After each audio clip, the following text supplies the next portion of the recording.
This celebrated bestseller offers an understanding of your personal financial problems that will guide you through a lifetime. The Richest Man in Babylon uses success secrets of the ancients to lead you onto the road of happiness and prosperity. And now, The Richest Man in Babylon. Forward. Our prosperity as a nation depends upon the personal financial prosperity of each of us as individuals. This book deals with the personal successes of each of us. Success means accomplishments as the result of our own efforts and abilities. Proper preparation is the key to our success. Our acts can be no wiser than our thoughts. Our thinking can be no wiser than our understanding.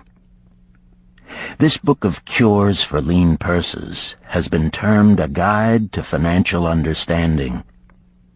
That indeed is its purpose, to offer those who are ambitious for financial success an insight which will aid them to acquire money, to keep money, and to make their surpluses earn more money. In the pages which follow, we are taken back to Babylon, the cradle in which was nurtured the basic principles of finance now recognized and used the world over.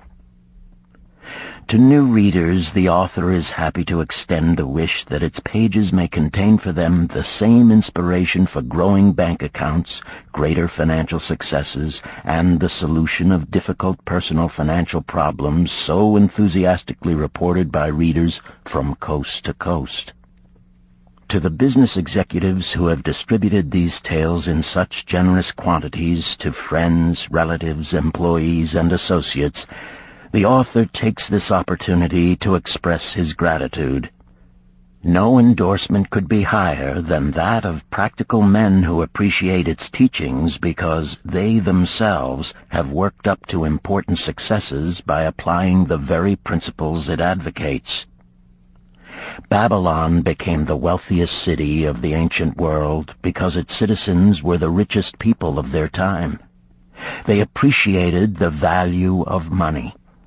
They practiced sound financial principles in acquiring money, keeping money, and making their money earn more money. They provided for themselves what we all desire: incomes for the future. GSC. Chapter 1. The Man Who Desired Gold. Banseer, the chariot builder of Babylon, was thoroughly discouraged. From his seat upon the low wall surrounding his property, he gazed sadly at his simple home and the open workshop in which stood a partially completed chariot. His wife frequently appeared at the open door. Her furtive glances in his direction reminded him that the meal bag was almost empty and he should be at work finishing the chariot, hammering and hewing, polishing and painting, stretching taut the leather over the wheel rims, preparing it for delivery so he could collect from his wealthy customer. Nevertheless, his fat, muscular body sat stolidly upon the wall. His slow mind was struggling patiently with a problem for which he could find no answer. The hot tropical sun, so typical of this valley of the Euphrates, beat down upon him mercilessly. Beads of perspiration formed upon his brow and trickled down unnoticed to lose themselves in the hairy jungle on his chest. Beyond his home towered the high terraced walls surrounding the king's palace. Nearby, cleaving the blue heavens, was the painted tower of the Temple of Bel. In the shadow of such grandeur was his simple home and many others far less neat and well cared for. Babylon was like this, a mixture of grandeur and squalor, of dazzling wealth and direst poverty, crowded together without plan or system within the protecting walls of the city. Behind him, had he cared to turn and look, The noisy chariots of the rich jostled and crowded aside the sandaled tradesmen as well as the barefooted beggars. Even the rich were forced to turn into the gutters to clear the way for the long lines of slave water carriers on the king's business, each bearing a heavy goatskin of water to be poured upon the hanging gardens. Bansier was too engrossed in his own problem to hear or heed the confused hubbub of the busy city. It was the unexpected twanging of the strings from a familiar lyre that aroused him from his reverie. He turned and looked into the sensitive, smiling face of his best friend, Kabai, the musician. "May the gods bless thee with great liberality, my good friend," began Kabai with an elaborate salute. "Yet it does appear they have already been so generous thou needst not to labor. I rejoice with thee in thy good fortune. More, I would even share it with thee. Pray, from thy purse, which must be bulging, else thou wouldst be busy in yon shop, extract but 2 humble shekels and lend them to me until after the nobleman's feast this night. Thou wilt not miss them ere they are returned." "If I did have 2 shekels," Bansier responded gloomily, "to no one could I lend them, not even to you, my best of friends, for they would be my fortune, my entire fortune." No one lends his entire fortune, not even to his best friend. "What?" exclaimed Kabai with genuine surprise. "Thou hast not 1 shekel in thy purse, yet sit like a statue upon a wall? Why not complete that chariot? How else canst thou provide for thy noble appetite? 'Tis not like thee, my friend. Where is thy endless energy? Doth something distress thee? Have the gods brought to thee troubles?" "A torment from the gods it must be," Bansier agreed. "It began with a dream, a senseless dream in which I thought I was a man of means. From my belt hung a handsome purse, heavy with coins. There were shekels which I cast with careless freedom to the beggars. There were pieces of silver with which I did buy finery for my wife and whatever I did desire for myself. There were pieces of gold which made me feel assured of the future and unafraid to spend the silver. A glorious feeling of contentment was within me. You would not have known me for thy hard-working friend, nor wouldst have known my wife, so free from wrinkles was her face and shining with happiness. She was again the smiling maiden of our early married days." "A pleasant dream indeed," commented Kabai. "But why should such pleasant feelings as it aroused turn thee into a glum statue upon the wall?" "Why, indeed? Because when I awoke and remembered how empty was my purse, a feeling of rebellion swept over me. Let us talk it over together, for, as the sailors do say, we ride in the same boat, we two. As youngsters we went together to the priests to learn wisdom. As young men we shared each other's pleasures. As grown men we have always been close friends. We have been contented subjects of our kind. We have been satisfied to work long hours and spend our earnings freely. We have earned much coin in the years that have passed, yet to know the joys that come from wealth, we must dream about them. Bah! Are we more than dumb sheep? We live in the richest city in all the world. The travelers do say none equals it in wealth. About us is much display of wealth, but of it we ourselves have not. After half a lifetime of hard labor, thou, my best of friends, hast an empty purse, and sayest to me, may I borrow such a trifle as 2 shekels until after the nobleman's feast this night?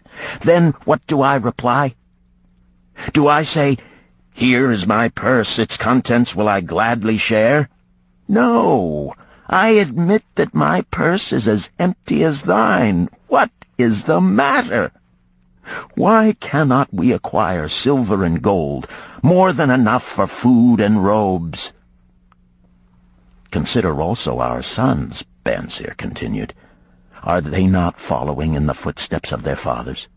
Need they and their families, and their sons' families, live all their lives in the midst of such treasures of gold, and yet, like us, be content to banquet upon sour goat's milk and porridge? Never in all the years of our friendship didst thou talk like this before, Bansier. Kabai was puzzled. Never in all those years did I think like this before.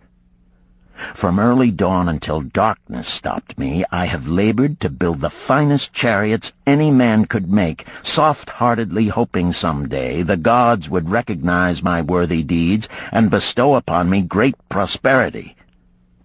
This they have never done. At last I realize this they will never do.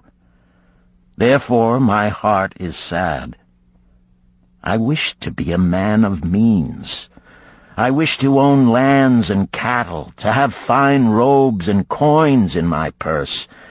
I am willing to work for these things with all the strength in my back, with all the skill in my hands, with all the cunning in my mind.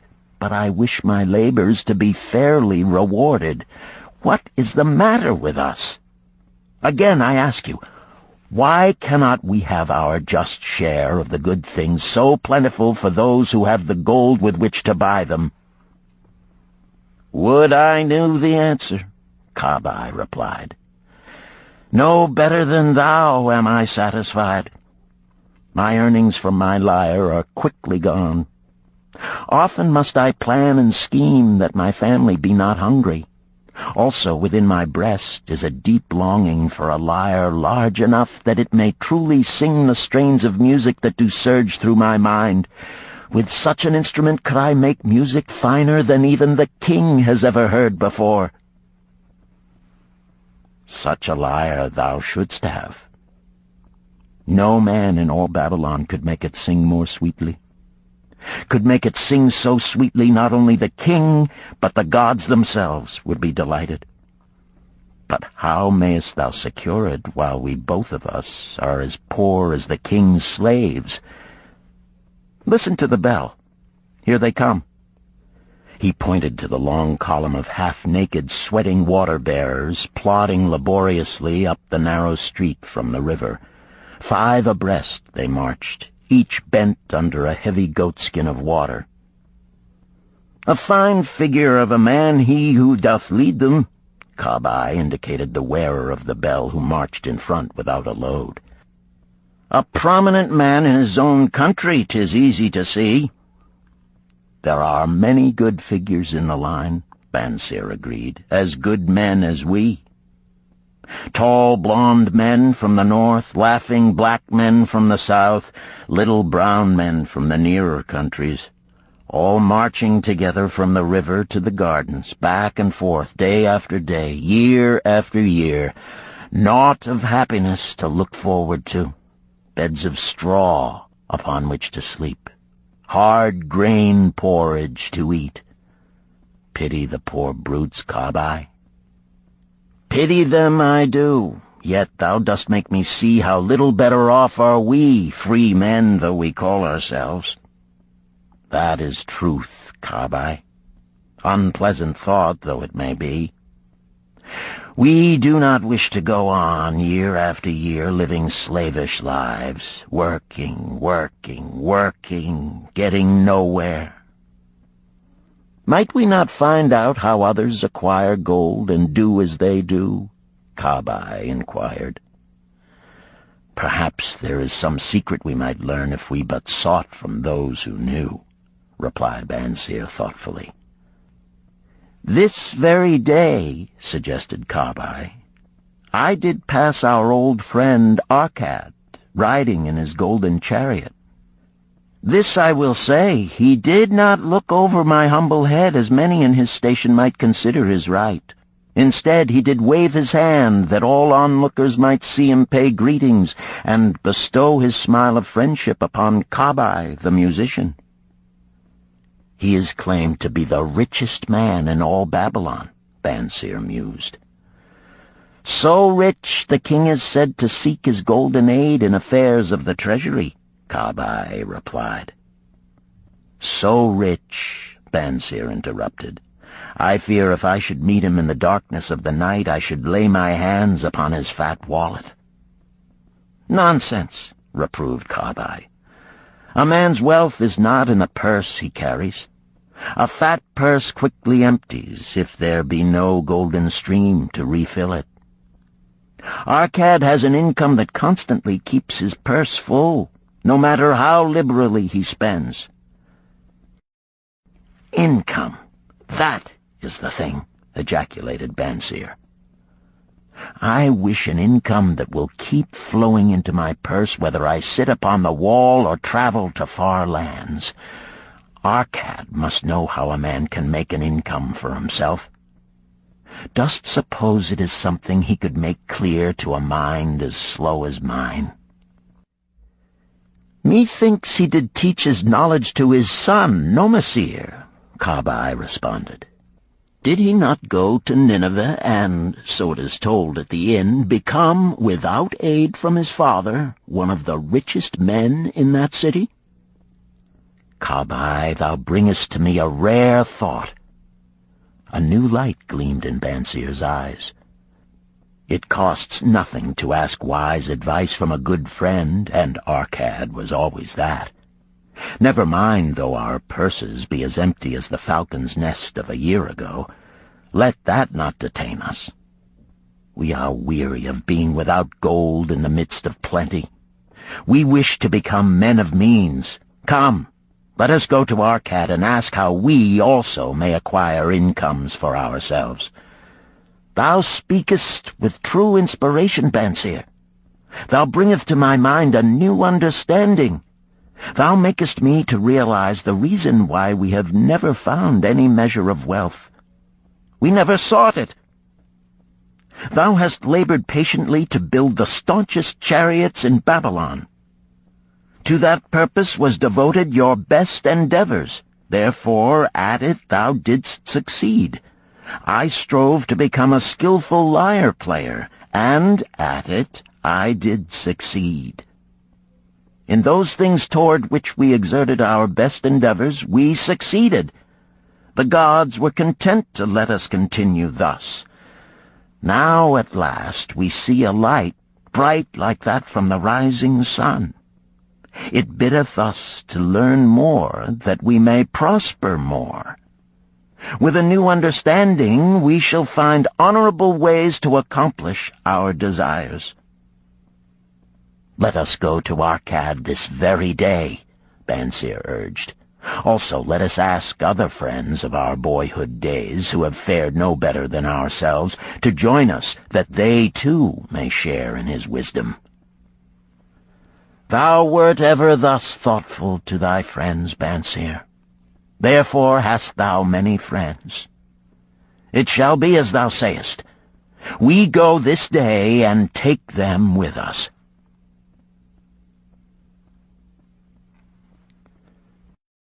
Chapter 2. The Richest Man in Babylon.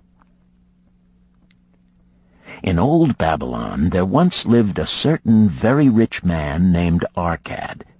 Far and wide he was famed for his great wealth. Also was he famed for his liberality. He was generous in his charities. He was generous with his family. He was liberal in his own expenses. But nevertheless, each year his wealth increased more rapidly than he spent it. And there were certain friends of younger days who came to him and said, You, Arkad, are more fortunate than we. You have become the richest man in all Babylon, while we struggle for existence. You can wear the finest garments, and you can enjoy the rarest foods, while we must be content if we can clothe our families in raiment that is presentable and feed them as best we can. Yet once we were equal. We studied under the same master. We played in the same games, and in neither the studies nor the games did you outshine us. And in the years since, you have been no more an honorable citizen than we. Nor have you worked harder or more faithfully in so far as we can judge. Why, then, should a fickle fate single you out to enjoy all the good things of life and ignore us who are equally deserving? Thereupon Arcad remonstrated with them, saying, If you have not acquired more than a bare existence in the years since we were youths, it is because you either have failed to learn the laws that govern the building of wealth, or else you do not observe them. Fickle fate is a vicious goddess who brings no permanent good to anyone. On the contrary, she brings ruin to almost every man upon whom she showers unearned gold. She makes wanton spenders who soon dissipate all they receive and are left beset by overwhelming appetites and desires they have not the ability to gratify. Yet others whom she favors become misers and hoard their wealth, fearing to spend what they have, knowing they do not possess the ability to replace it. They further are beset by fear of robbers and doom themselves to lives of emptiness and secret misery. Others there probably are who can take unearned gold and add to it and continue to be happy and contented citizens, but so few are they, I know of them but by hearsay. Think you of the men who have inherited sudden wealth, and see if these things are not so. His friends admitted that of the men they knew who had inherited wealth, these words were true, and they besought him to explain to them how he had become possessed of so much prosperity, so he continued. In my youth, I looked about me and saw all the good things there were to bring happiness and contentment, and I realized that wealth increased the potency of all these. Wealth is a power. With wealth, many things are possible. One may ornament the home with the richest of furnishings. One may sail the distant seas. One may feast on the delicacies of far lands. One may buy the ornaments of the gold worker and the stone polisher. One may even build mighty temples for the gods. One may do all these things and many others in which there is delight for the senses and gratification for the soul. And when I realized all this, I decided to myself that I would claim my share of the good things of life. I would not be one of those who stand afar off, enviously watching others enjoy. I would not be content to clothe myself in the cheapest raiment that looked respectable. I would not be satisfied with the lot of a poor man. On the contrary, I would make myself a guest at this banquet of good things. Being, as you know, the son of a humble merchant, one of a large family with no hope of an inheritance, and not being endowed, as you have so frankly said, with superior powers or wisdom, I decided that if I was to achieve what I desired, time and study would be required. As for time, all men have it in abundance. You, each of you, have let slip by sufficient time to have made yourselves wealthy. Yet you admit you have nothing to show except your good families, of which you can be justly proud. As for study, did not our wise teacher teach us that learning was of two kinds? The one kind being the things we learned and knew, and the other being the training that taught us how to find out what we did not know. Therefore did I decide to find out how one might accumulate wealth, and, when I had found out, to make this my task and do it well. For is it not wise that we should enjoy while we dwell in the brightness of the sunshine? For sorrows enough shall descend upon us when we depart for the darkness of the world of spirit. I found employment as a scribe in the Hall of Records, and long hours each day I labored upon the clay tablets. Week after week, and month after month I labored, yet for my earnings I had naught to show. Food and clothing and penance to the gods, and other things of which I could remember not what, absorbed all my earnings, but my determination did not leave me. And one day Algamish, the moneylender, came to the house of the city master and ordered a copy of the 9th law, and he said to me, I must have this in 2 days, and if the task is done by that time, 2 coppers will I give to thee. So I labored hard, but the law was long, and when Algamish returned, the task was unfinished. He was angry, and had I been his slave, he would have beaten me. But knowing the city master would not permit him to injure me, I was unafraid. So I said to him, Algamish, you are a very rich man. Tell me how I may also become rich, and all night I will carve upon the clay, and when the sun rises, it shall be completed. He smiled at me and replied, You are a forward knave, but we will call it a bargain. All that night I carved, though my back pained and the smell of the wick made my head ache until my eyes could hardly see. But when he returned at sunup, the tablets were complete. Now, I said, tell me what you promised. You have fulfilled your part of our bargain, my son, he said to me kindly, and I am ready to fulfill mine. I will tell you these things you wish to know, because I am becoming an old man, and an old tongue loves to wag. And when youth comes to age for advice, he receives the wisdom of years. But too often does youth think that age knows only the wisdom of days that are gone, and therefore profits not. But remember this, the sun that shines today is the sun that shone when thy father was born, and will still be shining when thy last grandchild shall pass into the darkness. The thoughts of youth, he continued, are bright lights that shine forth like the meteors that oft make brilliant the sky. But the wisdom of age is like the fixed stars that shine so unchanged that the sailor may depend upon them to steer his course. Mark you well my words, for if you do not, you will fail to grasp the truth that I will tell you, and you will think that your night's work has been in vain.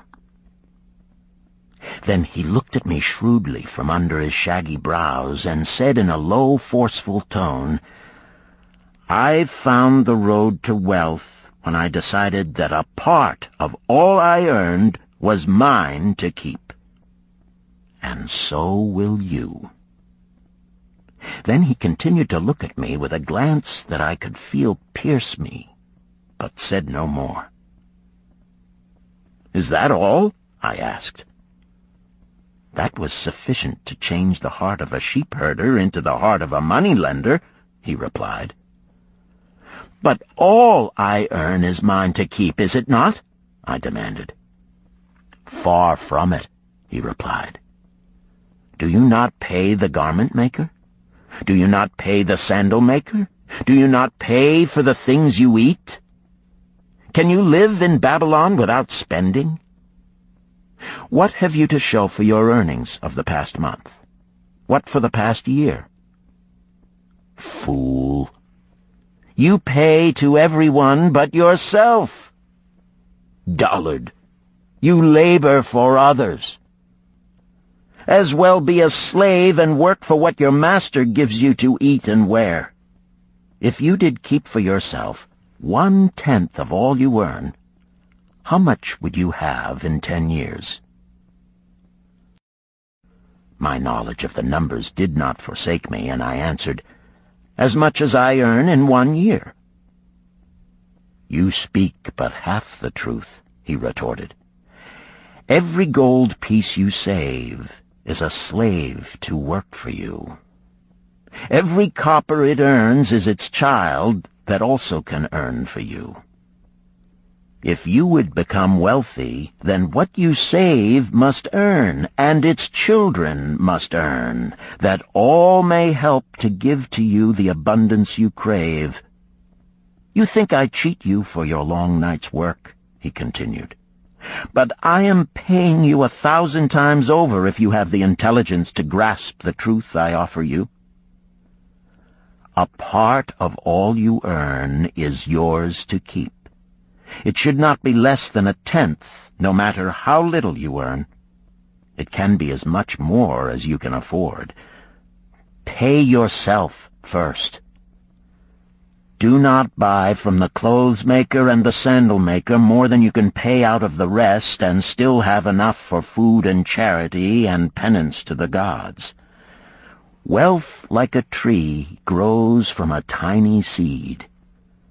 The first copper you save is the seed from which your tree of wealth shall grow.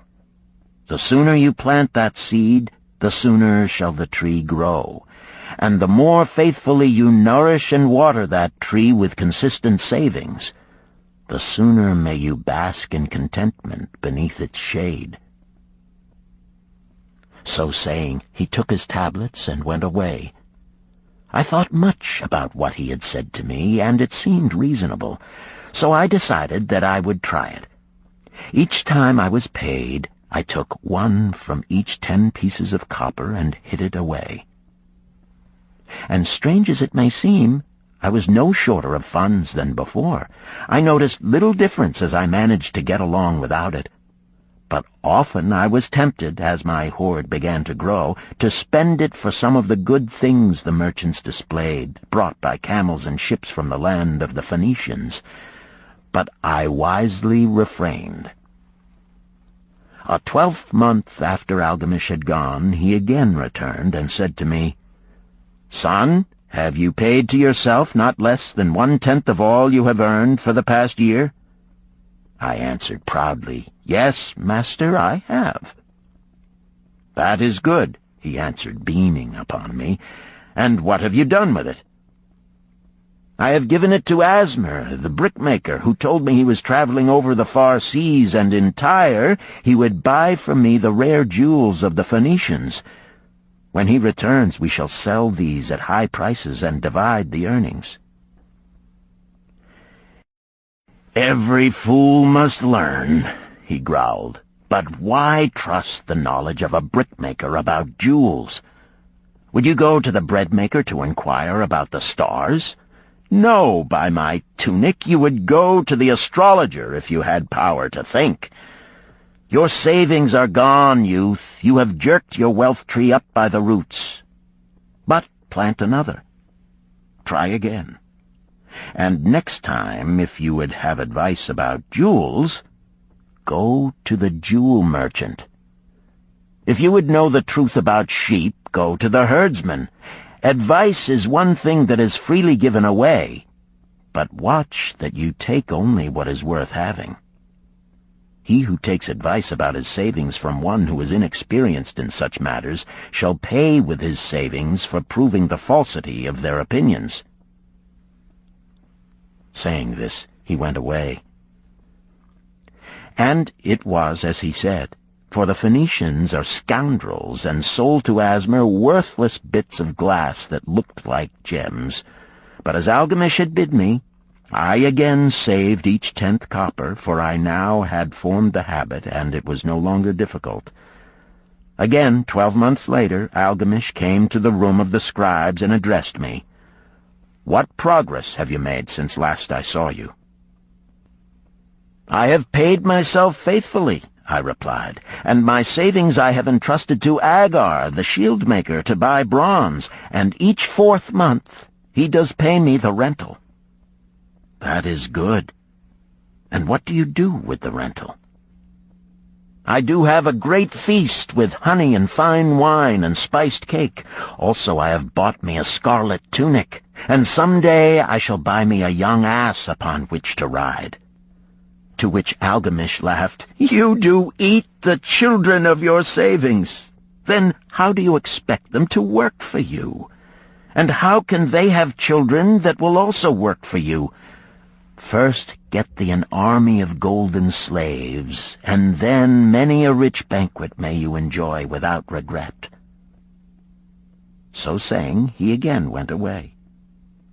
Nor did I again see him for 2 years, when he once more returned, and his face was full of deep lines, and his eyes drooped, for he was becoming a very old man. And he said to me, "Arcad, hast thou yet achieved the wealth thou dreamed of?"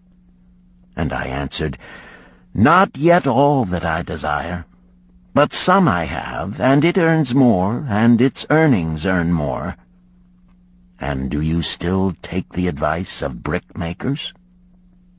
"About brickmaking they give me good advice," I retorted. "Arcad," he continued, "you have learned your lessons well. You first learned to live upon less than you could earn. Next, you learned to seek advice from those who were competent through their own experiences to give it. And lastly, you have learned to make gold work for you. You have taught yourself how to acquire money, how to keep it, and how to use it. Therefore, you are competent for a responsible position. I am becoming an old man. My sons think only of spending and give no thought to earning. My interests are great, and I fear too much for me to look after. If you will go to Nippur and look after my lands there, I shall make you my partner, and you shall share in my estate." So I went to Nippur and took charge of his holdings, which were large, and because I was full of ambition and because I had mastered the 3 laws of successfully handling wealth, I was enabled to increase greatly the value of his properties. So I prospered much, and when the spirit of Algamish departed for the sphere of darkness, I did share in his estate as he had arranged under the law. So spake Arcad, and when he had finished his tale, one of his friends said, "You were indeed fortunate that Algamish made you an heir." "Fortunate only in that I had the desire to prosper before I first met him. For 4 years did I not prove my definiteness of purpose by keeping 1/10 of all I earned? Would you call a fisherman lucky who for years so studied the habits of the fish that with each changing wind he could cast his nets about them? Opportunity is a haughty goddess who wastes no time with those who are unprepared. You had strong willpower to keep on after you lost your first year's savings. You are unusual in that way," spoke up another. "Willpower," retorted Arcad. "What nonsense! Do you think willpower gives a man the strength to lift a burden the camel cannot carry, or to draw a load the oxen cannot budge? Willpower is but the unflinching purpose to carry a task you set for yourself to fulfillment. If I set for myself a task, be it ever so trifling, I shall see it through. How else shall I have confidence in myself to do important things? Should I say to myself, for 100 days as I walk across the bridge into the city, I will pick from the road a pebble and cast it into the stream? I would do it. If on the 7th day I passed by without remembering, I would not say to myself, tomorrow I will cast 2 pebbles which will do as well. Instead, I would retrace my steps and cast the pebble. Nor on the 20th day would I say to myself, Arcad, this is useless. What does it avail you to cast a pebble every day? Throw in a handful and be done with it. No, I would not say that, nor do it. When I set a task for myself, I complete it.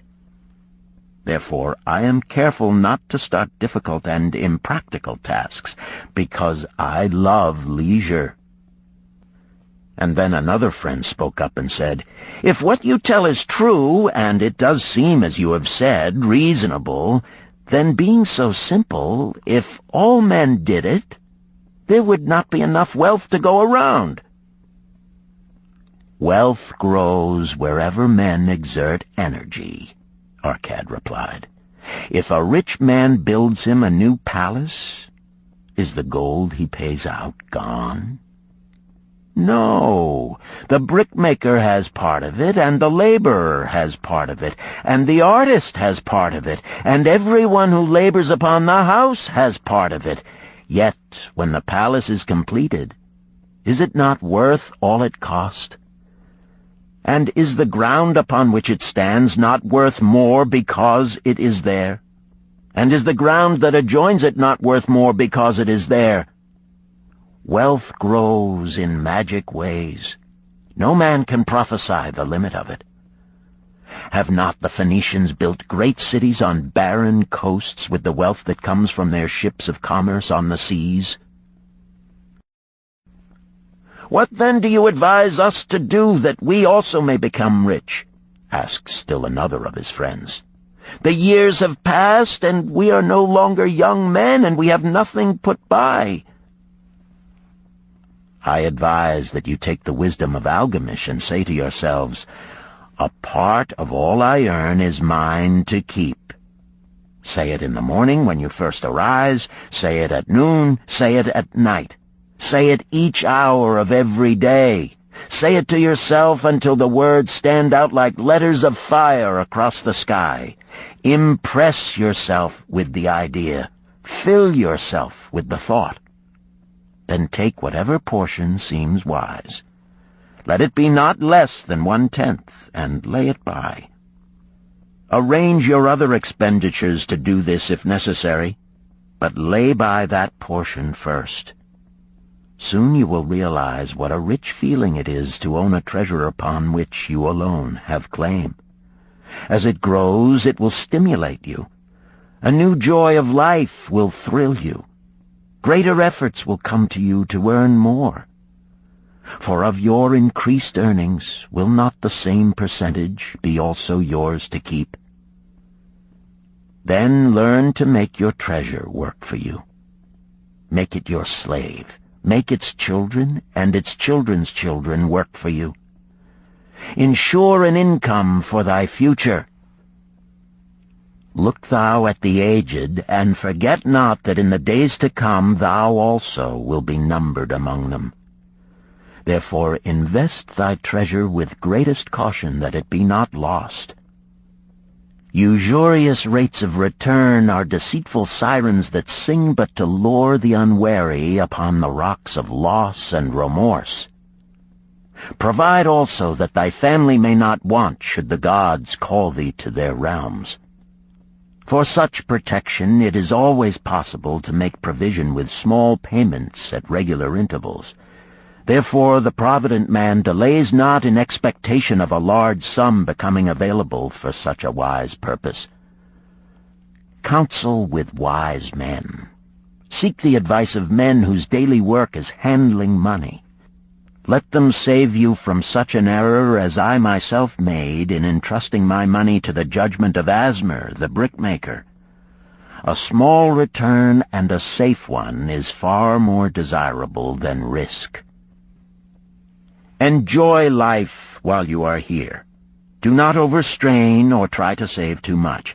If 1/10 of all you earn is as much as you can comfortably keep, be content to keep this portion. Live otherwise according to your income, and let not yourself get niggardly and afraid to spend. Life is good, and life is rich with things worthwhile and things to enjoy. His friends thanked him and went away. Some were silent because they had no imagination and could not understand. Some were sarcastic because they thought that one so rich should divide with old friends not so fortunate. But some had in their eyes a new light. They realized that Algamish had come back each time to the room of the scribes because he was watching a man work his way out of darkness into light. When that man had found the light, a place awaited him. No one could fill that place until he had for himself worked out his own understanding, until he was ready for opportunity. These latter were the ones who, in the following years, frequently revisited Arcad, who received them gladly. He counseled with them and gave them freely of his wisdom, as men of broad experience are always glad to do, and he assisted them in so investing their savings that it would bring in a good interest with safety and would neither be lost nor entangled in investments that paid no dividends. The turning point in these men's lives came upon that day when they realized the truth that had come from Algamish to Arcad, and from Arcad to them. A part of all you earn is yours to keep.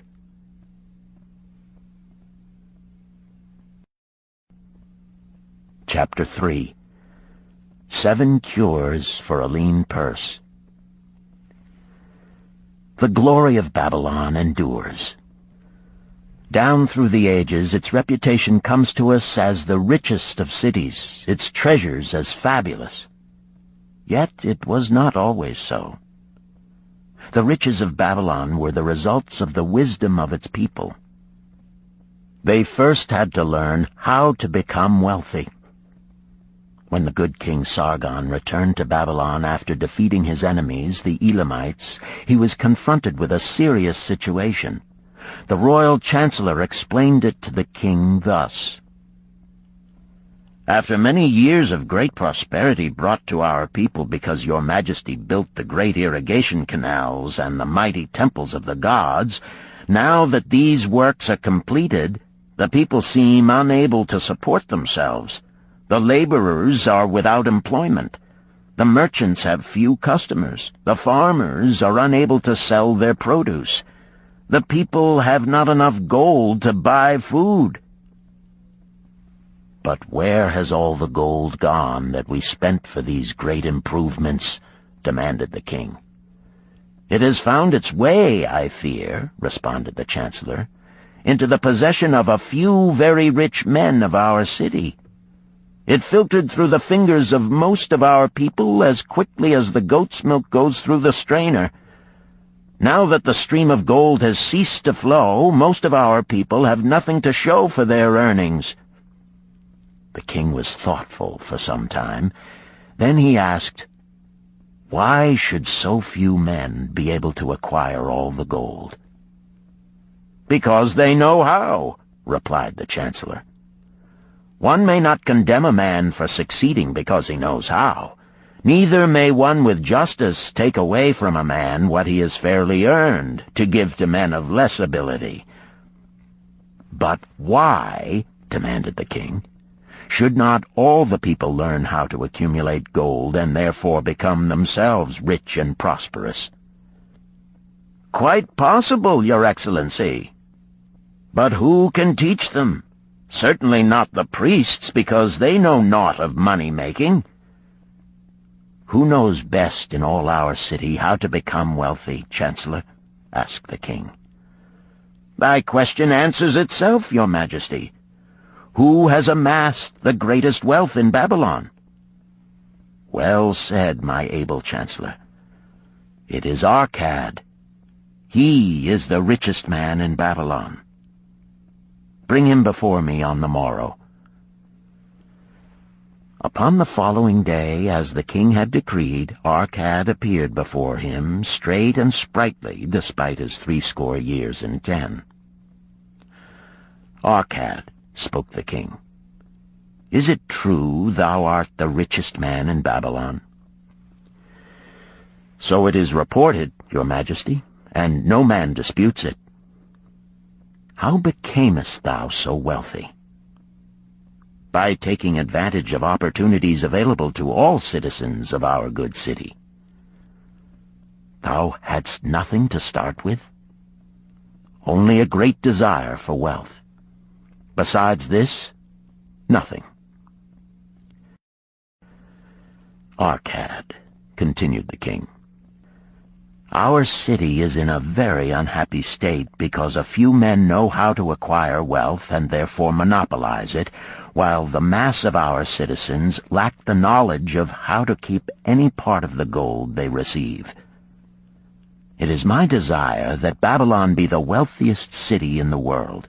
Therefore it must be a city of many wealthy men.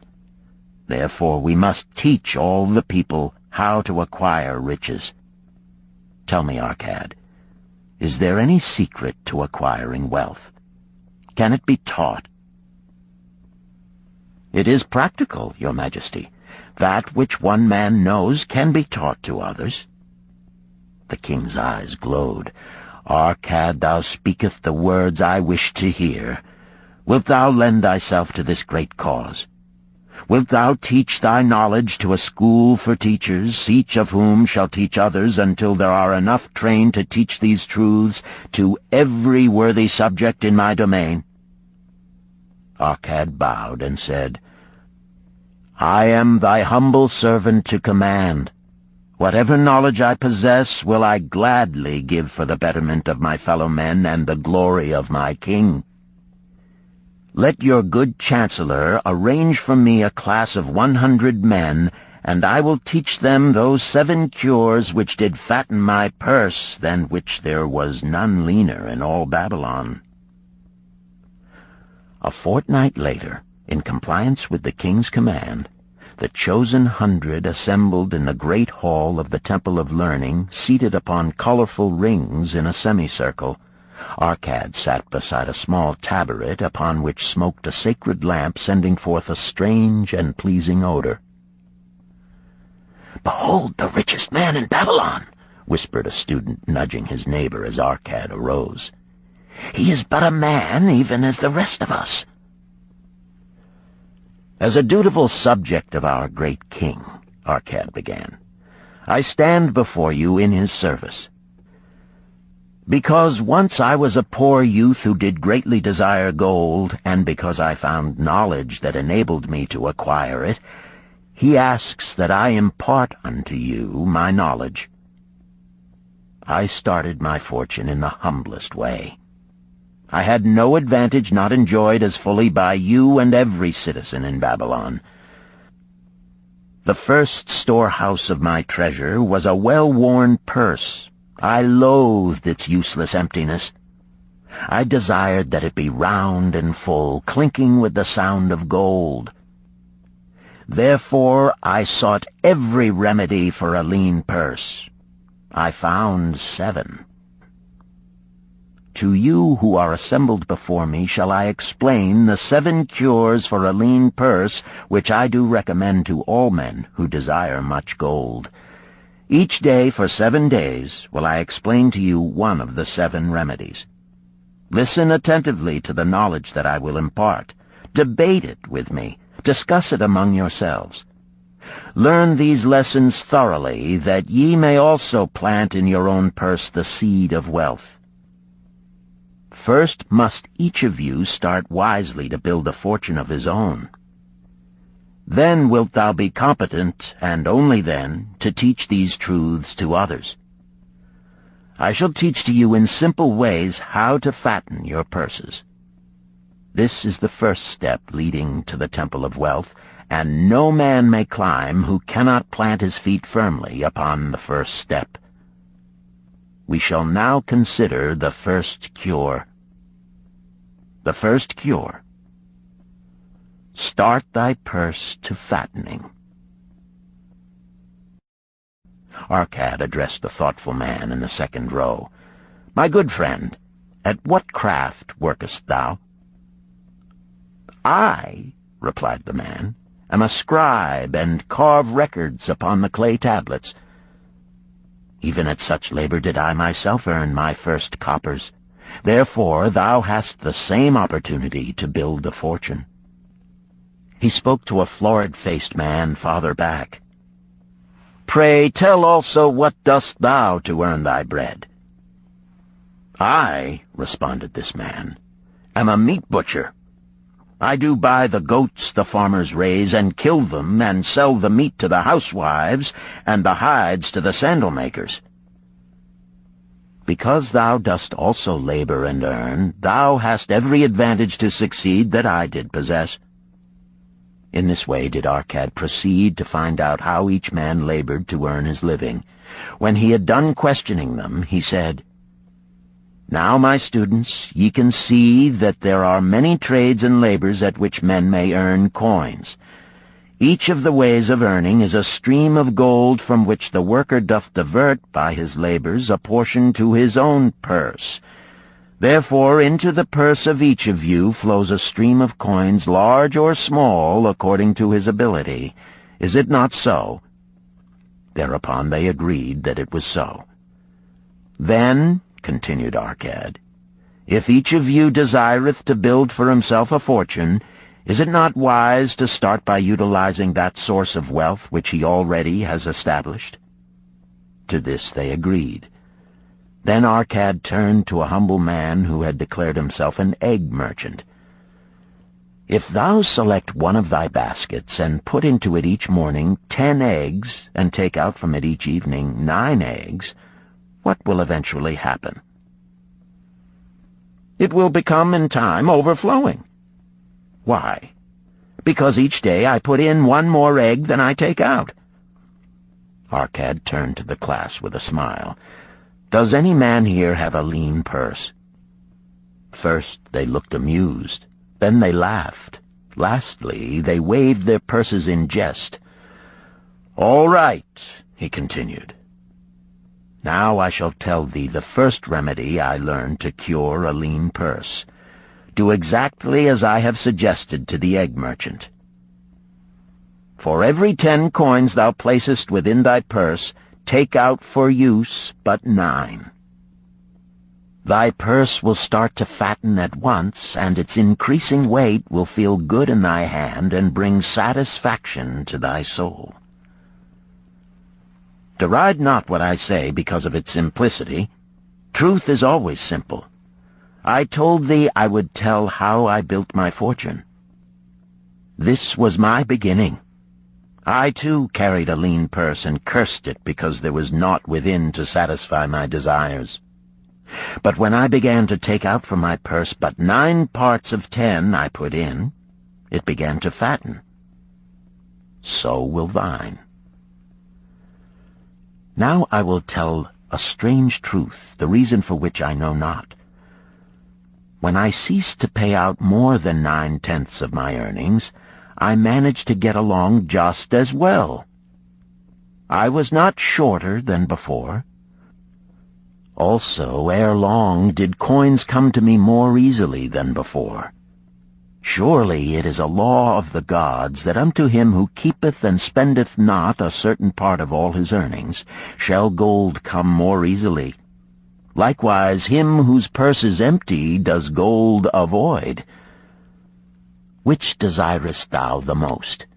Is it the gratification of thy desires of each day, a jewel, a bit of finery, better raiment, more food, things quickly gone and forgotten? Or is it substantial belongings, gold, lands, herds, merchandise, income-bringing investments? The coins thou takest from thy purse bring the first. The coins thou leavest within it will bring the latter. This, my students, was the first cure I did discover for my lean purse. For each 10 coins I put in, to spend but 9. Debate this among yourselves. If any man proves it untrue, tell me upon the morrow when we shall meet again. The second cure. Control thy expenditures. Some of your members, my students, have asked me this. How can a man keep 1/10 of all he earns in his purse when all the coins he earns are not enough for his necessary expenses? So did Arcad address his students upon the second day. "Yesterday, how many of thee carried lean purses?" "All of us," answered the class. "Yet thou do not all earn the same. Some earn much more than others. Some have much larger families to support. Yet all purses were equally lean. Now I will tell thee an unusual truth about men and sons of men. It is this, that what each of us calls our necessary expenses will always grow to equal our incomes unless we protest to the contrary. Confuse not the necessary expenses with thy desires. Each of you, together with your good families, have more desires than your earnings can gratify. Therefore are thy earnings spent to gratify these desires in so far as they will go. Still thou retainest many ungratified desires. All men are burdened with more desires than they can gratify. Because of my wealth, thinkest thou I may gratify every desire? 'Tis a false idea. There are limits to my time. There are limits to my strength. There are limits to the distance I may travel. There are limits to what I may eat. There are limits to the zest with which I may enjoy. I say to you that just as weeds grow in a field wherever the farmer leaves space for their roots, even so freely do desires grow in men whenever there is a possibility of their being gratified. Thy desires are a multitude, and those that thou mayest gratify are but few. Study thoughtfully thy accustomed habits of living. Herein may be most often found certain accepted expenses that may wisely be reduced or eliminated. Let thy motto be 100% of appreciated value demanded for each coin spent. Therefore, engrave upon the clay each thing for which thou desireth to spend. Select those that are necessary and others that are possible through the expenditure of 9/10 of thy income.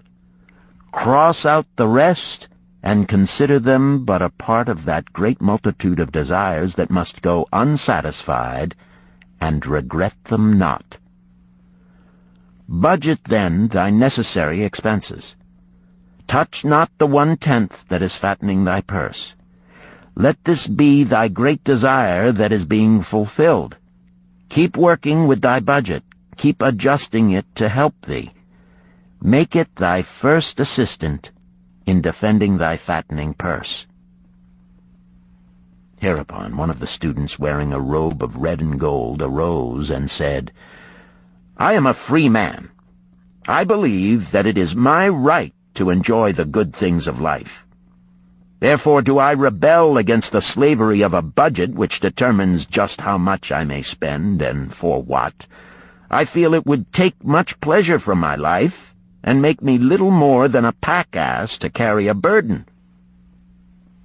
To him Arcad replied, "Who, my friend, would determine thy budget?" "I would make it for myself," responded the protesting one. In that case, were a pack-ass to budget his burden, would he include therein jewels and rugs and heavy bars of gold? Not so. He would include hay and grain and a bag of water for the desert trail. The purpose of a budget is to help thy purse to fatten. It is to assist thee to have thy necessities and, insofar as attainable, thy other desires. It is to enable thee to realize thy most cherished desires by defending them from thy casual wishes. Like a bright light in a dark cave, thy budget shows up the leaks from thy purse and enables thee to stop them and control thy expenditures for definite and gratifying purposes. This, then, is the second cure for a lean purse.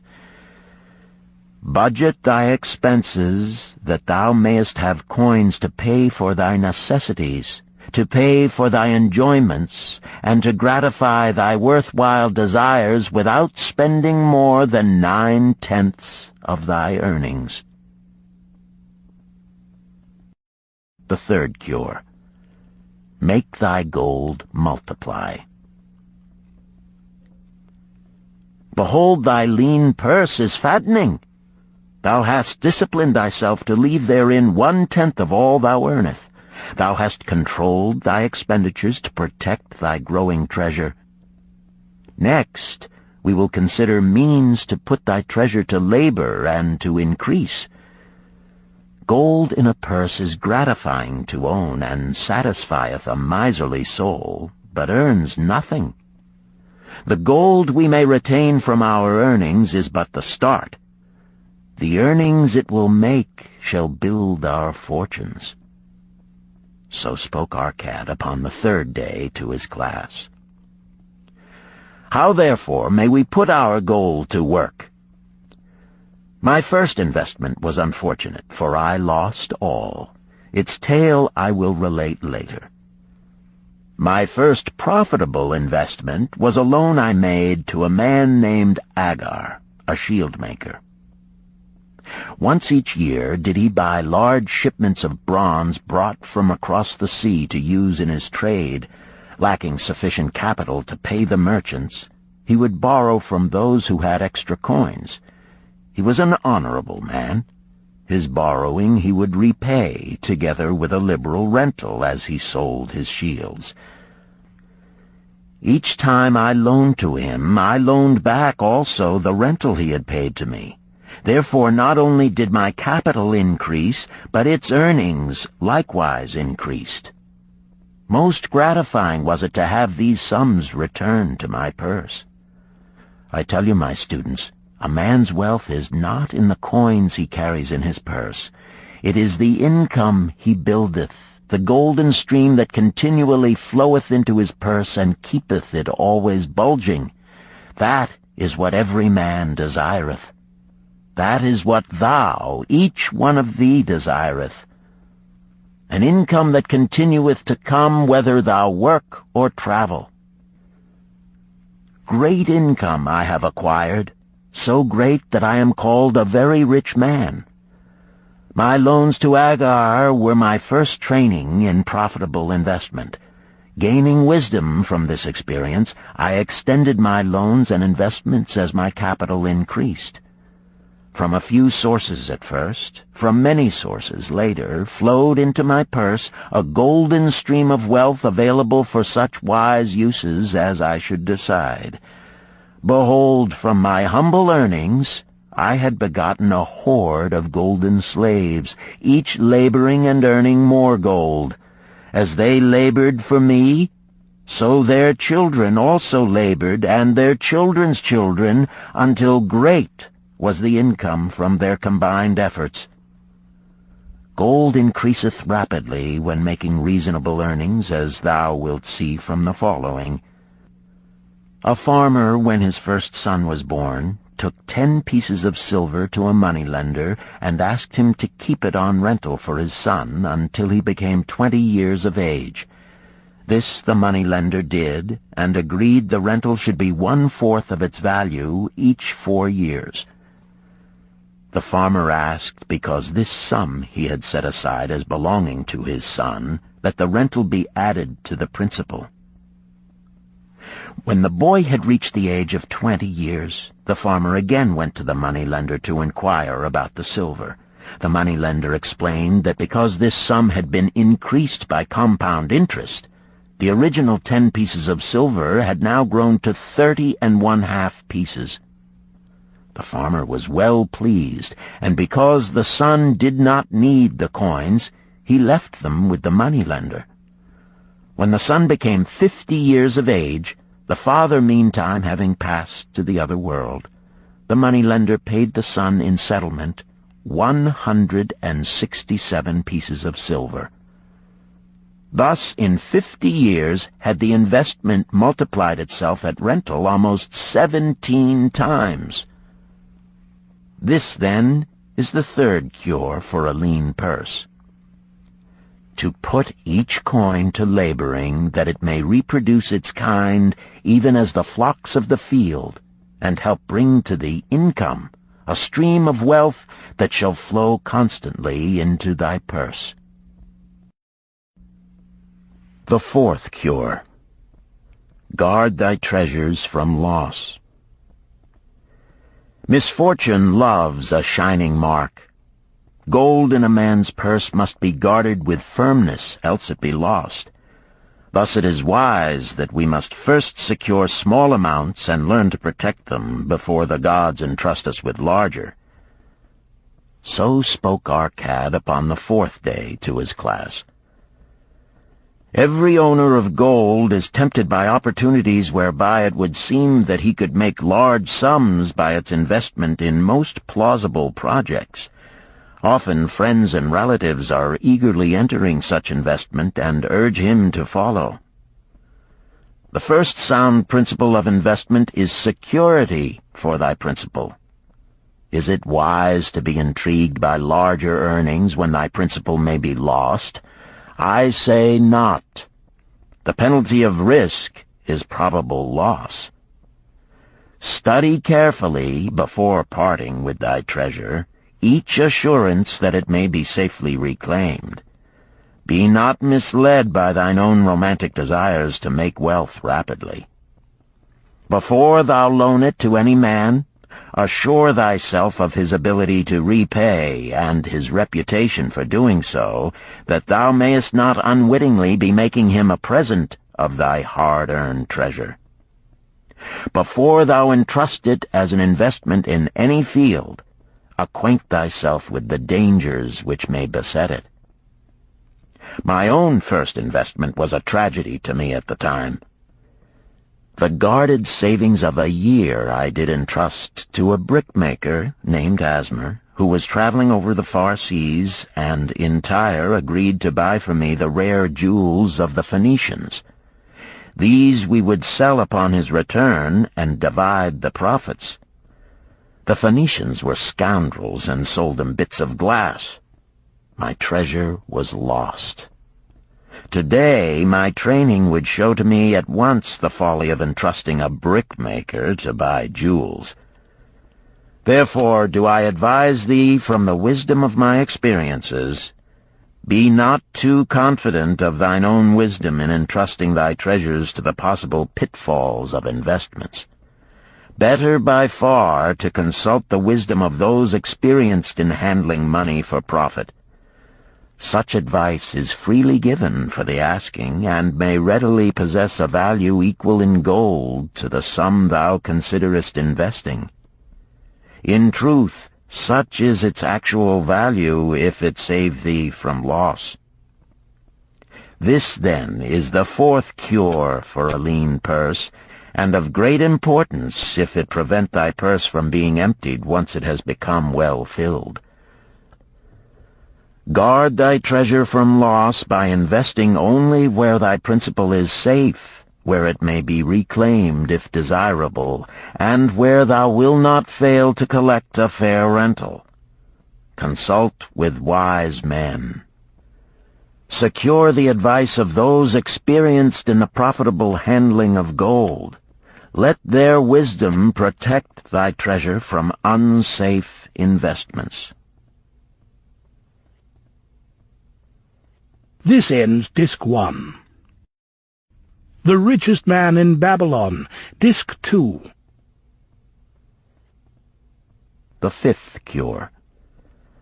Make of thy dwelling a profitable investment. If a man setteth aside 9 parts of his earnings upon which to live and enjoy life, and if any part of this 9 parts he can turn into a profitable investment without detriment to his well-being, then so much faster will his treasures grow.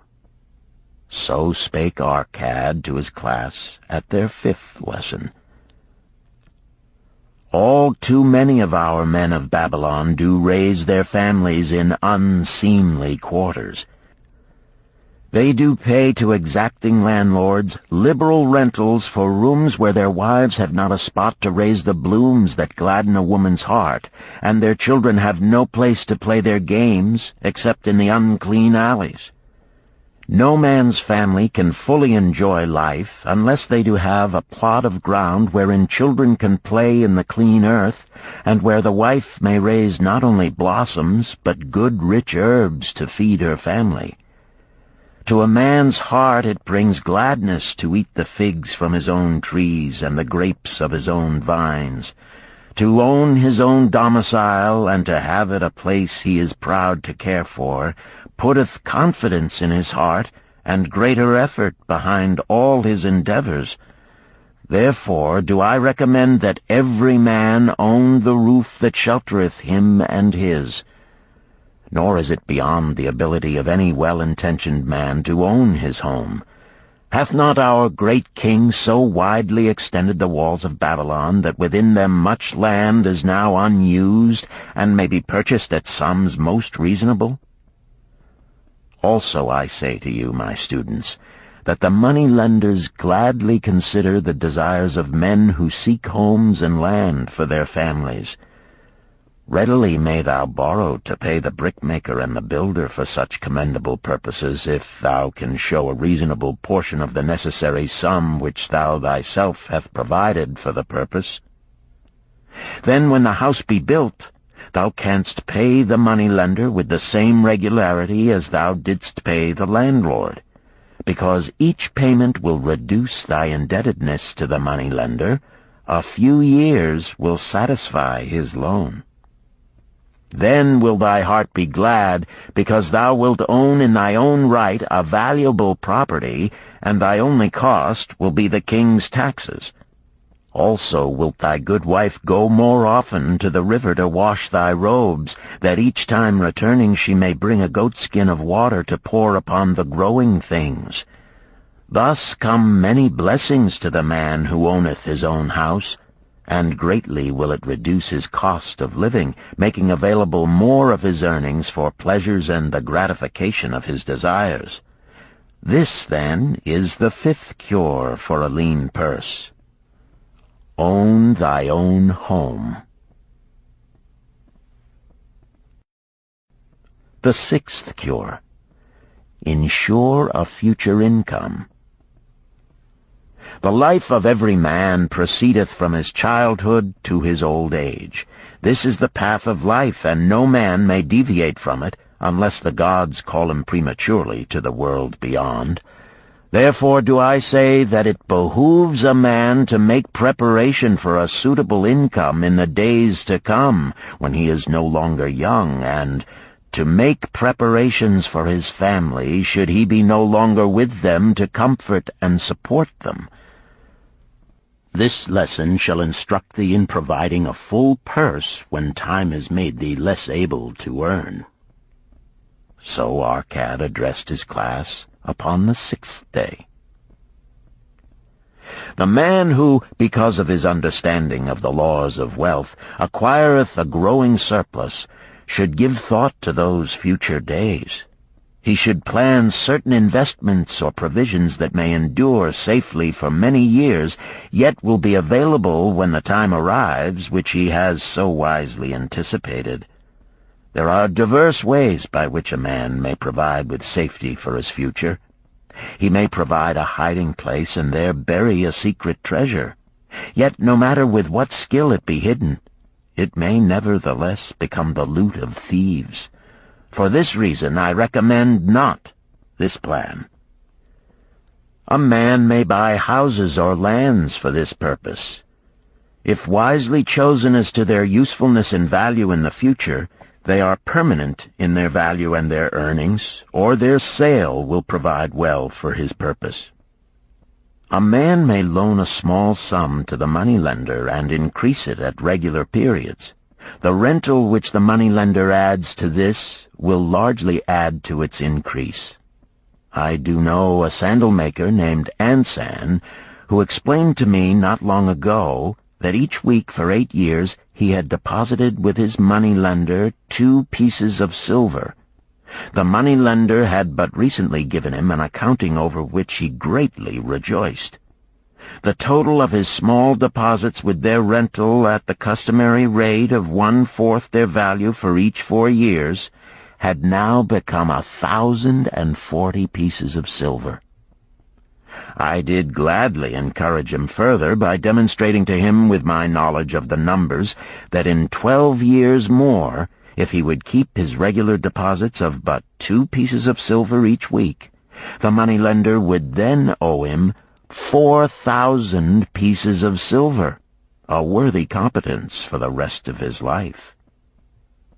Surely when such a small payment made with regularity doth produce such profitable results, no man can afford not to insure a treasure for his old age and the protection of his family, no matter how prosperous his business and his investments may be.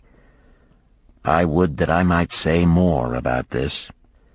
In my mind rests a belief that someday wise-thinking men will devise a plan to insure against death, whereby many men pay in but a trifling sum regularly, the aggregate making a handsome sum for the family of each member who passeth to the beyond. This do I see as something desirable, and which I could highly recommend. But today it is not possible, because it must reach beyond the life of any man or any partnership to operate. It must be as stable as the king's throne. Some day do I feel that such a plan shall come to pass, and be a great blessing to many men, because even the first small payment will make available a snug fortune for the family of a member, should he pass on. But because we live in our own day, and not in the days which are to come, must we take advantage of those means and ways of accomplishing our purposes. Therefore do I recommend to all men that they, by wise and well-thought-out methods, do provide against a lean purse in their mature years. For a lean purse to a man no longer able to earn, or to a family without its head, is a sore tragedy. This, then, is the 6th cure for a lean purse. Provide in advance for the needs of thy growing age and the protection of thy family. The 7th cure. Increase thy ability to earn. This day do I speak to thee, my students, of one of the most vital remedies for a lean purse. Yet I will not talk of gold, but of yourselves, of the men beneath the robes of many colors who do sit before me. I will talk to you of those things within the minds and lives of men which do work for or against their success. So did Arcad address his class upon the 7th day. Not long ago came to me a young man seeking to borrow. When I questioned him the cause of his necessity, he complained that his earnings were insufficient to pay his expenses. Thereupon I explained to him, this being the case, he was a poor customer for the moneylender, as he possessed no surplus earning capacity to repay the loan. What you need, young man, I told him, is to earn more coins. What dost thou to increase thy capacity to earn? All that I can do, he replied. 6 times within 2 moons have I approached my master to request my pay be increased, but without success. No man can go oftener than that. We may smile at his simplicity, yet he did possess one of the vital requirements to increase his earnings. Within him was a strong desire to earn more, a proper and commendable desire. Preceding accomplishment must be desire. Thy desires must be strong and definite. General desires are but weak longings. For a man to wish to be rich is of little purpose. For a man to desire 5 pieces of gold is a tangible desire which he can press to fulfillment. After he has backed his desire for 5 pieces of gold with strength of purpose to secure it, next he can find similar ways to obtain 10 pieces, and then 20 pieces, and later 1,000 pieces, and, behold, he has become wealthy. In learning to secure his one definite small desire, he hath trained himself to secure a larger one. This is the process by which wealth is accumulated, first in small sums, then in larger ones as a man learns and becomes more capable. Desires must be simple and definite. They defeat their own purpose should they be too many, too confusing, or beyond a man's training to accomplish. As a man perfecteth himself in his calling, even so doth his ability to earn increase. In those days when I was a humble scribe carving upon the clay for a few coppers each day, I observed that other workers did more than I, and were paid more. Therefore did I determine that I would be exceeded by none. Nor did it take long for me to discover the reason for their greater success. More interest in my work, more concentration upon my task, more persistence in my effort, and, behold, few men could carve more tablets in a day than I. With reasonable promptness my increased skill was rewarded, nor was it necessary for me to go 6 times to my master to request recognition. The more of wisdom we know, the more we may earn. That man who seeks to learn more of his craft shall be richly rewarded. If he is an artisan, he may seek to learn the methods and the tools of those most skillful in the same line. If he laboreth at the law or at healing, he may consult and exchange knowledge with others of his calling. If he be a merchant, he may continually seek better goods that can be purchased at lower prices. Always do the affairs of men change and improve, because keen-minded men seek greater skill that they may better serve those upon whose patronage they depend. Therefore, I urge all men to be in the front rank of progress and not to stand still, lest they be left behind. Many things come to make a man's life rich with gainful experiences. Such things as the following a man must do if he respects himself. He must pay his debts with all the promptness within his power, not purchasing that for which he is unable to pay. He must take care of his family that they may think and speak well of him. He must make a will of record that, in case the gods call him, proper and honorable division of his property be accomplished. He must have compassion upon those who are injured and smitten by misfortune, and aid them within reasonable limits. He must do deeds of thoughtfulness to those dear to him. Thus, the 7th and last remedy for a lean purse is to cultivate thy own powers, to study and become wiser, to become more skillful, to so act as to respect thyself. Thereby shalt thou acquire confidence in thyself to achieve thy carefully considered desires. These, then, are the 7 cures for a lean purse, which, out of the experience of a long and successful life, I do urge for all men who desire wealth.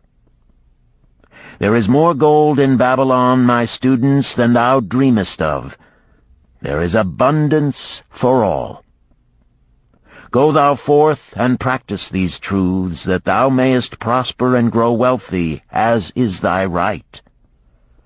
Go thou forth and teach these truths, that every honorable subject of his majesty may also share liberally in the ample wealth of our beloved city. Chapter 4. Meet the Goddess of Good Luck. Babylonian Proverb. If a man be lucky, there is no foretelling the possible extent of his good fortune. Pitch him into the Euphrates, and like as not he will swim out with a pearl in his hand. The desire to be lucky is universal. It was just as strong in the breasts of men 4,000 years ago in ancient Babylon as it is in the hearts of men today. We all hope to be favored by the whimsical goddess of good luck. Is there some way we can meet her and attract not only her favorable attention, but her generous favors? Is there a way to attract good luck? That is just what the men of ancient Babylon wished to know. It is exactly what they decided to find out. They were shrewd men and keen thinkers. That explains why their city became the richest and most powerful city of their time. In that distant past, they had no schools or colleges. Nevertheless, they had a center of learning, and a very practical one it was. Among the towered buildings in Babylon was one that ranked in importance with the palace of the king, the hanging gardens, and the temples of the gods. You will find scant mention of it in the history books, more likely no mention at all, yet it exerted a powerful influence upon the thought of that time. This building was the temple of learning, where the wisdom of the past was expounded by voluntary teachers, and where subjects of popular interest were discussed in open forums. Within its walls, all men met as equals. The humblest of slaves could dispute with impunity the opinions of a prince of the royal house. Among the many who frequented the Temple of Learning was a wise rich man named Arcad, called the Richest Man in Babylon. He had his own special hall where almost any evening a large group of men, some old, some very young, but mostly middle-aged, gathered to discuss and argue interesting subjects. Suppose we listen in to see whether they knew how to attract good luck. The sun had just set like a great red ball of fire shining through the haze of desert dust when Arcad strolled to his accustomed platform. Already full 80 men were awaiting his arrival, reclining on their small rugs spread upon the floor. More were still arriving. "What shall we discuss this night?" Arcad inquired. After a brief hesitation, a tall cloth weaver addressed him, arising as was the custom. "I have a subject I would like to hear discussed, yet hesitate to offer, lest it seem ridiculous to you, Arcad, and my good friends here."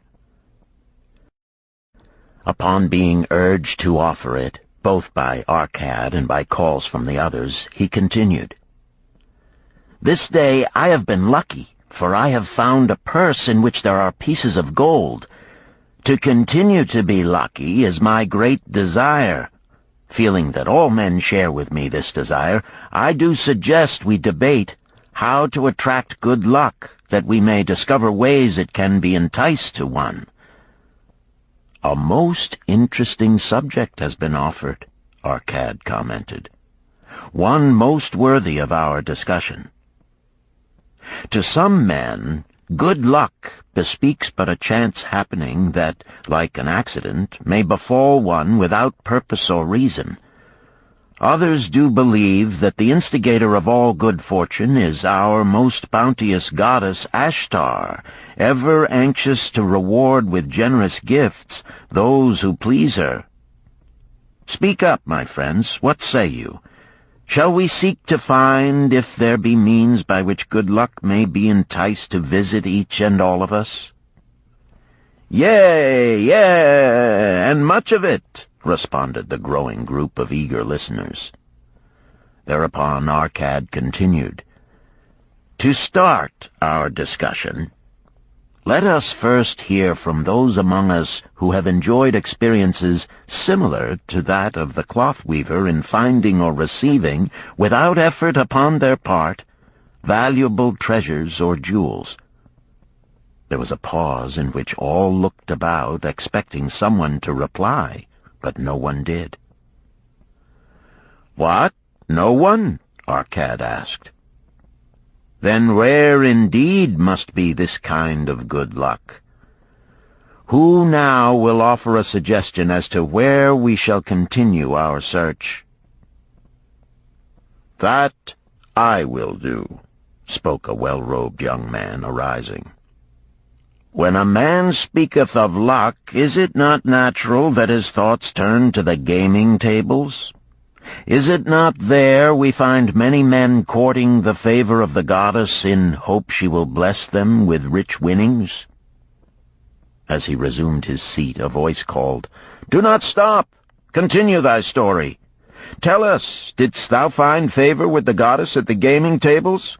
Did she turn the cubes with red side up so thou filled thy purse at the dealer's expense? Or did she permit the blue sides to come up so the dealer raked in thy hard-earned pieces of silver?" The young man joined the good-natured laughter, then replied, "I am not averse to admitting she seemed not to know I was even there. But how about the rest of you? Have you found her waiting about such places to roll the cubes in your favor? We are eager to hear as well as to learn." "A wise start," broke in Arcad. "We meet here to consider all sides of each question. To ignore the gaming table would be to overlook an instinct common to most men, the love of taking a chance with a small amount of silver in the hope of winning much gold." "That doth remind me of the races but yesterday," called out another listener. "If the goddess frequents the gaming tables, certainly she does not overlook the races where the gilded chariots and the foaming horses offer far more excitement. Tell us honestly, Arcad, didst she whisper to you to place your bet upon those gray horses from Nineveh yesterday? I was standing just behind thee, and could scarce believe my ears when I heard thee place thy bet upon the grays. Thou knowest as well as any of us that no team in all Assyria can beat our beloved bays in a fair race. Didst the goddess whisper in thy ear to bet upon the grays because at the last turn the inside black would stumble and so interfere with our bays that the grays would win the race and score an unearned victory?" Arcad smiled indulgently at the banter. "What reason have we to feel the good goddess would take that much interest in any man's bet upon a horse race? To me she is a goddess of love and dignity whose pleasure it is to aid those who are in need and to reward those who are deserving. I look to find her, not at the gaming tables or the races where men lose more gold than they win, but in other places where the doings of men are more worthwhile and more worthy of reward. In tilling the soil, in honest trading, in all of man's occupations, there is opportunity to make a profit upon his efforts and his transactions. Perhaps not all the time will he be rewarded, because sometimes his judgment may be faulty, and other times the winds and the weather may defeat his efforts. Yet, if he persists, he may usually expect to realize his profit. This is so because the chances of profit are always in his favor. But when a man playeth the games, the situation is reversed, for the chances of profit are always against him, and always in favor of the gamekeeper. The game is so arranged that it will always favor the keeper. It is his business at which he plans to make a liberal profit for himself from the coins bet by the players. Few players realize how certain are the gamekeeper's profits and how uncertain are their own chances to win. For example, let us consider wagers placed upon the cube. Each time it is cast, we bet which side will be uppermost. If it be the red side, the game master pays to us 4 times our bet. But if any other of the 5 sides come uppermost, we lose our bet.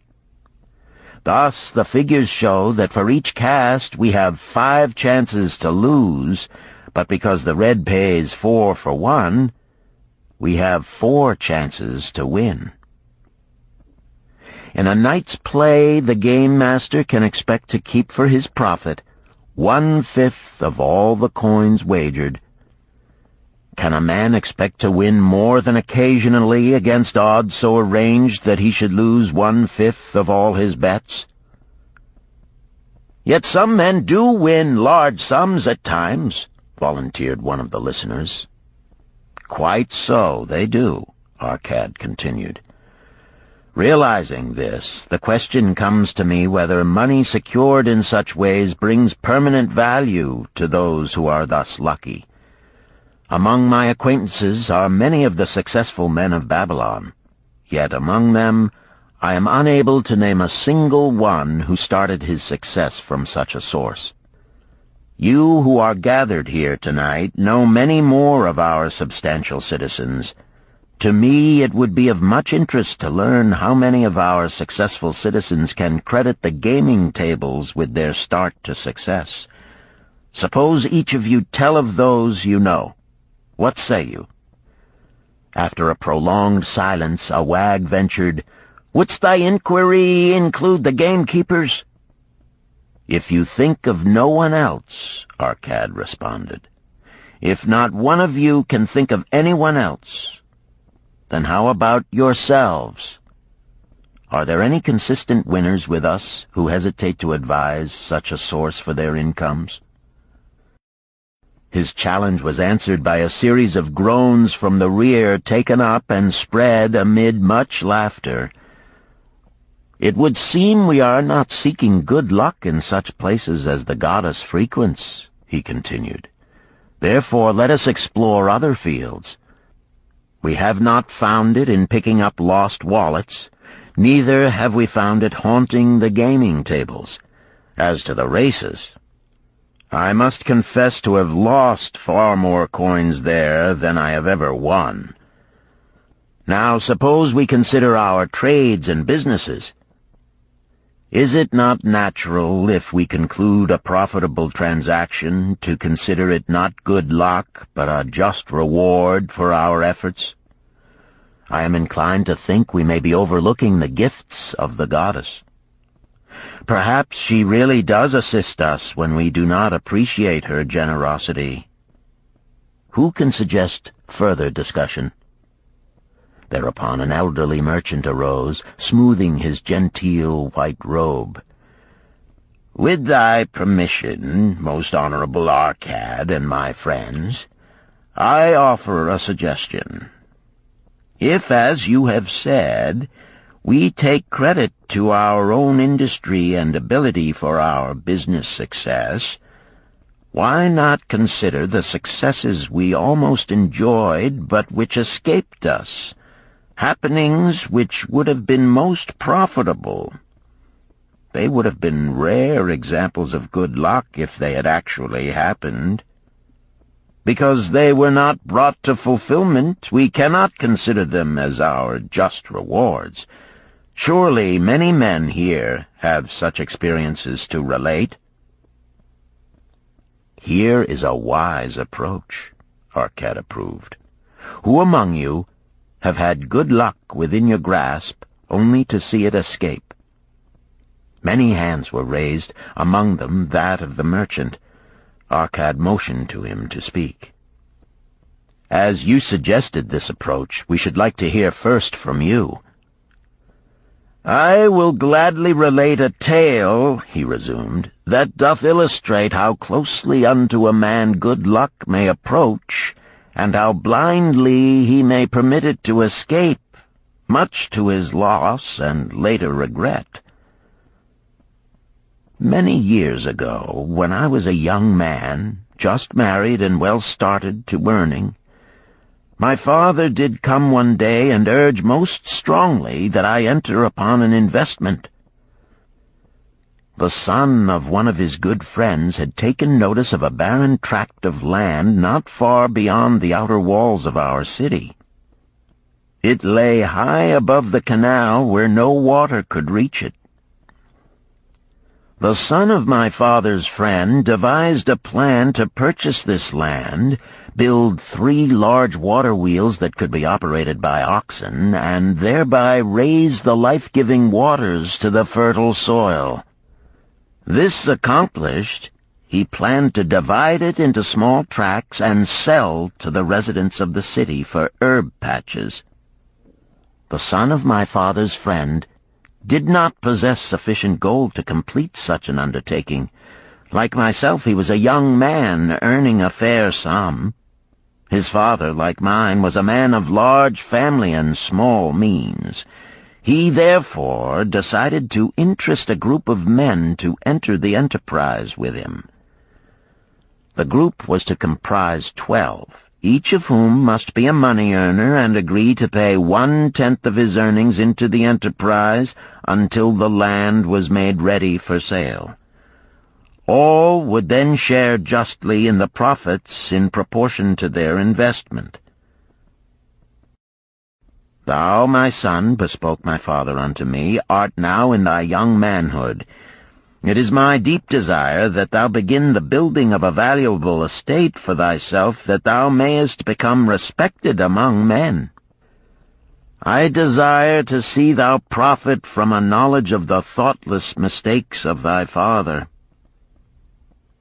"This do I most ardently desire, my father," I replied. "Then this do I advise. Do what I should have done at thy age.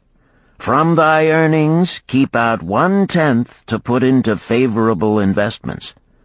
With this 1/10 of thy earnings, and what it will also earn, thou canst, before thou art my age, accumulate for thyself a valuable estate." "Thy words are words of wisdom, my father. Greatly do I desire riches. Yet there are many uses to which my earnings are called. Therefore do I hesitate to do as thou dost advise. I am young. There is plenty of time." "So I thought at thy age. Yet behold, many years have passed, and I have not yet made the beginning." "We live in a different age, my father. I shall avoid thy mistakes." "Opportunity stands before thee, my son. It is offering a chance that may lead to wealth. I beg of thee, do not delay. Go upon the morrow to the son of my friend, and bargain with him to pay 10% of thy earnings into this investment. Go promptly upon the morrow. Opportunity waits for no man. Today it is here, soon it is gone, therefore delay not." In spite of the advice of my father, I did hesitate. There were beautiful new robes just brought by the tradesmen from the East, robes of such richness and beauty my good wife and I felt we must each possess one. Should I agree to pay 1/10 of my earnings into the enterprise, we must deprive ourselves of these and other pleasures we dearly desired. I delayed making a decision until it was too late, much to my subsequent regret. The enterprise did prove to be more profitable than any man had prophesied. This is my tale, showing how I did permit good luck to escape. In this tale, we see how good luck waits to come to that man who accepts opportunity, commented a swarthy man of the desert. To the building of an estate, there must always be the beginning. That start may be a few pieces of gold or silver which a man diverts from his earnings to his first investment. I, myself, am the owner of many herds. The start of my herds I did begin when I was a mere boy, and did purchase with 1 piece of silver a young calf. This, being the beginning of my wealth, was of great importance to me. To take his first start to building an estate is as good luck as can come to any man. With all men, that first step, which changes them from men who earn from their own labor to men who draw dividends from the earnings of their gold, is important. Some fortunately take it when young and thereby outstrip in financial success those who do take it later, or those unfortunate men, like the father of this merchant, who never take it. Had our friend the merchant taken this step in his early manhood when this opportunity came to him, this day he would be blessed with much more of this world's goods. Should the good luck of our friend the cloth weaver cause him to take such a step at this time, it will indeed be but the beginning of much greater good fortune. "Thank you. I like to speak also," a stranger from another country arose. "I am a Syrian. Not so well do I speak your tongue. I wish to call this friend, the merchant, a name. Maybe you think it not polite, this name. Yet I wish to call him that. But, alas, I not know your word for it. If I do call it in Syrian, you will not understand. Therefore, please, some good gentleman, tell me that right name you call man who puts off doing those things that mighty good for him." "Procrastinator!" called a voice. "That's him!" shouted the Syrian, waving his hands excitedly. "He accepts not opportunity when she comes. He waits. He says, I have much business right now. By and by I talk to you. Opportunity she will not wait for such slow fellow. She thinks if a man desires to be lucky he will step quick. Any man who not step quick when opportunity comes. He, big procrastinator like our friend, this merchant." The merchant arose and bowed good-naturedly in response to the laughter. "My admiration to thee, stranger within our gates, who hesitates not to speak the truth." And now let us hear another tale of opportunity. Who has for us another experience? Demanded Arcad. "I have," responded a red-robed man of middle age. "I am a buyer of animals, mostly camels and horses. Sometimes I do also buy the sheep and goats. The tale I am about to relate will tell truthfully how opportunity came one night when I did least expect it. Perhaps for this reason I did let it escape. Of this you shall be the judge. Returning to the city one evening after a disheartening 10 days' journey in search of camels, I was much angered to find the gates of the city closed and locked. While my slaves spread our tent for the night, which we looked to spend with little food and no water, I was approached by an elderly farmer who, like ourselves, found himself locked outside. "Honored sir," he addressed me, "from thy appearance I do judge thee to be a buyer. If this be so, much would I like to sell to thee the most excellent flock of sheep just driven up. Alas, my good wife lies very sick with the fever. I must return with all haste. Buy thou my sheep, that I and my slaves may mount our camels and travel back without delay." So dark it was that I could not see his flock, but from the bleating I did know it must be large. Having wasted 10 days searching for camels I could not find, I was glad to bargain with him. In his anxiety he did set a most reasonable price. I accepted, well knowing my slaves could drive the flock through the city gates in the morning and sell at a substantial profit. The bargain concluded, I called my slaves to bring torches that we might count the flock which the farmer declared to contain 900. I shall not burden you, my friends, with a description of our difficulty in attempting to count so many thirsty, restless, milling sheep. It proved to be an impossible task. Therefore, I bluntly informed the farmer I would count them at daylight and pay him then. "Please, most honorable sir," he pleaded, Pay me but 2/3 of the price tonight, that I may be on my way.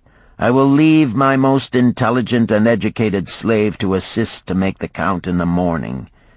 He is trustworthy, and to him thou canst pay the balance." But I was stubborn and refused to make payment that night.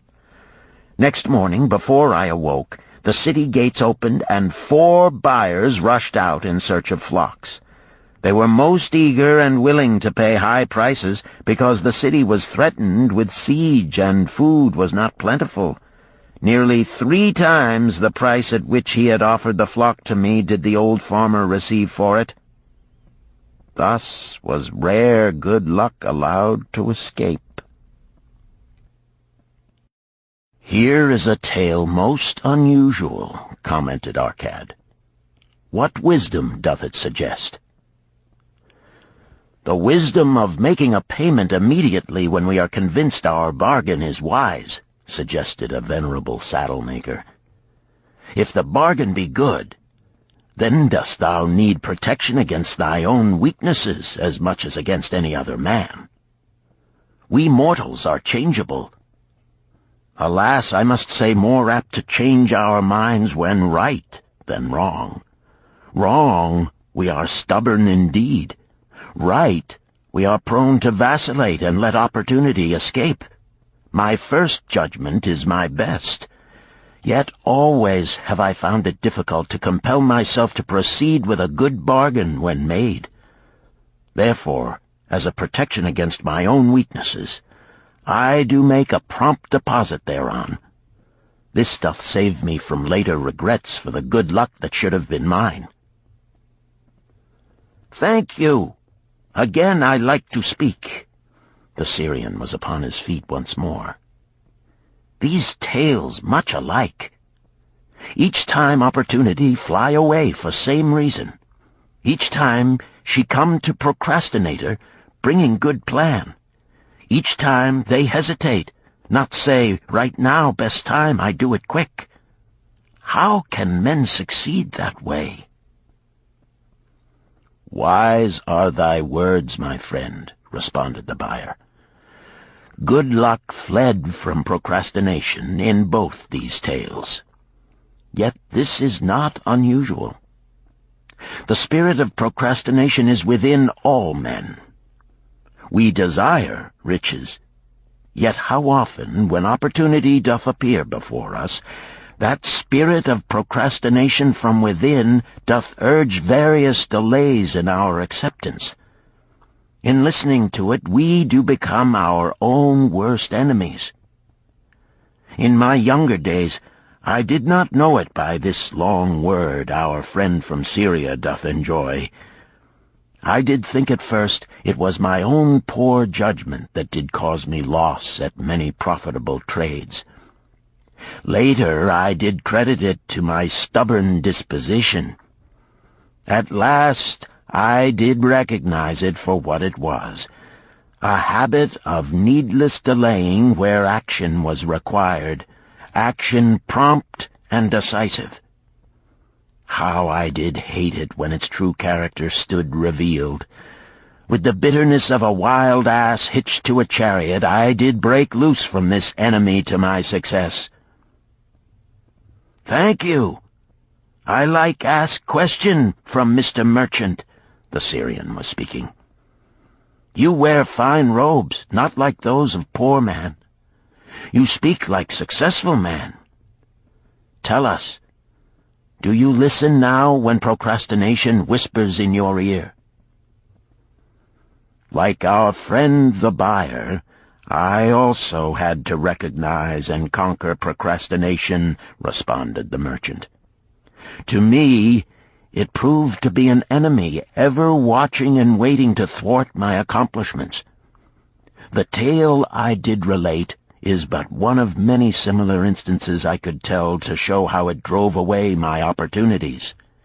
'Tis not difficult to conquer once understood. No man willingly permits the thief to rob his bins of grain, nor does any man willingly permit an enemy to drive away his customers and rob him of his profits. When once I did recognize that such acts as these my enemy was committing, with determination I conquered him. So must every man master his own spirit of procrastination before he can expect to share in the rich treasures of Babylon. What sayest, Arcad? Because thou art the richest man in Babylon, many do proclaim thee to be the luckiest. Dost agree with me that no man can arrive at a full measure of success until he hath completely crushed the spirit of procrastination within him? It is even as thou sayest, Arcad admitted. During my long life, I have watched generation following generation, marching forward along those avenues of trade, science, and learning that lead to success in life. Opportunities came to all these men. Some grasped theirs and moved steadily to the gratification of their deepest desires, but the majority hesitated, faltered, and fell behind. Arcad turned to the cloth weaver. Thou didst suggest that we debate good luck. Let us hear what thou now thinkest upon the subject. I do see good luck in a different light. I had thought of it as something most desirable that might happen to a man without effort upon his part. Now I do realize such happenings are not the sort of thing one may attract to himself. From our discussion have I learned that to attract good luck to oneself, it is necessary to take advantage of opportunities. Therefore, in the future, I shall endeavor to make the best of such opportunities as do come to me. Thou hast well grasped the truths brought forth in our discussion, Arcad replied. Good luck, we do find, often follows opportunity, but seldom comes otherwise. Our merchant friend would have found great good luck had he accepted the opportunity the good goddess did present to him. Our friend the buyer likewise would have enjoyed good luck had he completed the purchase of the flock and sold at such a handsome profit. We did pursue this discussion to find a means by which good luck could be enticed to us. I feel that we have found the way. Both the tales did illustrate how good luck follows opportunity. Herein lies a truth that many similar tales of good luck, won or lost, could not change. The truth is this: good luck can be enticed by accepting opportunity. Those eager to grasp opportunities for their betterment do attract the interest of the good goddess. She is ever anxious to aid those who please her. Men of action please her best. Action will lead thee forward to the successes thou dost desire. Men of action are favored by the goddess of good luck.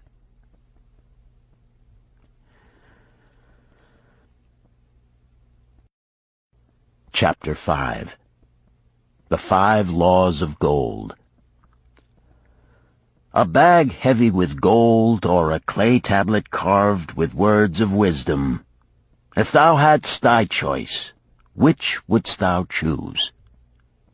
By the flickering light from the fire of desert shrubs, the sun-tanned faces of the listeners gleamed with interest. "The gold! The gold!" chorused the 27. Old Calibab smiled knowingly. "Hark!" he resumed, raising his hand. "Hear the wild dogs out there in the night? They howl and wail because they are lean with hunger. Yet feed them, and what do they? Fight and strut. Then fight and strut some more, giving no thought to the morrow that will surely come. Just so it is with the sons of men. Give them a choice of gold and wisdom. What do? Ignore the wisdom and waste the gold. On the morrow they wail because they have no more gold. Gold is reserved for those who know its laws and abide by them." Calabab drew his white robe close about his lean legs, for a cool night wind was blowing. "Because thou hast served me faithfully upon our long journey, because thou cared well for my camels, because thou toiled uncomplainingly across the hot sands of the desert, because thou fought bravely the robbers that sought to despoil my merchandise, I will tell thee this night the tale of the 5 laws of gold, such a tale as thou never hast heard before. Hark ye with deep attention to the words I speak, for if you grasp their meaning and heed them, in the days that come thou shalt have much gold." He paused impressively. Above, in a canopy of blue, the stars shone brightly in the crystal-clear skies of Babylonia. Behind the group loomed their faded tents tightly staked against possible desert storms. Beside the tents were neatly stacked bales of merchandise covered with skins. Nearby, the camel herd sprawled in the sand, some chewing their cuds contentedly, others snoring in hoarse discord. "Thou hast told us many good tales, Calabab," spoke up the chief packer. "We look to thy wisdom to guide us upon the morrow when our service with thee shall be at an end." "I have but told thee of my adventures in strange and distant lands, but this night I shall tell thee of the wisdom of Arkad, the wise rich man." "Much have we heard of him," acknowledged the chief packer, "for he was the richest man that ever lived in Babylon." "The richest man he was, and that because he was wise in the ways of gold, even as no man had ever been before him. This night shall I tell you of his great wisdom as it was told to me by Nomasir, his son, many years ago in Nineveh, when I was but a lad. My master and myself had tarried long into the night in the palace of Nomasir. I had helped my master bring great bundles of fine rugs, each one to be tried by Nomasir until his choice of colors was satisfied. At last he was well pleased, and commanded us to sit with him and to drink a rare vintage, odorous to the nostrils and most warming to my stomach, which was unaccustomed to such a drink. Then did he tell us this tale of the great wisdom of Arkad, his father, even as I shall tell it to you. In Babylon it is the custom, as you know, that the sons of wealthy fathers live with their parents in expectation of inheriting the estate. Arkad did not approve of this custom. Therefore, when Nomasir reached the man's estate, he sent for the young man and addressed him. "My son, it is my desire that thou succeed to my estate. Thou must, however, first prove that thou art capable of wisely handling it. Therefore, I wish that thou go out into the world and show thy ability both to acquire gold and to make thyself respected among men. To start thee well, I will give thee 2 things of which I myself was denied when I started as a poor youth to build up a fortune. First, I give thee this bag of gold. If thou use it wisely, it will be the basis of thy future success.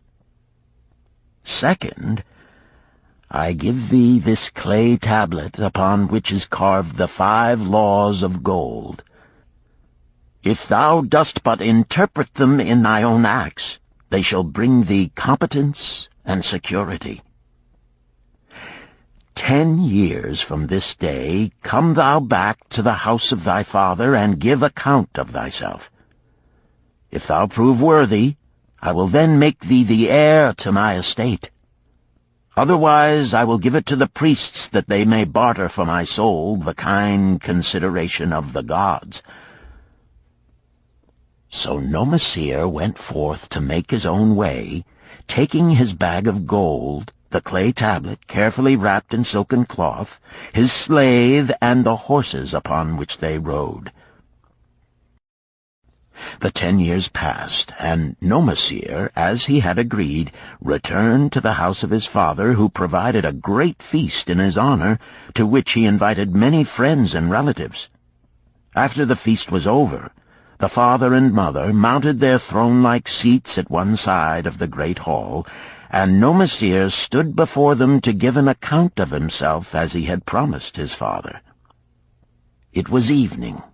The room was hazy with smoke from the wicks of the oil lamps that but dimly lighted it. Slaves in white woven jackets and tunics fanned the humid air rhythmically with long-stemmed palm leaves. A stately dignity colored the scene.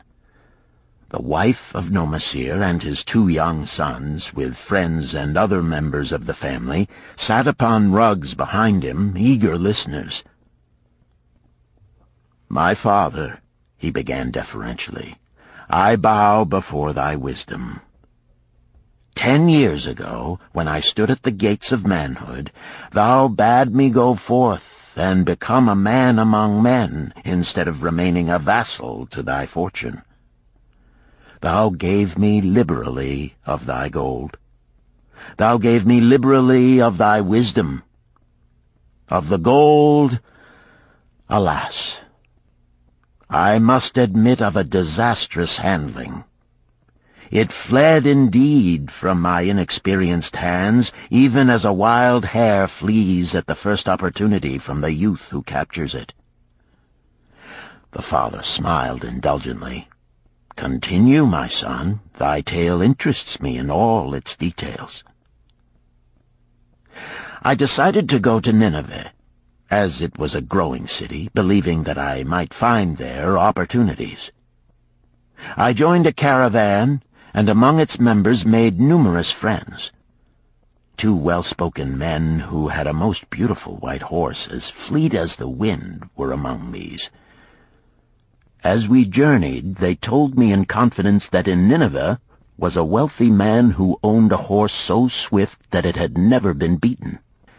Its owner believed that no horse living could run with greater speed. Therefore would he wager any sum, however large, that his horse could outspeed any horse in all Babylonia. Compared to their horse, so my friend said, it was but a lumbering ass that could be beaten with ease. They offered, as a great favor, to permit me to join them in a wager. I was quite carried away with the plan.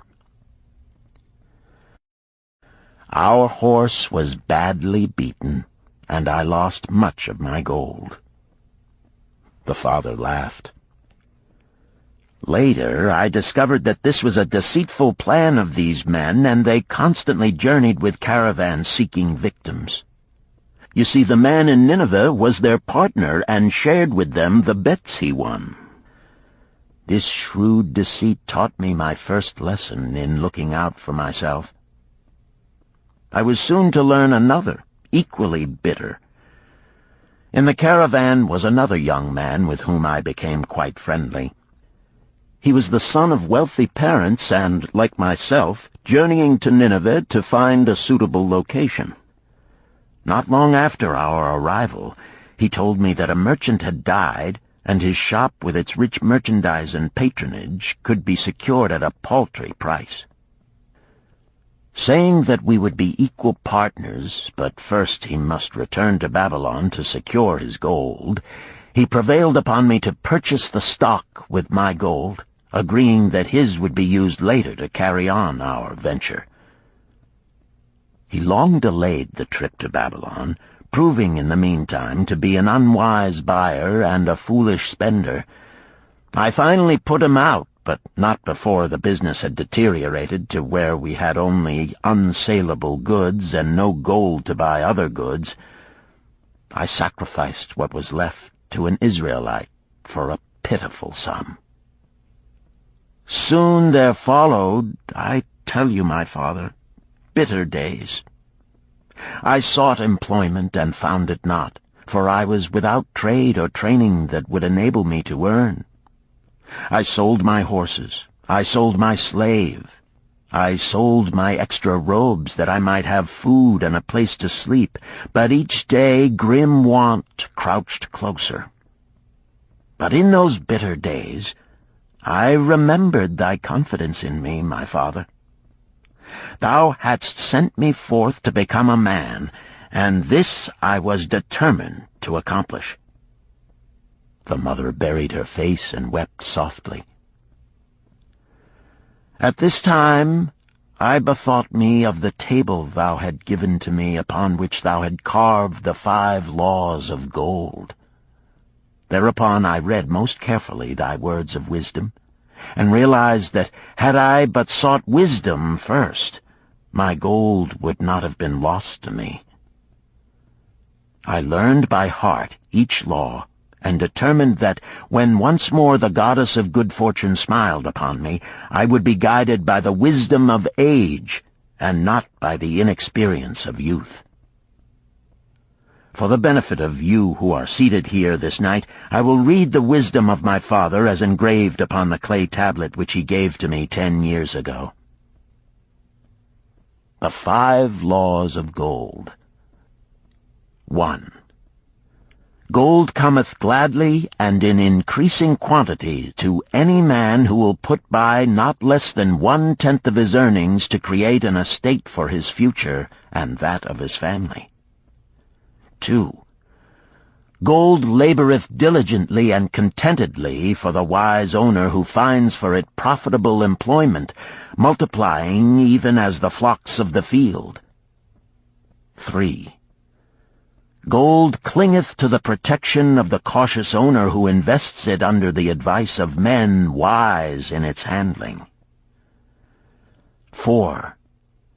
Gold slippeth away from the man who invests it in businesses or purposes with which he is not familiar, or which are not approved by those skilled in its keep. 5. Gold flees the man who would force it to impossible earnings, or who followeth the alluring advice of tricksters and schemers, or who trusts it to his own inexperience and romantic desires in investment. These are the 5 laws of gold as written by my father. I do proclaim them as of greater value than gold itself, as I will show by the continuance of my tale. He again faced his father. I have told thee of the depth of poverty and despair to which my inexperience brought me. However, there is no chain of disasters that will not come to an end. Mine came when I secured employment managing a crew of slaves working upon the new outer wall of the city. Profiting from my knowledge of the first law of gold, I saved a copper from my first earnings, adding to it at every opportunity until I had a piece of silver. It was a slow procedure, for one must live. I did spend grudgingly, I admit, because I was determined to earn back before the 10 years were over as much gold as you, my father, had given to me. One day the slave-master with whom I had become quite friendly said to me, "Thou art a thrifty youth who spends not wantonly what he earns. Hast thou gold put by that is not earning?" "Yes," I replied. "It is my greatest desire to accumulate gold, to replace that which my father gave to me and which I have lost. 'Tis a worthy ambition, I will grant. And do you know that the gold which you have saved can work for you and earn much more gold?" "Alas, my experience has been bitter, for my father's gold has fled from me, and I am in much fear lest my own do the same." "If thou hast confidence in me, I will give thee a lesson in the profitable handling of gold," he replied. "Within a year the outer wall will be complete and ready for the great gates of bronze that will be built at each entrance to protect the city from the king's enemies. In all Nineveh there is not enough metal to make these gates, and the king has not thought to provide it. Here is my plan. A group of us will pool our gold and send a caravan to the mines of copper and tin which are distant, and bring to Nineveh the metal for the gates. When the king says, 'Make the great gates,' we alone can supply the metal, and a rich price he will pay. If the king will not buy from us, we will yet have the metal which can be sold for a fair price." In his offer, I recognized an opportunity to abide by the third law and invest my savings under the guidance of wise men. Nor was I disappointed. Our pool was a success, and my small store of gold was greatly increased by the transaction. In due time I was accepted as a member of this same group in other ventures. They were men wise in the profitable handling of gold. They talked over each plan presented with great care before entering upon it. They would take no chance on losing their principal or tying it up in unprofitable investments from which their gold could not be recovered. Such foolish things as the horse race and the partnership into which I had entered with my inexperience would have had scant consideration with them.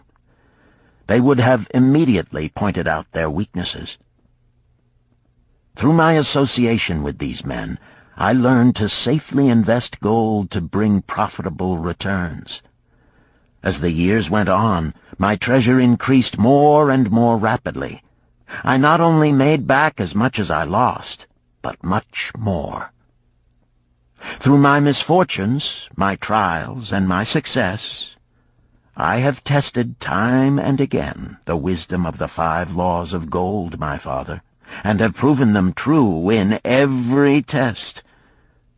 To him who is without knowledge of the 5 laws, gold comes not often, and goeth away quickly.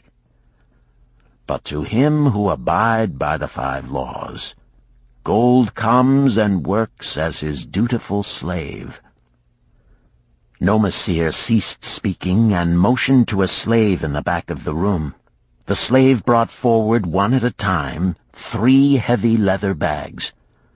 One of these Nomasir took and placed upon the floor before his father, addressing him again. "Thou didst give to me a bag of gold, Babylon gold. Behold, in its place I do return to thee a bag of Nineveh gold of equal weight, an equal exchange, as all will agree. Thou didst give to me a clay tablet inscribed with wisdom. Behold, in its stead I do return 2 bags of gold." So saying, he took from the slave the other 2 bags, and likewise placed them upon the floor before his father. "This I do to prove to thee, my father, of how much greater value I consider thy wisdom than thy gold. Yet who can measure in bags of gold the value of wisdom? Without wisdom, gold is quickly lost by those who have it. But with wisdom, gold can be secured by those who have it not, as these 3 bags of gold do prove. It does indeed give to me the deepest satisfaction, my father, to stand before thee and say that, because of thy wisdom, I have been able to become rich and respected before men." The father placed his hand fondly upon the head of Nomasir. "Thou hast learned well thy lessons, and I am indeed fortunate to have a son to whom I may entrust my wealth." Calibab ceased his tale and looked critically at his listeners. "What means this to thee, this tale of Nomasir?" he continued. "Who among thee can go to thy father or to the father of thy wife and give an account of wise handling of his earnings? What would these venerable men think were you to say, 'I have traveled much and learned much and labored much and earned much, yet alas, of gold I have little. Some I spent wisely, some I spent foolishly, and much I lost in unwise ways'? Dost still think it but an inconsistency of fate that some men have much gold and others have naught? Then you err. Men have much gold when they know the 5 laws of gold and abide thereby. Because I learned these 5 laws in my youth and abided by them, I have become a wealthy merchant. Not by some strange magic did I accumulate my wealth. Wealth that comes quickly goeth the same way. Wealth that stayeth to give enjoyment and satisfaction to its owner comes gradually, because it is a child born of knowledge and persistent purpose. To earn wealth is but a slight burden upon the thoughtful man. Bearing the burden consistently from year to year accomplishes the final purpose. The 5 laws of gold offer to thee a rich reward for their observance. Each of these 5 laws is rich with meaning, and lest thou overlook this in the briefness of my tale, I will now repeat them. I do know them each by heart, because in my youth I could see their value and would not be content until I knew them word for word. The first law of gold. Gold cometh gladly and in increasing quantity to any man who will put by not less than 1/10 of his earnings to create an estate for his future and that of his family.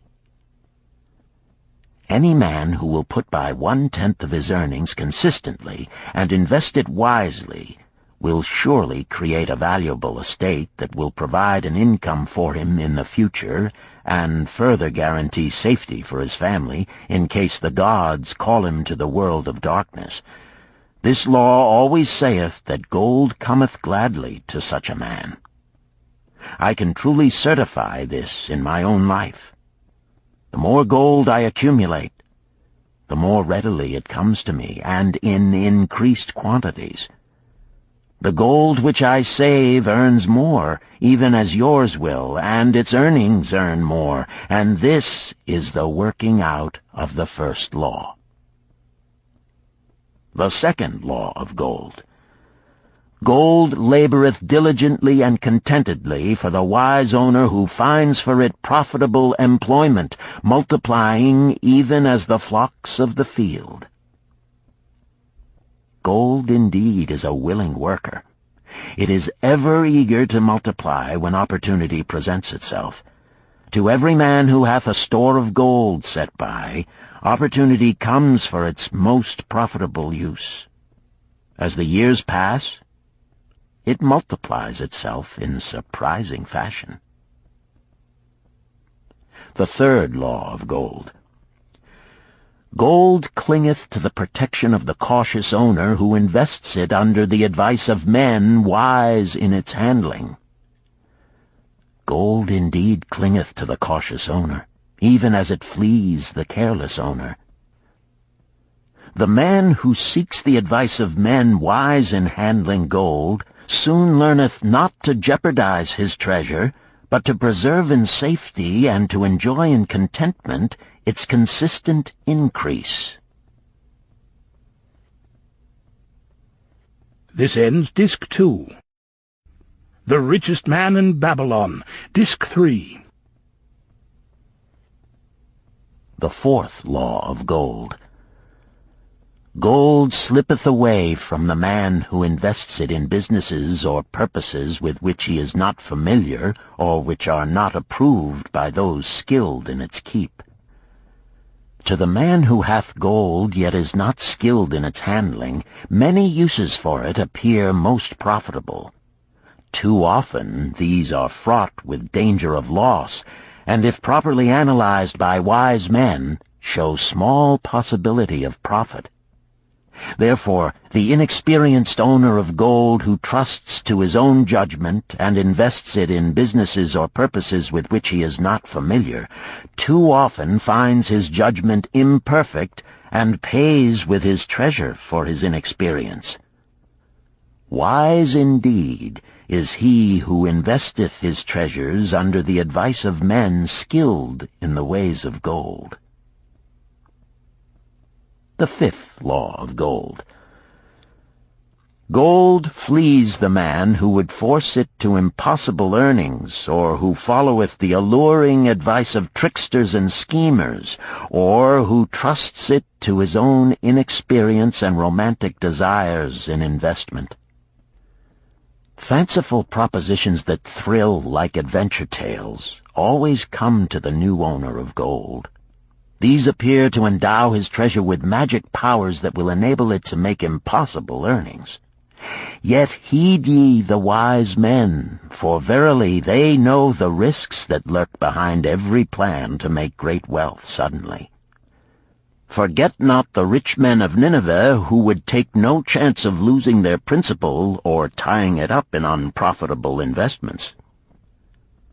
This ends my tale of the 5 laws of gold. In telling it to thee, I have told the secrets of my own success.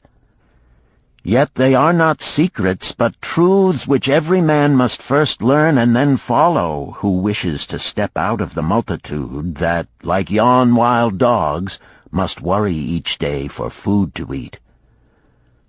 Tomorrow we enter Babylon. Look, see the fire that burns eternal above the temple of Bel? We are already in sight of the golden city.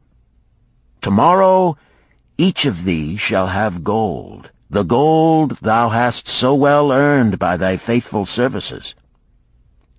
10 years from this night, what can you tell about this gold? If there be men among you who, like Nomasir, will use a portion of their gold to start for themselves an estate and be thenceforth wisely guided by the wisdom of Arkad, 10 years from now, 'tis a safe wager, like the son of Arkad, they will be rich and respected among men. Our wise acts accompany us through life to please us and to help us. Just as surely our unwise acts follow us to plague and torment us. Alas, they cannot be forgotten. In the front rank of the torments that do follow us are the memories of the things we should have done, of the opportunities which came to us, and we took not. Rich are the treasures of Babylon, so rich no man can count their value in pieces of gold. Each year they grow richer and more valuable. Like the treasures of every land, they are a reward, a rich reward awaiting those men of purpose who determine to secure their just share. In the strength of thine own desires is a magic power. Guide this power with thy knowledge of the 5 laws of gold, and thou shalt share the treasures of Babylon.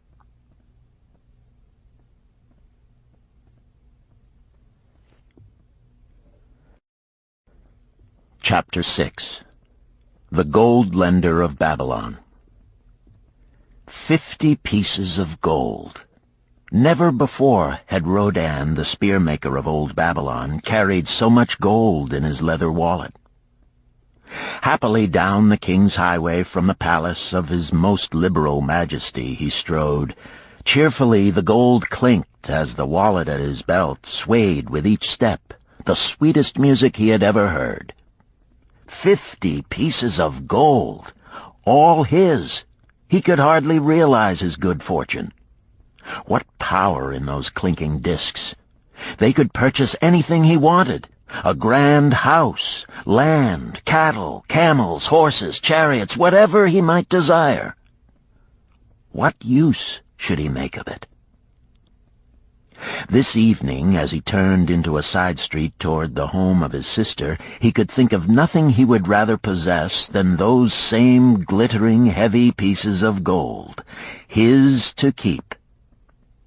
It was upon an evening some days later that a perplexed Rohn entered the shop of Mathon, the lender of gold and dealer in jewels and rare fabrics. Glancing neither to the right nor the left at the colorful articles artfully displayed, he passed through to the living quarters at the rear. Here he found the genteel Mathon lounging upon a rug partaking of a meal served by a black slave. I would counsel with thee, for I know not what to do." Rodan stood stolidly, feet apart, hairy breast exposed by the gaping front of his leather jacket. Mathon's narrow, sallow face smiled a friendly greeting. "What indiscretions hast thou done that thou shouldst seek the lender of gold? Hast been unlucky at the gaming table? Or hath some plump dame entangled thee? For many years have I known thee, yet never hast thou sought me to aid thee in thy troubles. No, no, not such as that. I seek no gold. Instead I crave thy wise advice. Hear, hear, what this man doth say. No one comes to the lender of gold for advice. My ears must play me false. They listen true. Can this be so? Rodan, the spear-maker, doth display more cunning than all the rest, for he comes to Mathon not for gold, but for advice. Many men come to me for gold to pay for their follies, but as for advice, they want it not. Yet who is more able to advise than the lender of gold to whom many men come in trouble? Thou shalt eat with me, Rodan, he continued. Thou shalt be my guest for the evening. Ando, he commanded of the black slave, draw up a rug for my friend Rodan, the spear-maker, who comes for advice. He shall be mine honored guest. Bring to him much food, and get for him my largest cup. Choose well of the best wine, that he may have satisfaction in the drinking. Now tell me, what troubles thee? It is the king's gift. The king's gift? The king did make thee a gift, and it gives thee trouble? What manner of gift? Because he was much pleased with the design I did submit to him for a new point on the spears of the royal guard, he did present me with 50 pieces of gold, and now I am much perplexed. I am beseeched each hour the sun doth travel across the sky by those who would share it with me. That is natural. More men want gold than have it, and would wish one who comes by it easily to divide. But can you not say no? Is thy will not as strong as thy fist? To many I can say no, yet sometimes it would be easier to say yes. Can one refuse to share with one's sister to whom he is deeply devoted? Surely thy own sister would not wish to deprive thee of enjoying thy reward? But it is for the sake of Araman, her husband, whom she wishes to see a rich merchant. She does feel that he has never had a chance, and she beseeches me to loan to him this gold, that he may become a prosperous merchant and repay me from his profits. My friend, resumed Mathon, 'tis a worthy subject thou bringest to discuss. Gold bringeth unto its possessor responsibility and a changed position with his fellow men. It bringeth fear lest he lose it, or it be tricked away from him.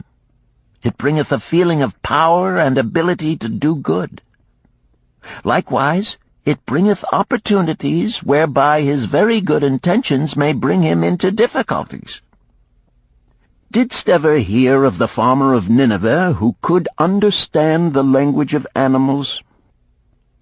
I wot not, for 'tis not the kind of tale men like to tell over the bronze-caster's forge.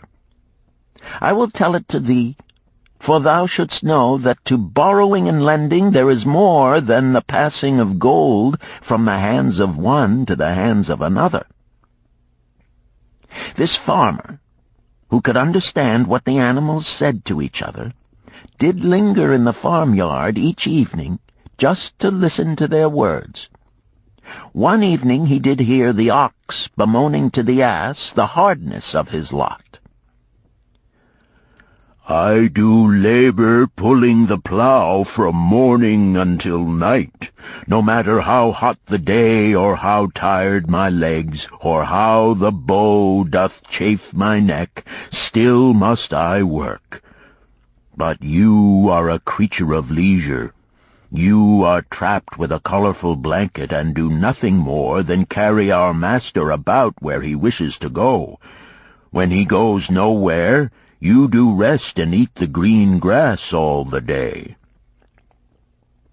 Now the ass, in spite of his vicious heels, was a goodly fellow and sympathized with the ox. "My good friend," he replied, "you do work very hard, and I would help ease your lot. Therefore will I tell you how you may have a day of rest. In the morning, when the slave comes to fetch you to the plow, lie upon the ground and bellow much, that he may say you are sick and cannot work." So the ox took the advice of the ass, and the next morning the slave returned to the farmer and told him the ox was sick and could not pull the plow. "Then," said the farmer, "hitch the ass to the plow, for the plowing must go on." All that day, the ass, who had only intended to help his friend, found himself compelled to do the ox's task. When night came and he was released from the plow, his heart was bitter, and his legs were weary, and his neck was sore where the bow had chafed it. The farmer lingered in the barnyard to listen. The ox began first. "You are my good friend. Because of your wise advice I have enjoyed a day of rest." "And I," retorted the ass, "am like many another simple-hearted one who starts to help a friend and ends up by doing his task for him. Hereafter you draw your own plow, for I did hear the master tell the slave to send for the butcher were you sick again. I wish he would, for you are a lazy fellow." Thereafter they spoke to each other no more. This ended their friendship. Canst thou tell the moral to this tale, Rodan? "'Tis a good tale," responded Rodan, "but I see not the moral." "I thought not that you would, but it is there, and simple too.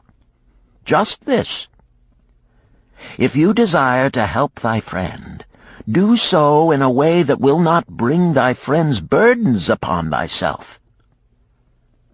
"I had not thought of that. It is a wise moral. I wish not to assume the burdens of my sister's husband. But tell me, you lend to many. Do not the borrowers repay?" Mathon smiled the smile of one whose soul is rich with much experience. "Could a loan be well made if the borrower cannot repay? Must not the lender be wise and judge carefully whether his gold can perform a useful purpose to the borrower and return to him once more? Or whether it will be wasted by one unable to use it wisely and leave him without his treasure, and leave the borrower with a debt he cannot repay? I will show to thee the tokens in my token chest, and let them tell thee some of their stories." Into the room he brought a chest as long as his arm, covered with red pigskin and ornamented with bronze designs. He placed it upon the floor and squatted before it, both hands upon the lid. "From each person to whom I lend, I do exact a token for my token chest, to remain there until the loan is repaid. When they repay, I give it back. But if they never repay, it will always remind me of one who was not faithful to my confidence. The safest loans, my token box tells me, are to those whose possessions are of more value than the one they desire. They own lands or jewels or camels or other things which could be sold to repay the loan. Some of the tokens given to me are jewels of more value than the loan. Others are promises that if the loan be not repaid as agreed, they will deliver to me certain property settlement. On loans like those I am assured that my gold will be returned with the rental thereon, for the loan is based on property. In another class are those who have the capacity to earn. They are such as you, who labor or serve and are paid. They have income.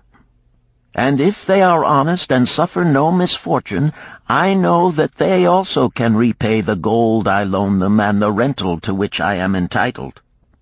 Such loans are based on human effort. Others are those who have neither property nor assured earning capacity. Life is hard, and there will always be some who cannot adjust themselves to it. Alas for the loans I make them! Even though they be no larger than a pence, my token box may censure me in the years to come unless they be guaranteed by good friends of the borrower who know him honorable. Mathon released the clasp and opened the lid. Rodan leaned forward eagerly. At the top of the chest a bronze neckpiece lay upon a scarlet cloth. Mathon picked up the piece and patted it affectionately. "This shall always remain in my token chest, because the owner has passed on into the great darkness. I treasure it, his token, and I treasure his memory, for he was my good friend. We traded together with much success until out of the East he brought a woman to wed, beautiful, but not like our women, a dazzling creature. He spent his gold lavishly to gratify her desires. He came to me in distress when his gold was gone. I counseled with him. I told him I would help him to once more master his own affairs. He swore by the sign of the great bull that he would. But it was not to be. In a quarrel she thrust a knife into the heart he dared her to pierce." "And she?" questioned Rodan. "Yes, of course. This was hers." He picked up the scarlet cloth. "In bitter remorse she threw herself into the Euphrates. These 2 loans will never be repaid.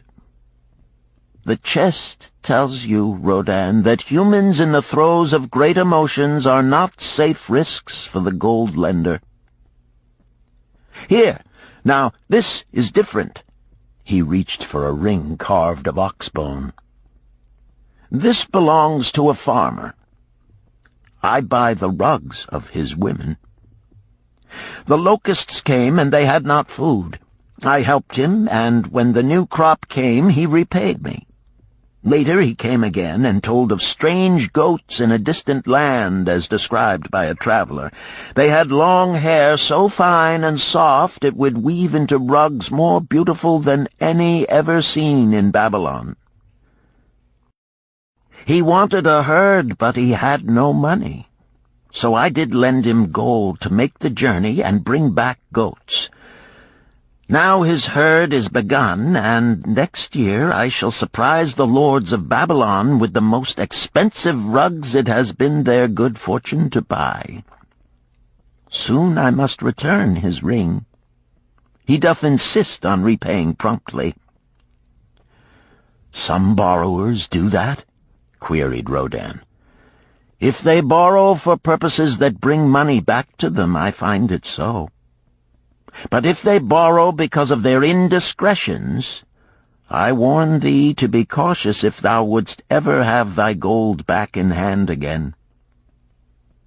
"Tell me about this," requested Rodan, picking up a heavy gold bracelet inset with jewels in rare designs. "The women do appeal to my good friend," bantered Mathon. "I am still much younger than you," retorted Rohn. "I grant that, but this time thou doth suspicion romance where it is not. The owner of this is fat and wrinkled, and doth talk so much and say so little, she drives me mad. Once they had much money and were good customers, but ill times came upon them. She has a son of whom she would make a merchant.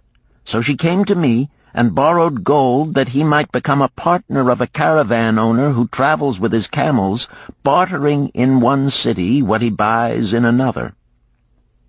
This man proved a rascal, for he left the poor boy in a distant city without money and without friends, pulling out early while the youth slept. Perhaps when this youth has grown to manhood he will repay. Until then I get no rental for the loan, only much talk. But I do admit the jewels are worthy of the loan." "Did this lady ask thy advice as to the wisdom of the loan?" "Quite otherwise. She had pictured to herself this son of hers as a wealthy and powerful man of Babylon. To suggest the contrary was to infuriate her. A fair rebuke I had. I knew the risk for this inexperienced boy, but as she offered security, I could not refuse her." "This," continued Mathon, waving a bit of pack rope tied into a knot, "belongs to Nebator, the camel trader. When he would buy a herd larger than his funds, he brings to me this knot, and I lend to him according to his needs. He is a wise trader. I have confidence in his good judgment and can lend him freely. Many other merchants of Babylon have my confidence because of their honorable behavior. Their tokens come and go frequently in my token box. Good merchants are an asset to our city, and it profits me to aid them to keep trade moving that Babylon be prosperous." Mathon picked out a beetle carved in turquoise and tossed it contemptuously on the floor. "A bug from Egypt. The lad who owns this does not care whether I ever receive back my gold. When I reproach him, he replies, 'How can I repay when ill fate pursues me? You have plenty more. What can I do?' The token is his father's, a worthy man of small means who did pledge his land and herd to back his son's enterprises. The youth found success at first, and then was overzealous to gain great wealth. His knowledge was immature. His enterprises collapsed. Youth is ambitious. Youth would take shortcuts to wealth and the desirable things for which it stands. To secure wealth quickly, youth often borrows unwisely. Youth, never having had experience, cannot realize that hopeless debt is like a deep pit into which one may descend quickly, and where one may struggle vainly for many days. It is a pit of sorrow and regrets, where the brightness of the sun is overcast, and night is made unhappy by restless sleeping. Yet I do not discourage borrowing gold. I encourage it. I recommend it if it be for a wise purpose. I myself made my first real success as a merchant with borrowed gold. Yet what should the lender do in such a case? The youth is in despair and accomplishes nothing. He is discouraged. He makes no effort to repay. My heart turns against depriving the father of his land and cattle." "You tell me much that I am interested to hear," ventured Rohn, "but I hear no answer to my question. Should I lend my 50 pieces of gold to my sister's husband? They mean much to me." "Thy sister is a sterling woman whom I do much esteem. Should her husband come to me and ask to borrow 50 pieces of gold, I should ask him for what purpose he would use it. If he answered that he desired to become a merchant like myself and deal in jewels and rich furnishings, I would say, 'What knowledge have you of the ways of trade? Do you know where you can buy at lowest cost? Do you know where you can sell at a fair price? Could he say yes to these questions? No, he could not, Rohn admitted. He has helped me much in making spears, and he has helped some in the shops. Then would I say to him that his purpose was not wise. Merchants must learn their trade. His ambition, though worthy, is not practical, and I would not lend him any gold. But supposing he could say, yes, I have helped merchants much. I know how to travel to Smyrna and to buy at low cost the rugs the housewives weave. I also know many of the rich people of Babylon to whom I can sell these at a large profit. Then I would say, your purpose is wise and your ambition honorable. I shall be glad to lend you the 50 pieces of gold if you can give me security that they will be returned. But would he say, I have no security other than that I am an honored man and will pay you well for the loan? Then would I reply, I treasure much each piece of gold. Were the robbers to take it from you as you journeyed to Smyrna, or take the rugs from you as you returned, then you would have no means of repaying me, and my gold would be gone.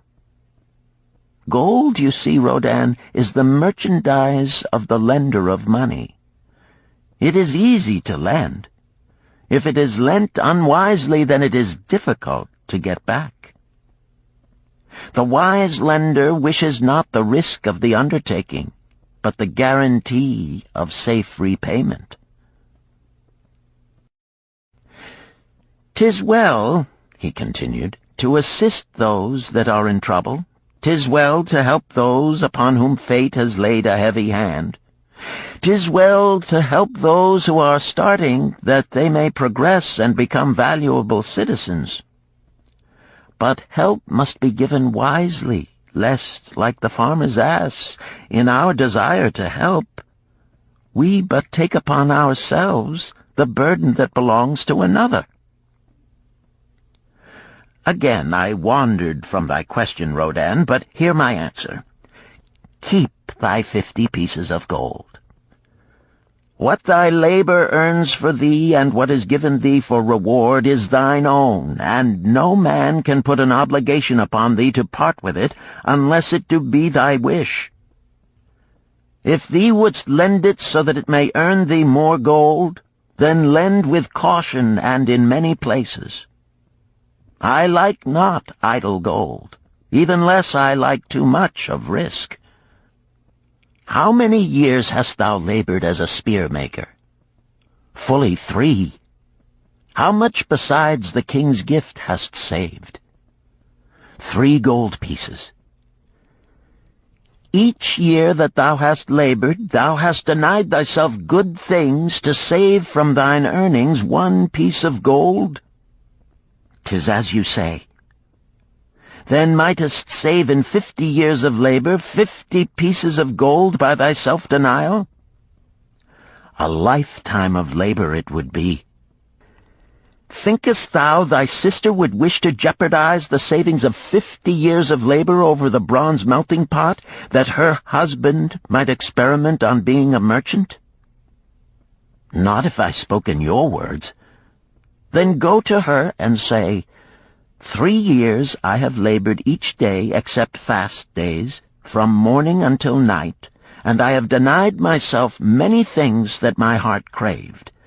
For each year of labor and self-denial, I have to show 1 piece of gold.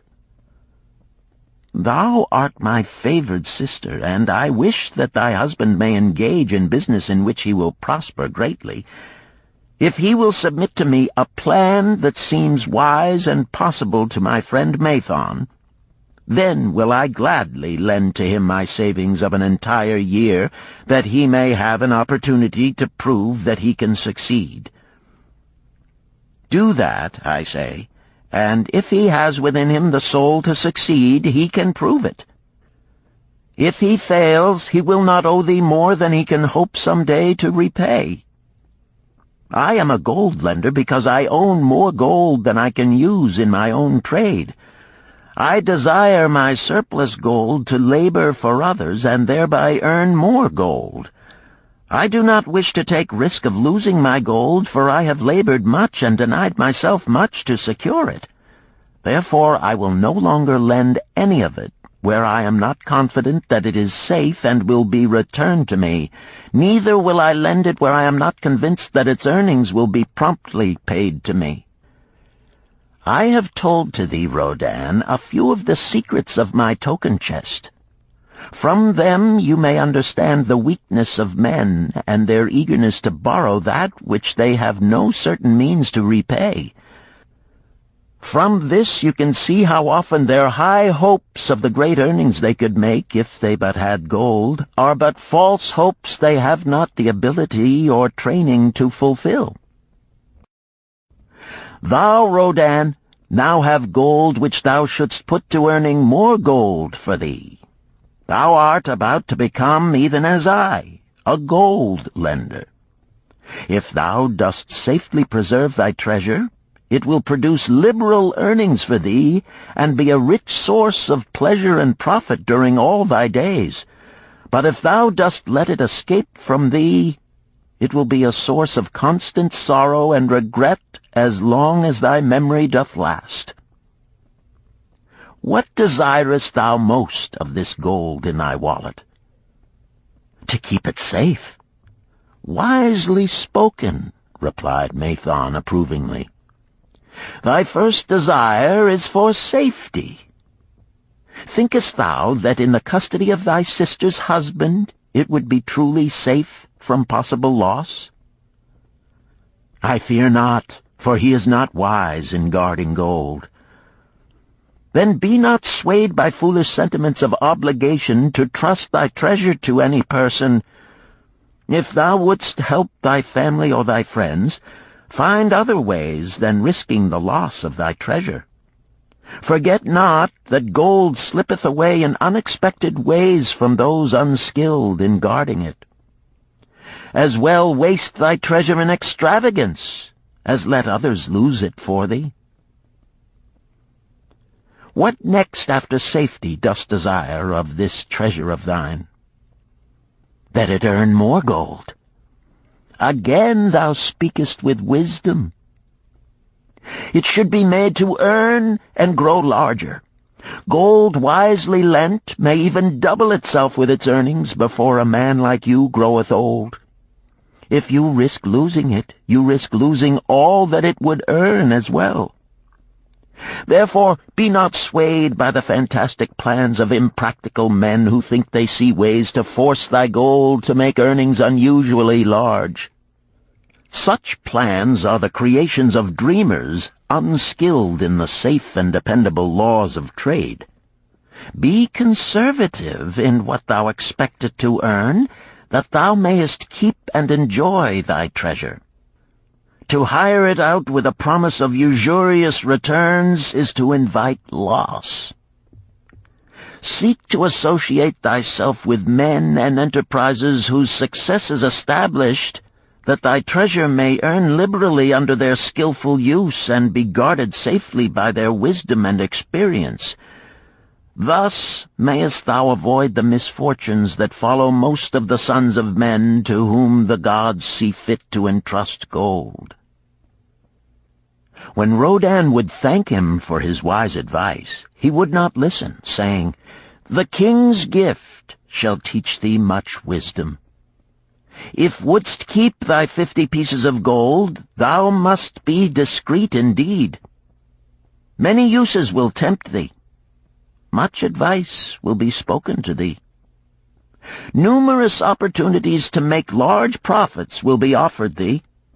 The stories from my token box should warn thee, before thou let any piece of gold leave thy pouch, to be sure that thou hast a safe way to pull it back again. Should my further advice appeal to thee, return again. It is gladly given. Ere thou goest, read this which I have carved beneath the lid of my token box. It applies equally to the borrower and the lender." Better a little caution than a great regret.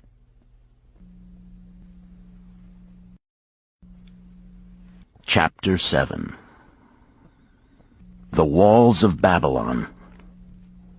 Old Banzar, grim warrior of another day, stood guard at the passageway leading to the top of the ancient walls of Babylon. Up above, valiant defenders were battling to hold the walls. Upon them depended the future existence of this great city with its hundreds of thousands of citizens. Over the walls came the roar of the attacking armies, the yelling of many men, the trampling of thousands of horses, the deafening boom of the battering rams pounding the bronzed gates. In the street behind the gate lounged the spearmen, waiting to defend the entrance should the gates give way. They were but few for the task. The main armies of Babylon were with their king, far away in the east on a great expedition against the Elamites. No attack upon the city having been anticipated during their absence, the defending forces were small. Unexpectedly from the north bore down the mighty armies of the Assyrians, and now the walls must hold or Babylon was doomed. About Banzar were great crowds of citizens, white-faced and terrified, eagerly seeking news of the battle. With hushed awe they viewed the stream of wounded and dead being carried or led out of the passageway. Here was the crucial point of attack. After 3 days of circling about the city, the enemy had suddenly thrown his great strength against this section and this gate. The defenders from the top of the wall fought off the climbing platforms and the scaling ladders of the attackers with arrows, burning oil, and, if any reached the top, spears. Against the defenders, thousands of the enemy's archers poured a deadly barrage of arrows. Old Banzar had the vantage point for news. He was closest to the conflict and first to hear of each fresh repulse of the frenzied attackers. An elderly merchant crowded close to him, his palsied hands quivering. "Tell me, he pleaded. "They cannot get in. My sons are with the good king. There is no one to protect my old wife. My goods, they will steal all. My food, they will leave nothing. We are old, too old to defend ourselves, too old for slaves. We shall starve, we shall die. Tell me they cannot get in." "Calm thyself, good merchant," the guard responded. "The walls of Babylon are strong. Go back to the bazaar and tell your wife that the walls will protect you and all of your possessions as safely as they protect the rich treasures of the king. Keep close to the walls, lest the arrows flying over strike you." A woman with a babe in arms took the old man's place as he withdrew. "Sergeant, what news from the top? Tell me truly that I may reassure my poor husband. He lies with fever from his terrible wounds, yet insists upon his armor and his spear to protect me who am with child. Terrible, he says, will be the vengeful lust of our enemies should they break in." "Be thou good of heart, thou mother that is and is again to be. The walls of Babylon will protect you and your babes. They are high and strong. Hear ye not the yells of our valiant defenders as they empty the cauldrons of burning oil upon the ladder scalers?" "Yes, that do I hear, and also the roar of the battering rams that do hammer at our gates." "Back to thy husband. Tell him the gates are strong and withstand the rams. Also that the scalers climb the walls, but to receive the waiting spear thrust. Watch thy way, and hasten behind yon buildings." Banzar stepped aside to clear the passage for heavily armed reinforcements.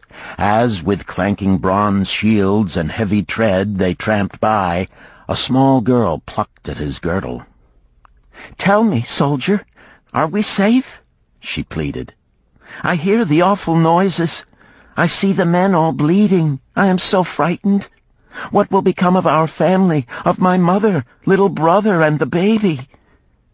The grim old campaigner blinked his eyes and thrust forward his chin as he beheld the child. "Be not afraid, little one," he reassured her. "The walls of Babylon will protect you and mother and little brother and the baby.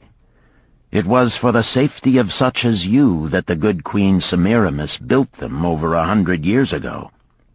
Never have they been broken through. Go back and tell your mother and little brother and the baby that the walls of Babylon will protect them and they need have no fear."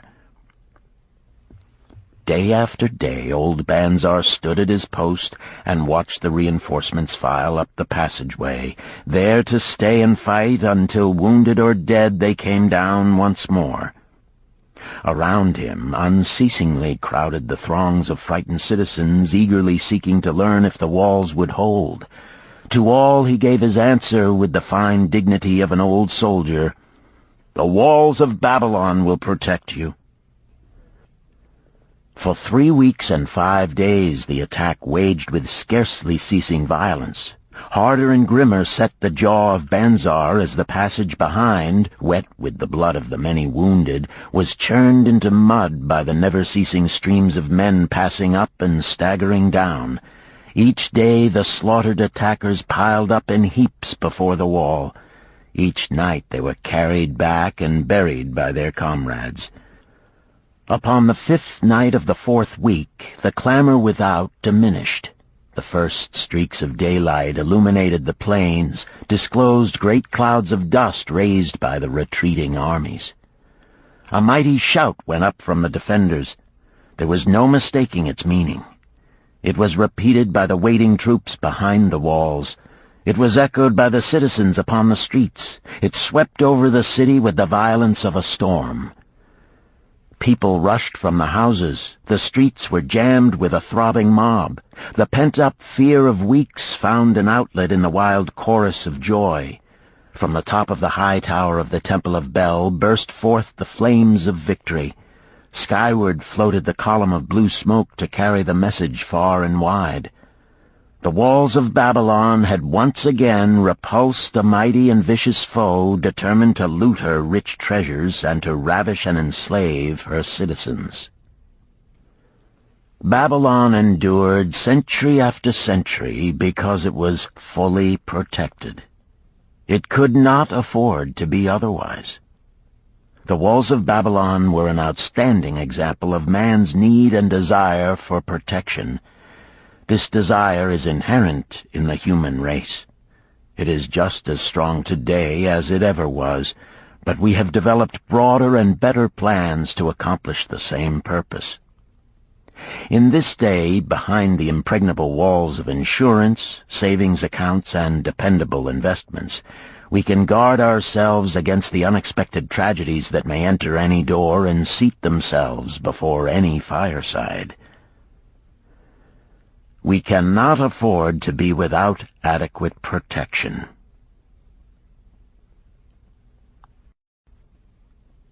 Chapter 8. The Camel Trader of Babylon. The hungrier one becomes, the clearer one's mind works. Also, the more sensitive one becomes to the odors of food. Tarkad, the son of Azure, certainly thought so. For 2 whole days he had tasted no food except 2 small figs purloined from over the wall of a garden. Not another could he grab before the angry woman rushed forth and chased him down the street. Her shrill cries were still ringing in his ears as he walked through the marketplace. They helped him to restrain his restless fingers from snatching the tempting fruits from the baskets of the market women. Never before had he realized how much food was brought to the markets of Babylon and how good it smelled. Leaving the market, he walked across to the inn and paced back and forth in front of the eating house. Perhaps here he might meet someone he knew, someone from whom he could borrow a copper that would gain him a smile from the unfriendly keeper of the inn and, with it, a liberal helping. Without the copper, he knew all too well how unwelcome he would be. In his abstraction, he unexpectedly found himself face to face with the one man he wished most to avoid, the tall, bony figure of Dabasir, the camel trader. Of all the friends and others from whom he had borrowed small sums, Dabasir made him feel the most uncomfortable because of his failure to keep his promises to repay promptly. Dabasir's face lighted up at the sight of him. "Ha! 'Tis Tarkad, just the one I have been seeking, that he might repay the 2 pieces of copper which I lent him a moon ago. Also the piece of silver which I lent to him before that. We are well met. I can make good use of the coins this very day. What say, boy, what say?" Tarkad stuttered, and his face flushed. He had naught in his empty stomach to nerve him to argue with the outspoken Dabasir. "I am sorry, very sorry," he mumbled weakly. "But this day I have neither the copper nor the silver with which I could repay." "Then get it," Dabasir insisted. "Surely thou canst get hold of a few coppers and a piece of silver to repay the generosity of an old friend of thy father, who aided thee whence thou wast in need." "'Tis because ill fortune does pursue me that I cannot pay." "Ill fortune? Wouldst blame the gods for thine own weakness? Ill fortune pursues every man who thinks more of borrowing than of repaying. Come with me, boy, while I eat. I am hungry, and I would tell thee a tale." Tarkad flinched from the brutal frankness of Dabasir, but here at least was an invitation to enter the coveted doorway of the eating-house. Dabasir pushed him to a far corner of the room where they seated themselves upon small rugs. When Koskor, the proprietor, appeared smiling, Dabasir addressed him with his usual freedom. "Fat lizard of the desert, bring to me a leg of the goat, very brown, with much juice, and bread and all of the vegetables, for I am hungry and want much food. Do not forget my friend here. Bring to him a jug of water. Have it cooled, for the day is hot." Tarkad's heart sank. Must he sit here and drink water while he watched this man devour an entire goat leg? He said nothing. He thought of nothing he could say. Dabasir, however, knew no such thing as silence. Smiling and waving his hand good-naturedly to the other customers, all of whom knew him, he continued. "I did hear from a traveler just returned from Urfa of a certain rich man who has a piece of stone cut so thin that one can look through it. He put it in the window of his house to keep out the rains. It is yellow, so this traveler does relate, and he was permitted to look through it, and all the outside world looks strange and not like it really is. What say you to that, Tarkad? Thinkest all the world could look to a man a different color from what it is?" "I dare say," responded the youth, much more interested in the fat leg of goat placed before Dabasir. "Well, I know it to be true, for I, myself, have seen the world all of a different color from what it really is, and the tale I am about to tell relates how I came to see it in its right color once more." "Dabasir will tell a tale," whispered a neighboring diner to his neighbor, and dragged his rug close. Other diners brought their food and crowded in a semicircle. They crunched noisily in the ears of Tarkad and brushed him with their meaty bones. He alone was without food. Dabasir did not offer to share with him, nor even motion him to a small corner of the hard bread that was broken off and had fallen from the platter to the floor. "The tale that I am about to tell," began Dabasir, pausing to bite a goodly chunk from the goat leg, "relates to my early life and how I came to be a camel trader.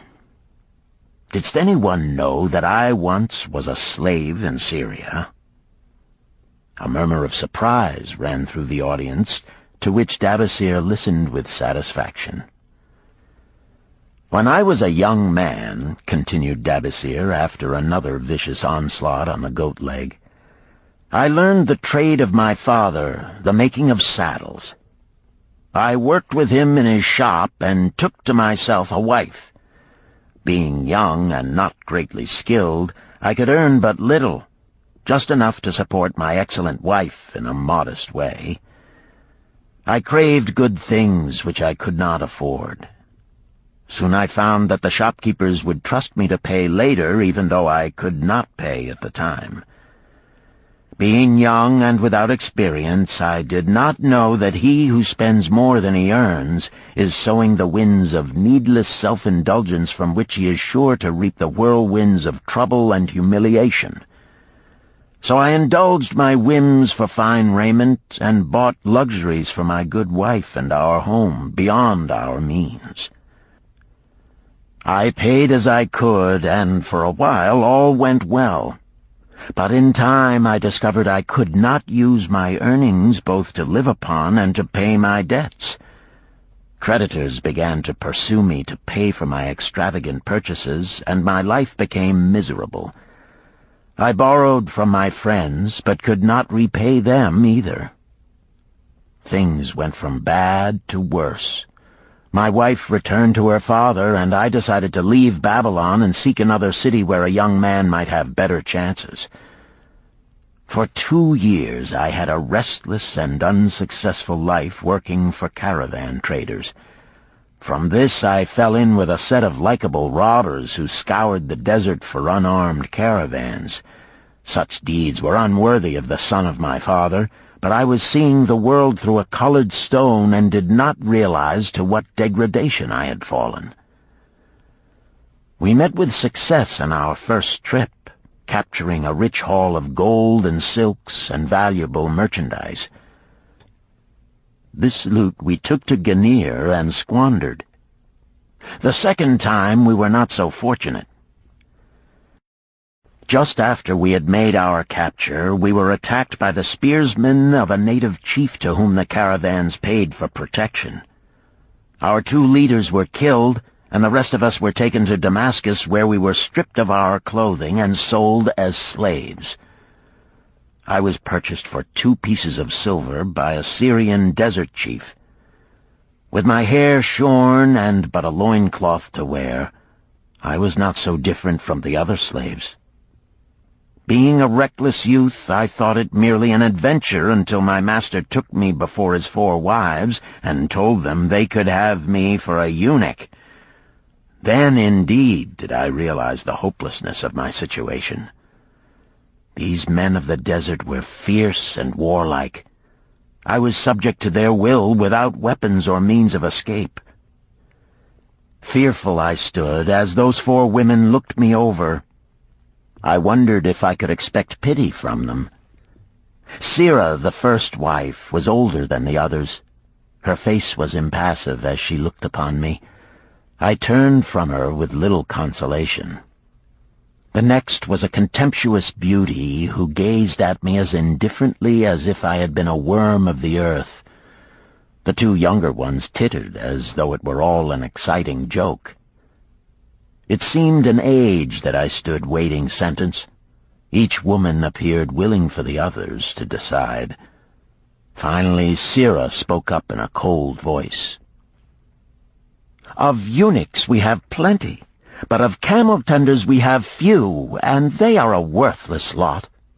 Even this day I would visit my mother who is sick with the fever, and there is no slave I would trust to lead my camel. Ask this slave if he can lead a camel."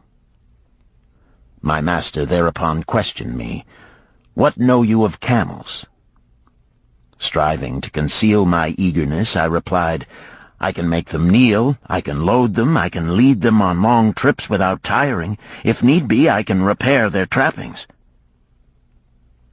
"The slave speaks forward enough," observed my master. "If thou so desire, Sirah, take this man for thy camel-tender." So I was turned over to Sirah, and that day I led her camel upon a long journey to her sick mother. I took the occasion to thank her for her intercession, and also to tell her that I was not a slave by birth, but the son of a freeman, an honorable saddle-maker of Babylon. I also told her much of my story. Her comments were disconcerting to me, and I pondered much afterward on what she said. How can you call yourself a free man when your weakness has brought you to this? If a man has in himself the soul of a slave, will he not become one, no matter what his birth, even as water seeks its level? If a man has within him the soul of a free man, will he not become respected and honored in his own city in spite of his misfortune? For over a year I was a slave and lived with the slaves, but I could not become as one of them. One day Sira asked me, "In the eventime, when the other slaves can mingle and enjoy the society of each other, why dost thou sit in thy tent alone?" To which I responded, "I am pondering what you have said to me. I wonder if I have the soul of a slave. I cannot join them, so I must sit apart." "I, too, must sit apart," she confided. "My dowry was large, and my lord married me because of it. Yet he does not desire me. What every woman longs for is to be desired. Because of this, and because I am barren and have neither son nor daughter, must I sit apart. Were I a man, I would rather die than be such a slave, but the conventions of our tribe make slaves of women." "What think thou of me by this time?" I asked her suddenly. "Have I the soul of a man, or have I the soul of a slave?" "Have you a desire to repay the just debts you owe in Babylon?" she parried. "Yes, I have the desire, but I see no way." "If thou contentedly let the years slip by and make no effort to repay, then thou hast but the contemptible soul of a slave. No man is otherwise who cannot respect himself, and no man can respect himself who does not repay honest debts." "But what can I do who am a slave in Syria?" "Stay a slave in Syria, thou weakling." "I am not a weakling," I denied hotly. "Then prove it." "How?" "Does not thy great king fight his enemies in every way he can and with every force he has? Thy debts are thy enemies. They ran thee out of Babylon. You left them alone, and they grew too strong for thee. Hadst fought them as a man, thou couldst have conquered them and been one honored among the townspeople. But thou had not the soul to fight them, and behold, thy pride hast gone down until thou art a slave in Syria." Much I thought over her unkind accusations, and many defensive phrases I worded to prove myself not a slave at heart. But I was not to have the chance to use them. 3 days later, the maid of Sira took me to her mistress. "My mother is again very sick," she said. "Saddle the 2 best camels in my husband's herd. Tie on waterskins and saddlebags for a long journey. The maid will give thee food at the kitchen tent." I packed the camels, wondering much at the quantity of provisions the maid provided, for the mother dwelt less than a day's journey away. The maid rode the rear camel which followed, and I led the camel of my mistress. When we reached her mother's house, it was just dark. Sira dismissed the maid and said to me, "Dabasir, hast thou the soul of a free man, or the soul of a slave?" "The soul of a free man," I insisted. "Now is thy chance to prove it. Thy master hath imbibed deeply, and his chiefs are in a stupor. Take then these camels and make thy escape. Here in this bag is raiment of thy master's to disguise thee. I will say thou stole the camels and ran away while I visited my sick mother." "Thou hast the soul of a queen," I told her. "Much do I wish that I might lead thee to happiness." "Happiness," she responded, "awaits not the runaway wife who seeks it in far lands among strange people. Go thy own way, and may the gods of the desert protect thee, for the way is far and barren of food or water." I needed no further urging, but thanked her warmly and was away into the night. I knew not this strange country, and had only a dim idea of the direction in which lay Babylon, but struck out bravely across the desert toward the hills. One camel I rode, and the other I led. All that night I traveled, and all the next day, urged on by the knowledge of the terrible fate that was meted out to slaves who stole their master's property and tried to escape. Late that afternoon I reached a rough country as uninhabitable as the desert. The sharp rocks bruised the feet of my faithful camels, and soon they were picking their way slowly and painfully along. I met neither man nor beast, and could well understand why they shunned this inhospitable land. It was such a journey from then on as few men lived to tell of. Day after day we plodded along. Food and water gave out. The heat of the sun was merciless. At the end of the 9th day, I slid from the back of my mount with the feeling that I was too weak to ever remount, and I would surely die, lost in this abandoned country. I stretched out upon the ground and slept, not waking until the first gleam of daylight. I sat up and looked about me. There was a coolness in the morning air. My camels lay dejected not far away. About me was a vast waste of broken country covered with rock and sand and thorny things. No sign of water, not to eat for man or camel. Could it be that in this peaceful quiet I faced my end? My mind was clearer than it had ever been before. My body now seemed of little importance. My parched and bleeding lips, my dry and swollen tongue, my empty stomach, all had lost their supreme agonies of the day before. I looked across into the uninviting distance, and once again came to me the question, have I the soul of a slave or the soul of a free man? Then, with clearness, I realized that if I had the soul of a slave, I should give up, lie down in the desert and die, a fitting end for a runaway slave. But if I had the soul of a free man, what then? Surely I would force my way back to Babylon, repay the people who had trusted me, bring happiness to my wife who truly loved me, and bring peace and contentment to my parents. Thy debts are thine enemies who have run thee out of Babylon, Sirrah had said. Yes, it was so. Why had I refused to stand my ground like a man? Why had I permitted my wife to go back to her father? Then a strange thing happened. All the world seemed to be of a different color, as though I had been looking at it through a colored stone which had suddenly been removed. At last I saw the true values in life.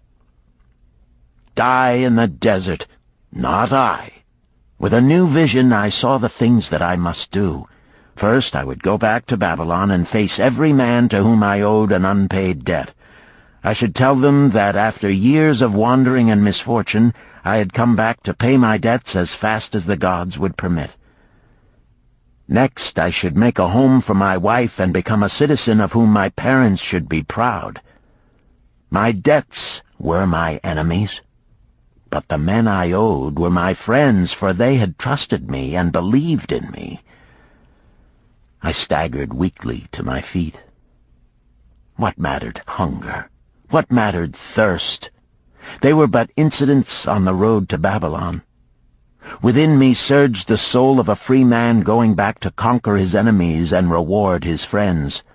I thrilled with the great resolve. The glazed eyes of my camels brightened at the new note in my husky voice. With great effort, after many attempts, they gained their feet. With pitiful perseverance, they pushed on toward the north, where something within me said we would find Babylon. We found water. We passed into a more fertile country where were grass and fruit. We found the trail to Babylon because the soul of a free man looks at life as a series of problems to be solved, and solves them. while the soul of a slave whines, "What can I do who am but a slave?" How about thee, Tarkad? Does thy empty stomach make thy head exceedingly clear? Art ready to take the road that leads back to self-respect? Canst thou see the world in its true color? Hast thou the desire to pay thy honest debts, however many they may be, and once again be a man respected in Babylon? Moisture came to the eyes of the youth. He rose eagerly to his knees. "Thou hast shown me a vision. Already I feel the soul of a free man surge within me." "But how fared you upon your return?" questioned an interested listener. "Where the determination is, the way can be found," Dabasir replied. "I now had the determination, so I set out to find a way. First I visited every man to whom I was indebted, and begged his indulgence until I could earn that with which to repay. Most of them met me gladly. Several reviled me, but others offered to help me. One indeed did give me the very help I needed. It was Mathon, the gold lender. Learning that I had been a camel tender in Syria, he sent me to old Nebator, the camel trader, just commissioned by our good king to purchase many herds of sound camels for the great expedition. With him, my knowledge of camels I put to good use. Gradually, I was able to repay every copper and every piece of silver. Then at last I could hold up my head and feel that I was an honorable man among men." Again Dabasir turned to his food. "Kaskor, thou snail," he called loudly to be heard in the kitchen. "The food is cold. Bring me more meat fresh from the roasting. Bring thou also a very large portion for Tarkad, the son of my old friend, who is hungry and shall eat with me." So ended the tale of Dabasir, the camel trader of old Babylon. He found his own soul when he realized a great truth, a truth that had been known and used by wise men long before his time. It has led men of all ages out of difficulties and into success, and it will continue to do so for those who have the wisdom to understand its magic power. It is for any man to use who reads these lines. Where the determination is, the way can be found.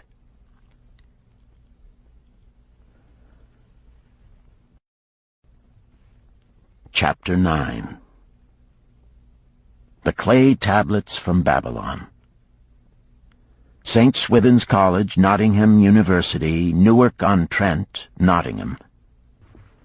October 21st, 1934. Professor Franklin Caldwell, care of British Scientific Expedition, Hilla, Mesopotamia. My dear Professor, the 5 clay tablets from your recent excavation in the ruins of Babylon arrived on the same boat with your letter. I have been fascinated no end and have spent many pleasant hours translating their inscriptions. I should have answered your letter at once, but delayed until I could complete the translations which are attached. The tablets arrived without damage thanks to your careful use of preservatives and excellent packing. You will be as astonished as we in the laboratory at the story they relate. One expects the dim and distant past to speak of romance and adventure. Arabian Nights sort of things, you know.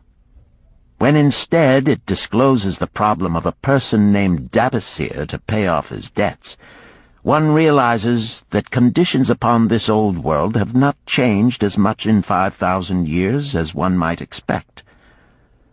It's odd, you know, but these old inscriptions rather rag me, as the students say.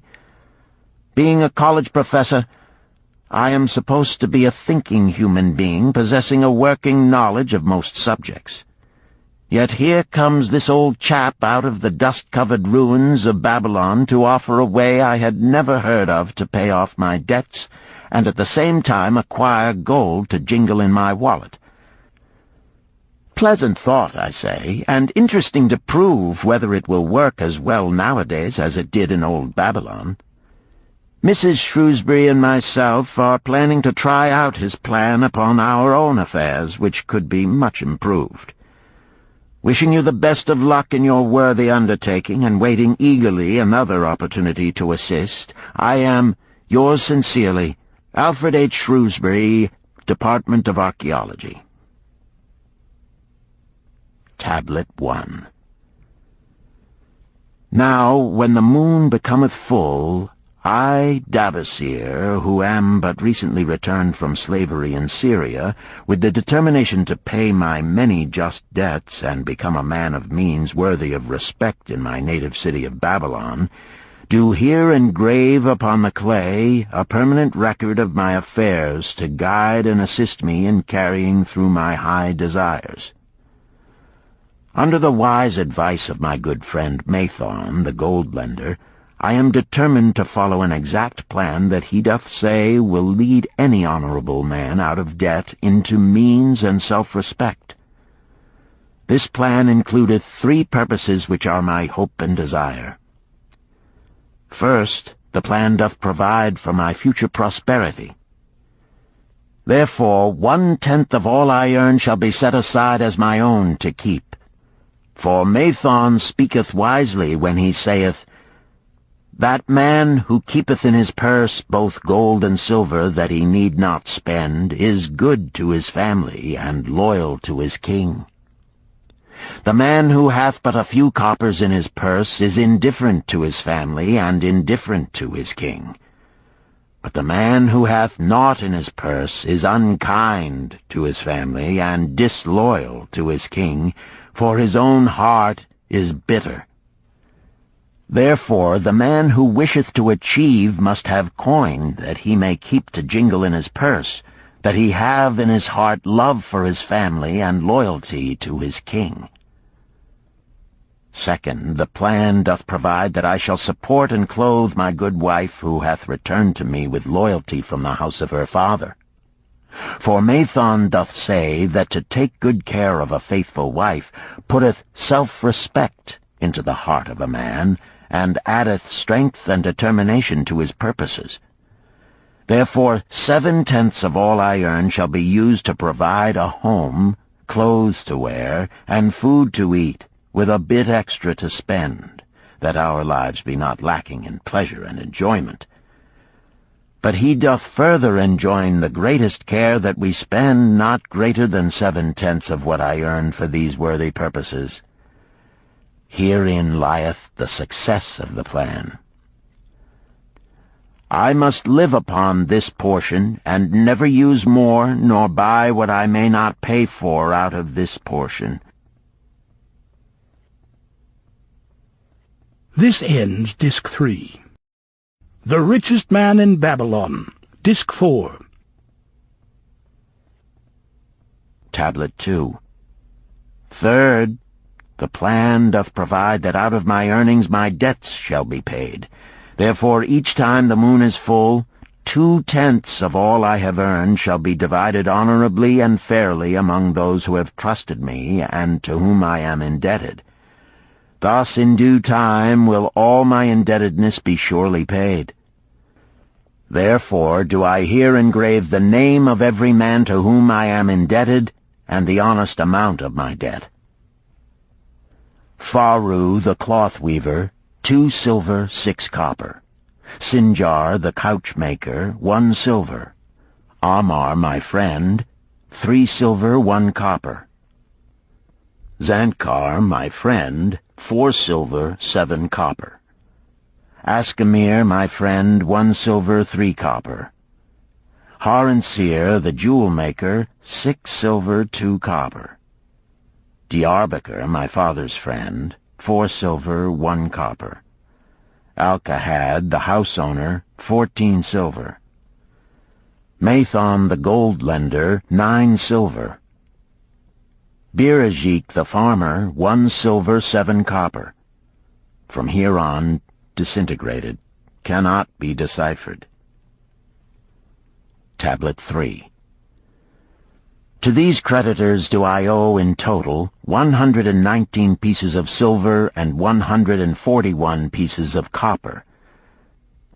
Because I did owe these sums and saw no way to repay, in my folly I did permit my wife to return to her father, and didst leave my native city and seek easy wealth elsewhere, only to find disaster and to see myself sold into the degradation of slavery.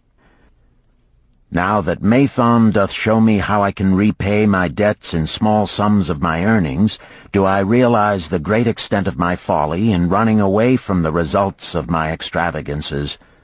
Therefore have I visited my creditors and explained to them that I have no resources with which to pay except my ability to earn, and that I intend to apply 2/10 of all I earn upon my indebtedness evenly and honestly. This much can I pay, but no more. Therefore, if they be patient, in time my obligations will be paid in full. Amar, whom I thought my best friend, reviled me bitterly, and I left him in humiliation. Birajik, the farmer, pleaded that I pay him first, as he didst badly need help. Alcahad, the house owner, was indeed disagreeable, and insisted that he would make me trouble unless I did soon settle in full with him. All the rest willingly accepted my proposal. Therefore am I more determined than ever to carry through, being convinced that it is easier to pay one's just debts than to avoid them. Even though I cannot meet the needs and demands of a few of my creditors, I will deal impartially with all. Tablet 4. Again the moon shines full. I have worked hard with a free mind. My good wife hath supported my intentions to pay my creditors. Because of our wise determination, I have earned during the past moon, buying camels of sound wind and good legs for Nebertor, the sum of 19 pieces of silver. This I have divided according to the plan. 1/10 have I set aside to keep as my own, 7/10 have I divided with my good wife to pay for our living, 2/10 have I divided among my creditors as evenly as could be done in coppers. I did not see Amar, but left it with his wife. Birajik was so pleased that he would kiss my hand. Old Alcahad alone was grouchy and said I must pay faster. To which I replied that if I were permitted to be well fed and not worried, that alone would enable me to pay faster. All the others thanked me and spoke well of my efforts. Therefore, at the end of one moon, my indebtedness is reduced by almost 4 pieces of silver, and I possess almost 2 pieces of silver besides, upon which no man hath claim. My heart is lighter than it hath been for a long time. Again the moon shines full. I have worked hard, but with poor success. Few camels have I been able to buy. Only 11 pieces of silver have I earned. Nevertheless, my good wife and I have stood by the plan, even though we have bought no new raiment and eaten little but herbs. Again I paid ourselves 1/10 of the 11 pieces, while we lived upon 7/10. I was surprised when Amar commended my payment, even though small. So did Birajik. Alcahad flew into a rage, but when told to give back his portion if he did not wish it, he became reconciled. The others, as before, were content. Again the moon shines full, and I am greatly rejoiced. I intercepted a fine herd of camels and bought many sound ones, therefore my earnings were 42 pieces of silver. This moon my wife and myself have bought much-needed sandals and raiment. Also we have dined well on meat and fowl. More than 8 pieces of silver we have paid to our creditors. Even Alcahad did not protest. Great is the plan, for it leadeth us out of debt, and giveth us wealth which is ours to keep. 3 times the moon hath been full since I last carved upon this clay. Each time I paid to myself 1/10 of all I earned.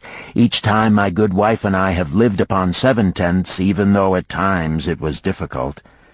Each time have I paid to my creditors 2/10. In my purse I now have 21 pieces of silver that are mine. It maketh my head to stand straight upon my shoulders, and maketh me proud to walk among my friends. My wife keepeth well our home, and is becomingly gowned. We are happy to live together. The plan is of untold value. Hath it not made an honorable man of an ex-slave? Tablet 5. Again the moon shines full, and I remember that it is long since I carved upon the clay. 12 moons in truth have come and gone. But this day I will not neglect my record, because upon this day I have paid the last of my debts. This is the day upon which my good wife and my thankful self celebrate with great feasting that our determination hath been achieved. Many things occurred upon my final visit to my creditors that I shall long remember. Amar begged my forgiveness for his unkind words, and said that I was one of all others he most desired for a friend. Old Alcahad is not so bad after all, for he said, "Thou wert once a piece of soft clay to be pressed and molded by any hand that touched thee. But now thou art a piece of bronze capable of holding an edge. If thou needst silver or gold at any time, come to me." Nor is he the only one who holdeth me in high regard. Many others speak deferentially to me. My good wife looketh upon me with a light in her eyes that doth make a man have confidence in himself. Yet it is the plan that hath made my success. It hath enabled me to pay all my debts and to jingle both gold and silver in my purse. I do commend it to all who wish to get ahead. For truly, if it will enable an ex-slave to pay his debts and have gold in his purse, will it not aid any man to find independence? Nor am I, myself, finished with it, for I am convinced that if I follow it further, it will make me rich among men. St. Swithin's College, Nottingham University, Newark-on-Trent, Nottingham, November 7th, 1936. Professor Franklin Caldwell, care of British Scientific Expedition, Hilla, Mesopotamia. My dear Professor, if in your further digging into those ruins of Babylon you encounter the ghost of a former resident, an old camel-trader named Dabasir, do me a favor. Tell him that his scribbling upon those clay tablets so long ago has earned for him the lifelong gratitude of a couple of college folks back here in England. You will possibly remember my writing a year ago that Mrs. Shrewsbury and myself intended to try his plan for getting out of debt and at the same time having gold to jingle. You may have guessed, even though we tried to keep it from our friends, our desperate straits. We were frightfully humiliated for years by a lot of old debts, and worried sick for fear some of the tradespeople might start a scandal that would force me out of the college. We paid and paid, every shilling we could squeeze out of income, but it was hardly enough to hold things even. Besides, we were forced to do all our buying where we could get further credit regardless of higher costs. It developed into one of those vicious circles that grow worse instead of better. Our struggles were getting hopeless. We could not move to less costly rooms because we owed the landlord. There did not appear to be anything we could do to improve our situation. Then here comes your acquaintance, the old camel-trader from Babylon, with a plan to do just what we wished to accomplish. He jolly well stirred us up to follow his system. We made a list of all our debts, and I took it around and showed it to every one we owed. I explained how it was simply impossible for me to ever repay them the way things were going along. They could readily see this themselves from the figures. Then I explained that the only way I saw to pay in full was to set aside 20% of my income each month to be divided pro rata, which would pay them in full in a little over 2 years. That in the meantime we would go on a cash basis and give them the further benefit of our cash purchases. They were really quite decent. Our greengrocer, a wise old chap, put it in a way that helped to bring around the rest. If you pay for all you buy and then pay some on what you owe, that is better than you have done, for you ain't paid down the account none in 3 years. Finally, I secured all their names to an agreement binding them not to molest us as long as the 20% of income was paid regularly. Then we began scheming on how to live upon 70%. We were determined to keep that extra 10% to jingle. The thought of silver and possibly gold was most alluring. It was like having an adventure to make the change. We enjoyed figuring this way and that to live comfortably upon that remaining 70%. We started with rent and managed to secure a fair reduction. Next, we put our favorite brands of tea and such under suspicion, and were agreeably surprised how often we could purchase superior qualities at less cost. It is too long a story for a letter, but anyhow it did not prove difficult. We managed, and right cheerfully at that. What a relief it proved to have our affairs in such a shape we were no longer persecuted by past due accounts. I must not neglect, however, to tell you about that extra 10% we were supposed to jingle. Well, we did jingle it for some time. Now, don't laugh too soon. You see, that is the sporty part. It is the real fun to start accumulating money that you do not want to spend. There is more pleasure in running up such a surplus than there could be in spending it. After we had jingled to our heart's content, we found a more profitable use for it. We took up an investment upon which we could pay that 10% each month. This is proving to be the most satisfying part of our regeneration. It is the first thing we pay out of my check. There is a most gratifying sense of security to know our investment is growing steadily. By the time my teaching days are over, it should be a snug sum, large enough so the income will take care of us from then on. All this out of my same old check. Difficult to believe, yet absolutely true. All our debts being gradually paid, and at the same time our investment increasing. Besides, we get along financially even better than before. Who would believe there could be such a difference in results between following a financial plan and just drifting along? At the end of the next year, when all our old bills shall have been paid, we will have more to pay upon our investment besides some extra for travel. We are determined never again to permit our living expenses to exceed 70% of our income.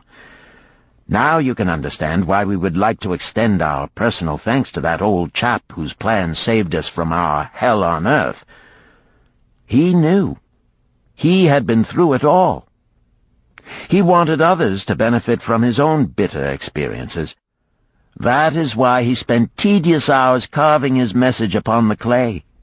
He had a real message for fellow sufferers, a message so important that after 5,000 years it has risen out of the ruins of Babylon just as true and just as vital as the day it was buried. Yours sincerely, Alfred H. Shrewsbury, Department of Archaeology. Chapter 10. The Luckiest Man in Babylon. At the head of his caravan proudly rode Shahrunada, the merchant prince of Babylon. He liked fine cloth and wore rich and becoming robes. He liked fine animals and sat easily upon his spirited Arabian stallion. To look at him, one would hardly have guessed his advanced years. Certainly they would not have suspected that he was inwardly troubled. The journey from Damascus is long, and the hardships of the desert many. These he minded not. The Arab tribes are fierce and eager to loot rich caravans. These he feared not, for his many fleet-mounted guards were a safe protection. About the youth at his side, whom he was bringing from Damascus, was he disturbed. This was Hayden Gula, the grandson of his partner of other years, Arid Gula, to whom he felt he owed a debt of gratitude which could never be repaid. He would like to do something for this grandson, but the more he considered this, the more difficult it seemed because of the youth himself. Eyeing the young man's rings and earrings, he thought to himself, "He thinks jewels are for men. Still, he has his grandfather's strong face. But his grandfather wore no such gaudy robes. Yet I sought him to come, hoping I might help him get a start for himself and get away from the wreck his father has made of their inheritance." Hayden Gula broke in upon his thoughts.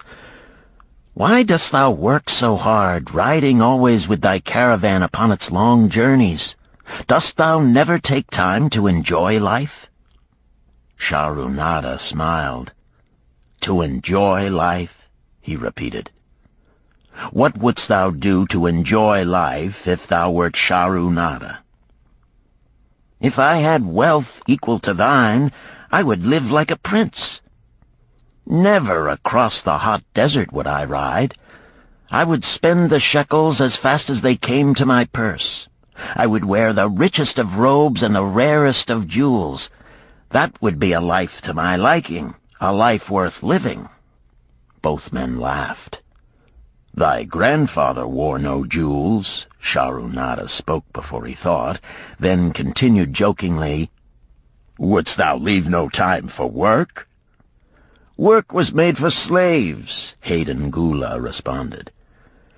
Shahrunada bit his lip but made no reply, riding in silence until the trail led them to the slope. Here he reined his mount, and pointing to the green valley far away, "See, there is the valley. Look far down, and thou canst faintly see the walls of Babylon. The tower is the Temple of Bel. If thine eyes are sharp, thou mayest even see the smoke from the eternal fire upon its crest." "So that is Babylon? Always have I longed to see the wealthiest city in all the world," Hayden Gula commented. "Babylon, where my grandfather started his fortune. Would he were still alive, we would not be so sorely pressed. Why wish his spirit to linger on earth beyond its allotted time? Thou and thy father can well carry on his good work. Alas, of us neither has his gift. Father and myself know not his secret for attracting the golden shekels." Shahrunada did not reply, but gave rein to his mount and rode thoughtfully down the trail to the valley. Behind them followed the caravan in a cloud of reddish dust. Some time later they reached the King's Highway and turned south through the irrigated farms. 3 old men plowing a field caught Shahrunada's attention. They seemed strangely familiar. How ridiculous! One does not pass a field after 40 years and find the same men plowing there. Yet something within him said they were the same. One, with an uncertain grip, held the plow. The others laboriously plodded beside the oxen, ineffectually beating them with their barrel staves to keep them pulling. 40 years ago, he had envied these men. How gladly he would have exchanged places. But what a difference now! With pride he looked back at his trailing caravan, well-chosen camels and donkeys loaded high with valuable goods from Damascus. All this was but one of his possessions. He pointed to the plowers, saying, "Still plowing the same field where they were 40 years ago. They look it, but why thinkest thou they are the same?" "I saw them there," Shahrunada replied. Recollections were racing rapidly through his mind. Why could he not bury the past and live in the present? Then he saw, as in a picture, the smiling face of Arid Gula. The barrier between himself and the cynical youth beside him dissolved. But how could he help such a superior youth with his spendthrift ideas and bejeweled hands? Work he could offer in plenty to willing workers, but not for men who considered themselves too good for work. Yet he owed it to Arid Gula to do something, not a half-hearted attempt. He and Arid Gula had never done things that way. They were not that sort of men. A plan came almost in a flash. There were objections. He must consider his own family and his own standing. It would be cruel. It would hurt. Being a man of quick decisions, he waived objections and decided to act. "Wouldst thou be interested in hearing how thy worthy grandfather and myself joined in the partnership which proved so profitable?" he questioned. "Why not just tell me how thou madest the golden shekels? That is all I need to know," the young man parried. Sharunada ignored the reply and continued, "We start with those men plowing. I was no older than thou. As the column of men in which I marched approached, good old Megiddo, the farmer, scoffed at the slipshod way in which they plowed. Megiddo was chained next to me. 'Look at the lazy fellows,' he protested. 'The plow holder makes no effort to plow deep, nor do the beaters keep the oxen in the furrow. How can they expect to raise a good crop with poor plowing?' "'Didst thou say Megiddo was chained to thee?' Hayden Gula asked in surprise. "'Yes, with bronze collars about our necks and a length of heavy chain between us. Next to him was Zabado, the sheep thief. I had known him in Harun. At the end was a man we called Pirate because he told us not his name. We judged him as a sailor as he had entwined serpents tattooed upon his chest in sailor fashion. The column was made up thus, so the men could walk in fours." "Thou wert chained as a slave?" Hayden Gula asked incredulously. "Did not thy grandfather tell thee I was once a slave? He often spoke of thee, but never hinted of this. He was a man thou couldst trust with innermost secrets. Thou, too, are a man I may trust, am I not right?" Sharunada looked him squarely in the eye. "Thou mayest rely upon my silence, but I am amazed. Tell me, how didst thou come to be a slave?" Sharunada shrugged his shoulders. "Any man may find himself a slave. It was a gaming house and barley beer that brought me disaster. I was the victim of my brother's indiscretions. In a brawl he killed his friend. I was bonded to the widow by my father, desperate to keep my brother from being prosecuted under the law. When my father could not raise the silver to free me, she in anger sold me to the slave dealer." "What a shame and injustice!" Hayden Gula protested. "But tell me, how didst thou regain freedom?" "We shall come to that, but not yet. Let us continue my tale. As we passed, the plowers jeered at us. One did doff his ragged hat and bow low, calling out, 'Welcome to Babylon, guests of the king! He waits for thee on the city walls where the banquet is spread, mud bricks and onion soup.' With that, they laughed uproariously. Pirate flew into a rage and cursed them roundly. 'What do those men mean by the king awaiting us on the walls?' I asked him. 'To the city walls ye march to carry bricks until the back breaks. Maybe they beat thee to death before it breaks. They won't beat me. I'll kill 'em.' Then Megiddo spoke up. 'It doesn't make sense to me to talk of masters beating willing, hard-working slaves to death. Masters like good slaves and treat them well." "Who wants to work hard?" commented Zabato. "Those plowers are wise fellows. They're not breaking their backs, just letting on as if they be." "Thou can't get ahead by shirking," Megiddo protested. "If thou plow a hectare, that's a good day's work, and any master knows it. But when thou plow only a half, that's shirking. I don't shirk. I like to work, and I like to do good work, for work is the best friend I've ever known. It has brought me all the good things I've had, my farm and cows and crops, everything." "Yea, and where be these things now?" scoffed Zabato.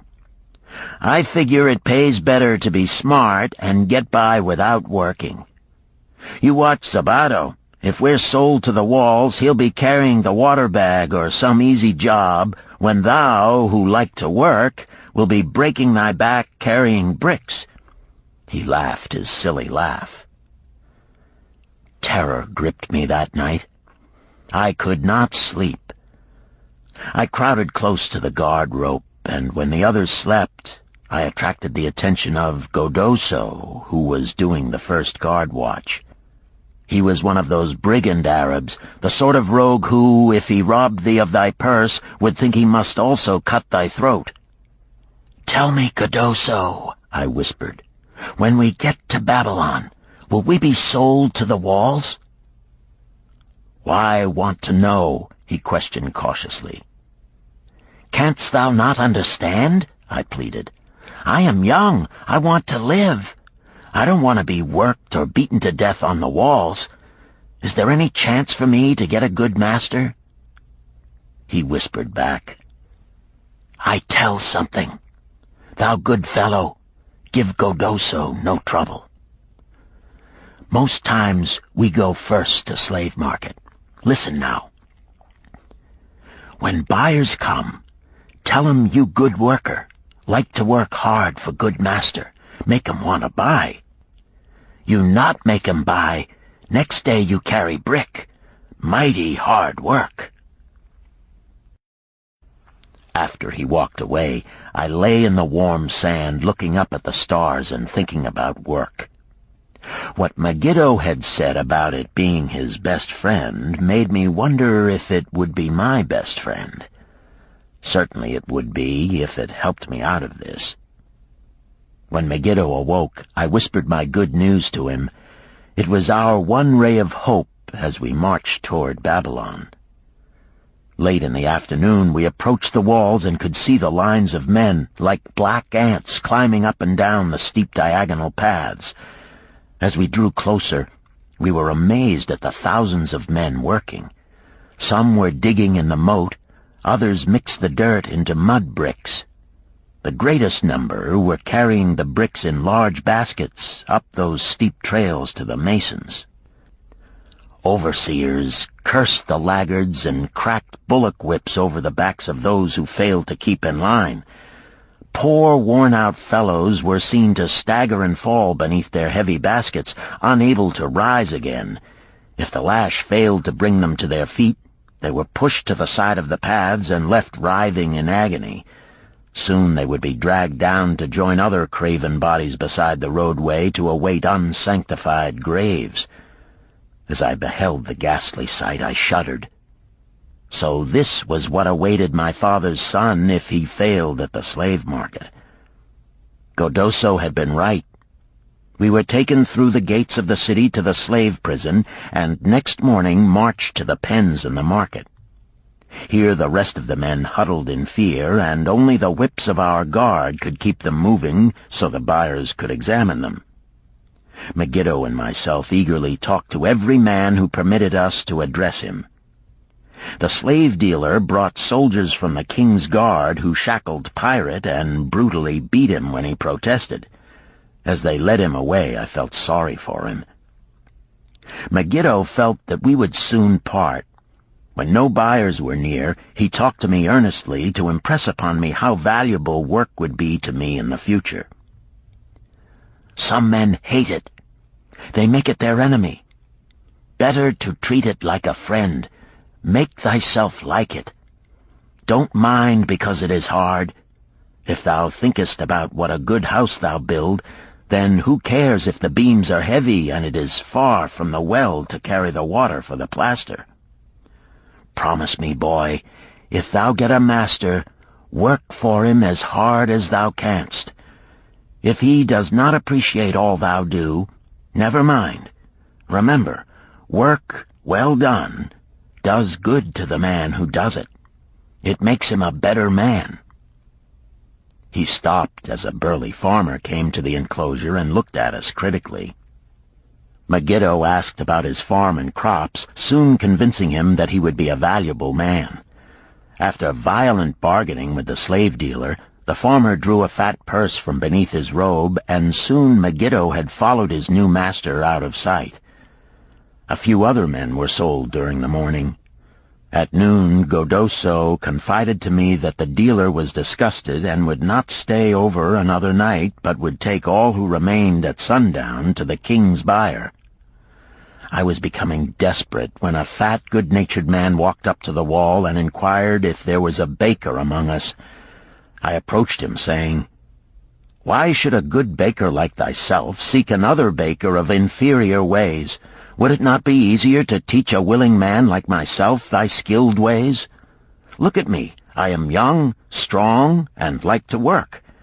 Give me a chance, and I will do my best to earn gold and silver for thy purse."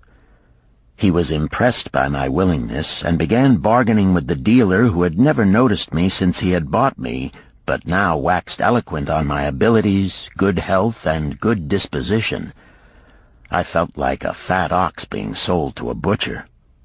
At last, much to my joy, the deal was closed. I followed my new master away, thinking I was the luckiest man in Babylon. My new home was much to my liking. Nananeid, my master, taught me how to grind the barley in the stone bowl that stood in the courtyard, how to build the fire in the oven, and then how to grind very fine the sesame flour for the honey cakes. I had a couch in the shed where his grain was stored. The old slave housekeeper, Swasti, fed me well and was pleased at the way I helped her with the heavy tasks. Here was the chance I had longed for to make myself valuable to my master, and, I hoped, to find a way to earn my freedom.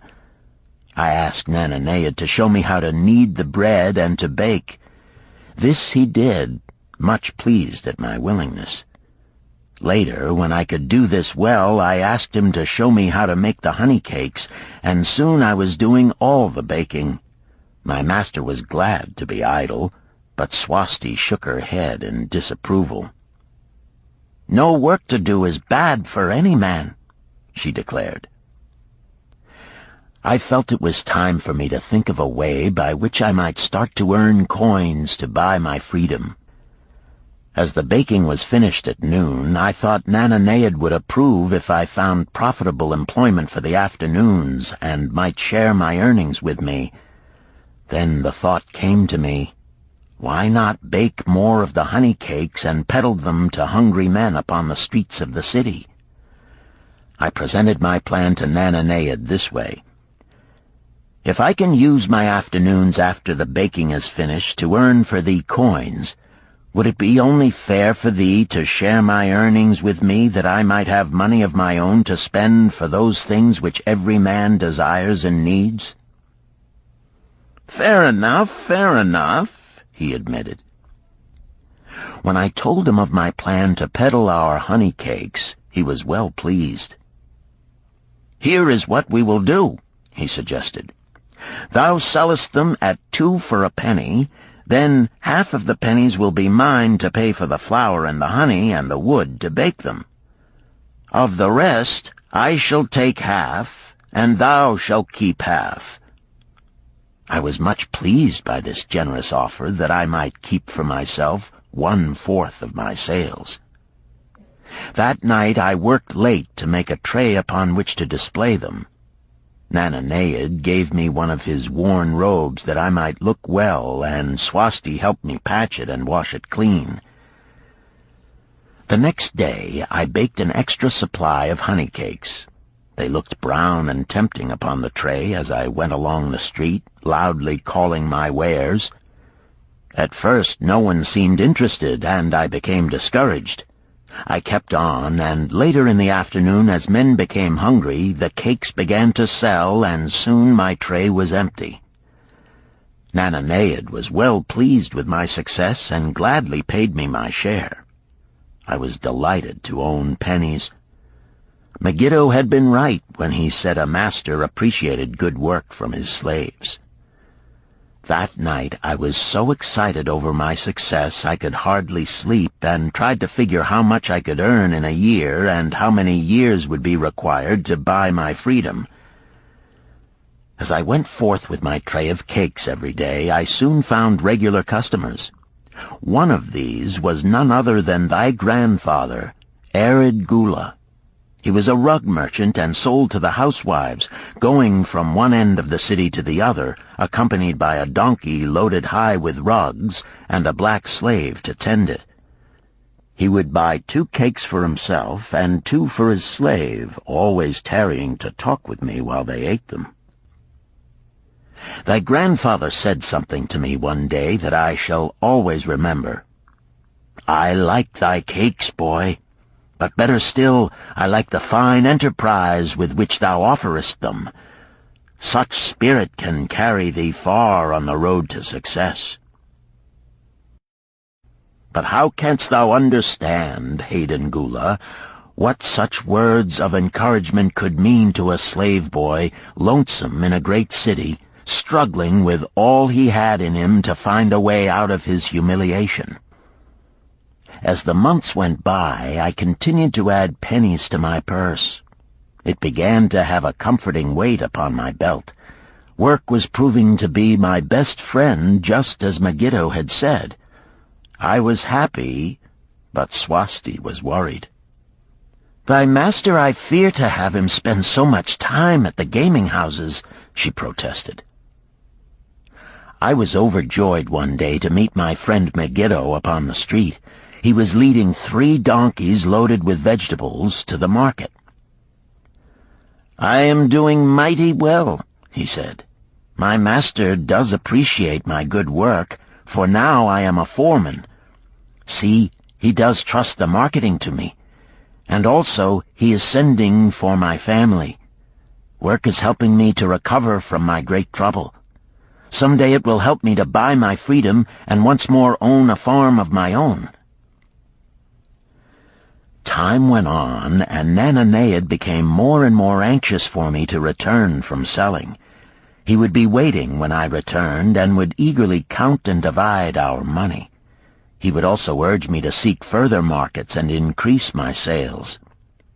Often I went outside the city gates to solicit the overseers of the slaves building the walls. I hated to return to the disagreeable sights, but found the overseers liberal buyers. One day I was surprised to see Zabado waiting in line to fill his basket with bricks. He was gaunt and bent, and his back was covered with welts and sores from the whips of the overseers. I was sorry for him, and handed him a cake which he crushed into his mouth like a hungry animal. Seeing the greedy look in his eyes, I ran before he could grab my tray. "Why dost thou work so hard?" Arid Gula said to me one day. "Almost the same question thou asked of me today, dost thou remember?" I told him what Megiddo had said about work and how it was proving to be my best friend. I showed him with pride my wallet of pennies and explained how I was saving them to buy my freedom. "When thou art free, what wilt thou do?" he inquired. "Then," I answered, "I intend to become a merchant." At that he confided in me, something I had never suspected. "Thou knowest not that I also am a slave. I am in partnership with my master." "Stop," demanded Hayden Gula. "I will not listen to lies defaming my grandfather. He was no slave." His eyes blazed in anger. Sharunada remained calm. "I honor him for rising above his misfortune and becoming a leading citizen of Damascus. Art thou his grandson, cast of the same mold?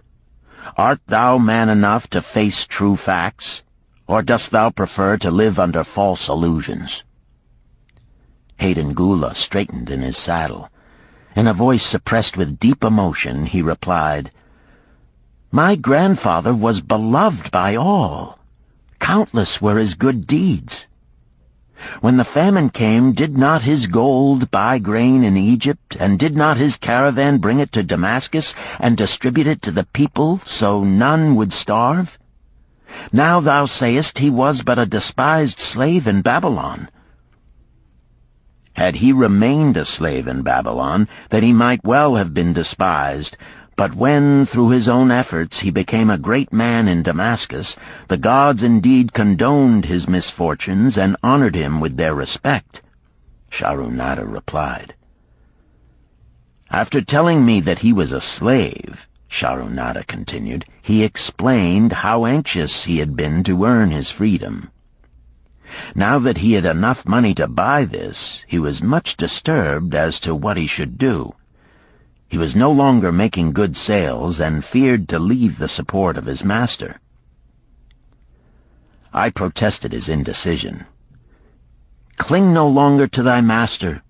Get once again the feeling of being a free man. Act like a free man and succeed like one. Decide what thou desirest to accomplish, and then work will aid thee to achieve it." He went on his way, saying he was glad I had shamed him for his cowardice. One day I went outside the gates again, and was surprised to find a great crowd gathering there. When I asked a man for an explanation, he replied, "Hast thou not heard? An escaped slave who murdered one of the king's guards has been brought to justice and will this day be flogged to death for his crime. Even the king himself is to be here." So dense was the crowd about the flogging post, I feared to go near lest my tray of honey cakes be upset. Therefore I climbed up the unfinished wall to see over the heads of the people. I was fortunate in having a view of Nebuchadnezzar himself as he rode by in his golden chariot. Never had I beheld such grandeur, such robes and hangings of gold cloth and velvet.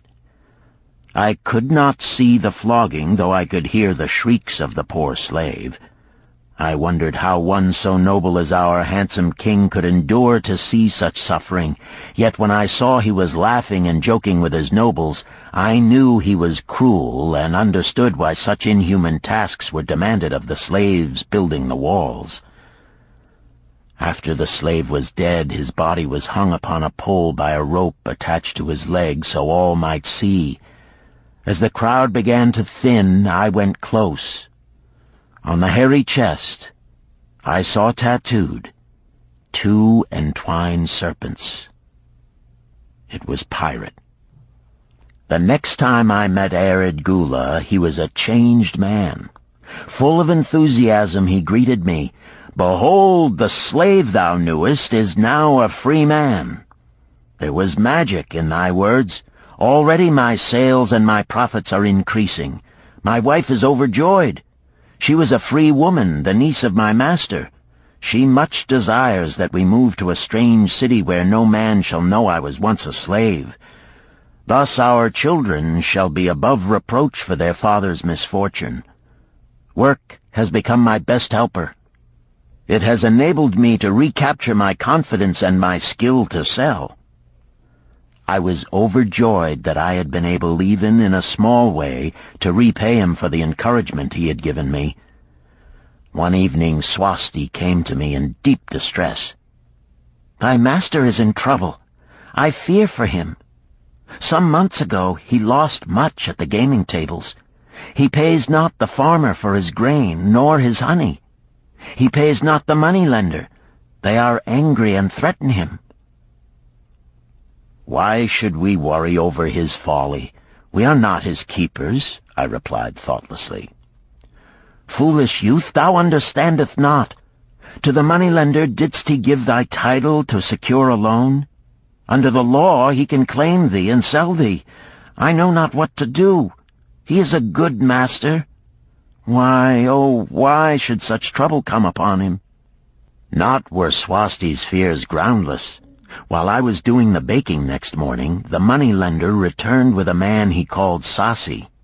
This man looked me over and said I would do. The moneylender waited not for my master to return, but told Swasti to tell him he had taken me. With only the robe on my back and the purse of pennies hanging safely from my belt, I was hurried away from the unfinished baking.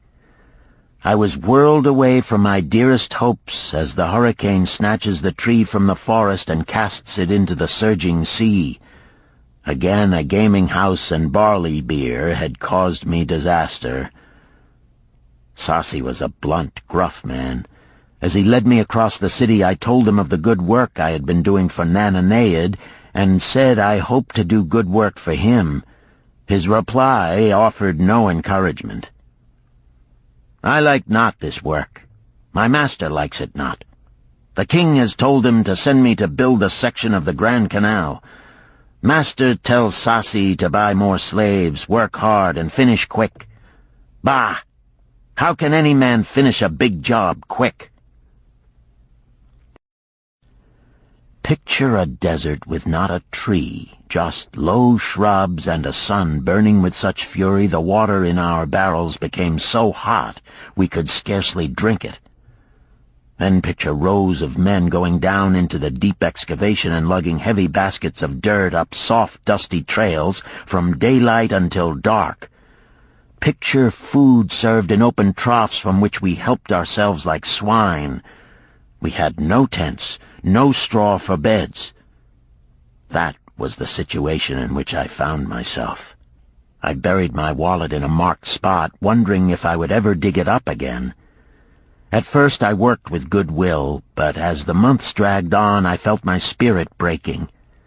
Then the heat fever took hold of my weary body. I lost my appetite and could scarcely eat the mutton and vegetables. At night I would toss in unhappy wakefulness. In my misery I wondered if Zabado had not the best plan, to shirk and keep his back from being broken in work. Then I recalled my last sight of him and knew his plan was not good. I thought of Pirate with his bitterness and wondered if it might be just as well to fight and kill. The memory of his bleeding body reminded me that his plan was also useless. Then I remembered my last sight of Megiddo. His hands were deeply calloused from hard work, but his heart was light and there was happiness on his face. His was the best plan. Yet I was just as willing to work as Megiddo. He could not have worked harder than I. Why did not my work bring me happiness and success? Was it work that brought Megiddo happiness, or was happiness and success merely in the laps of the gods? Was I to work the rest of my life without gaining my desires, without happiness and success? All of these questions were jumbled in my mind, and I had not an answer. Indeed, I was sorely confused. Several days later, when it seemed that I was at the end of my endurance and my questions still unanswered, Sasi sent for me. A messenger had come from my master to take me back to Babylon. I dug up my precious wallet, wrapped myself in the tattered remnants of my robe, and was on my way. As we rode, the same thoughts of a hurricane whirling me hither and thither kept racing through my feverish brain. I seemed to be living the weird words of a chant from my native town of Harun. Besetting a man like a whirlwind, driving him like a storm, whose course no one can follow, whose destiny no one can foretell. Was I destined to be ever thus punished for I knew not what? What new miseries and disappointments awaited me? When we rode to the courtyard of my master's house, imagine my surprise when I saw Irid Gula awaiting me. He helped me down and hugged me like a long-lost brother. As we went our way, I would have followed him as a slave should follow his master, but he would not permit me. He put his arm about me, saying, "I hunted everywhere for thee. When I had almost given up hope, I did meet Swasti, who told me of the money-lender who directed me to thy noble owner. A hard bargain he did drive, and made me pay an outrageous price. But thou art worth it. Thy philosophy and thy enterprise have been my inspiration to this new success." "Megiddo's philosophy, not mine," I interrupted. "Megiddo's and thine. Thanks to thee both, we are going to Damascus, and I need thee for my partner." "See," he exclaimed, "in one moment thou wilt be a free man." So saying, he drew from beneath his robe the clay tablet carrying my title. This he raised above his head and hurled it to break in 100 pieces upon the cobblestones. With glee he stamped upon the fragments until they were but dust. Tears of gratitude filled my eyes. I knew I was the luckiest man in Babylon. Work, thou see, by this, in the time of my greatest distress, didst prove to be my best friend. My willingness to work enabled me to escape from being sold to join the slave gangs upon the walls. It also so impressed thy grandfather, he selected me for his partner. Then Hayden Gula questioned, "Was work my grandfather's secret key to the golden shekels?" "It was the only key he had when I first knew him," Sharunada replied. "Thy grandfather enjoyed working. The gods appreciated his efforts and rewarded him liberally." "I begin to see," Hayden Gula was speaking thoughtfully. "Work attracted his many friends who admired his industry and the success it brought. Work brought him the honors he enjoyed so much in Damascus. Work brought him all those things I have approved. And I thought work was fit only for slaves." "Life is rich with many pleasures for men to enjoy," Sharunada commented. "Each has its place. I am glad that work is not reserved for slaves. Were that the case, I would be deprived of my greatest pleasure. Many things do I enjoy, but nothing takes the place of work." Sharunada and Hayden Gula rode in the shadows of the towering walls up to the massive bronze gates of Babylon. At their approach, the gate guards jumped to attention and respectfully saluted an honored citizen. With head held high, Sharunada led the long caravan through the gates and up the streets of the city. "I have always hoped to be a man like my grandfather," Hayden Gula confided to him. "Never before did I realize just what kind of man he was. This thou hast shown me. Now that I understand, I do admire him all the more and feel more determined to be like him. I fear I can never repay thee for giving me the true key to his success. From this day forth I shall use his key. I shall start humbly as he started, which befits my true station far better than jewels and fine robes." So saying, Hayden Gula pulled the jeweled baubles from his ears and the rings from his fingers. Then, reining his horse, he dropped back and rode with deep respect behind the leader of the caravan.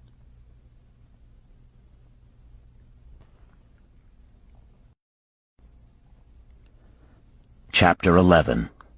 An Historical Sketch of Babylon. In the pages of history there lives no city more glamorous than Babylon. Its very name conjures visions of wealth and splendor. Its treasures of gold and jewels were fabulous. One naturally pictures such a wealthy city as located in a suitable setting of tropical luxury, surrounded by rich natural resources of forests and mines. Such was not the case.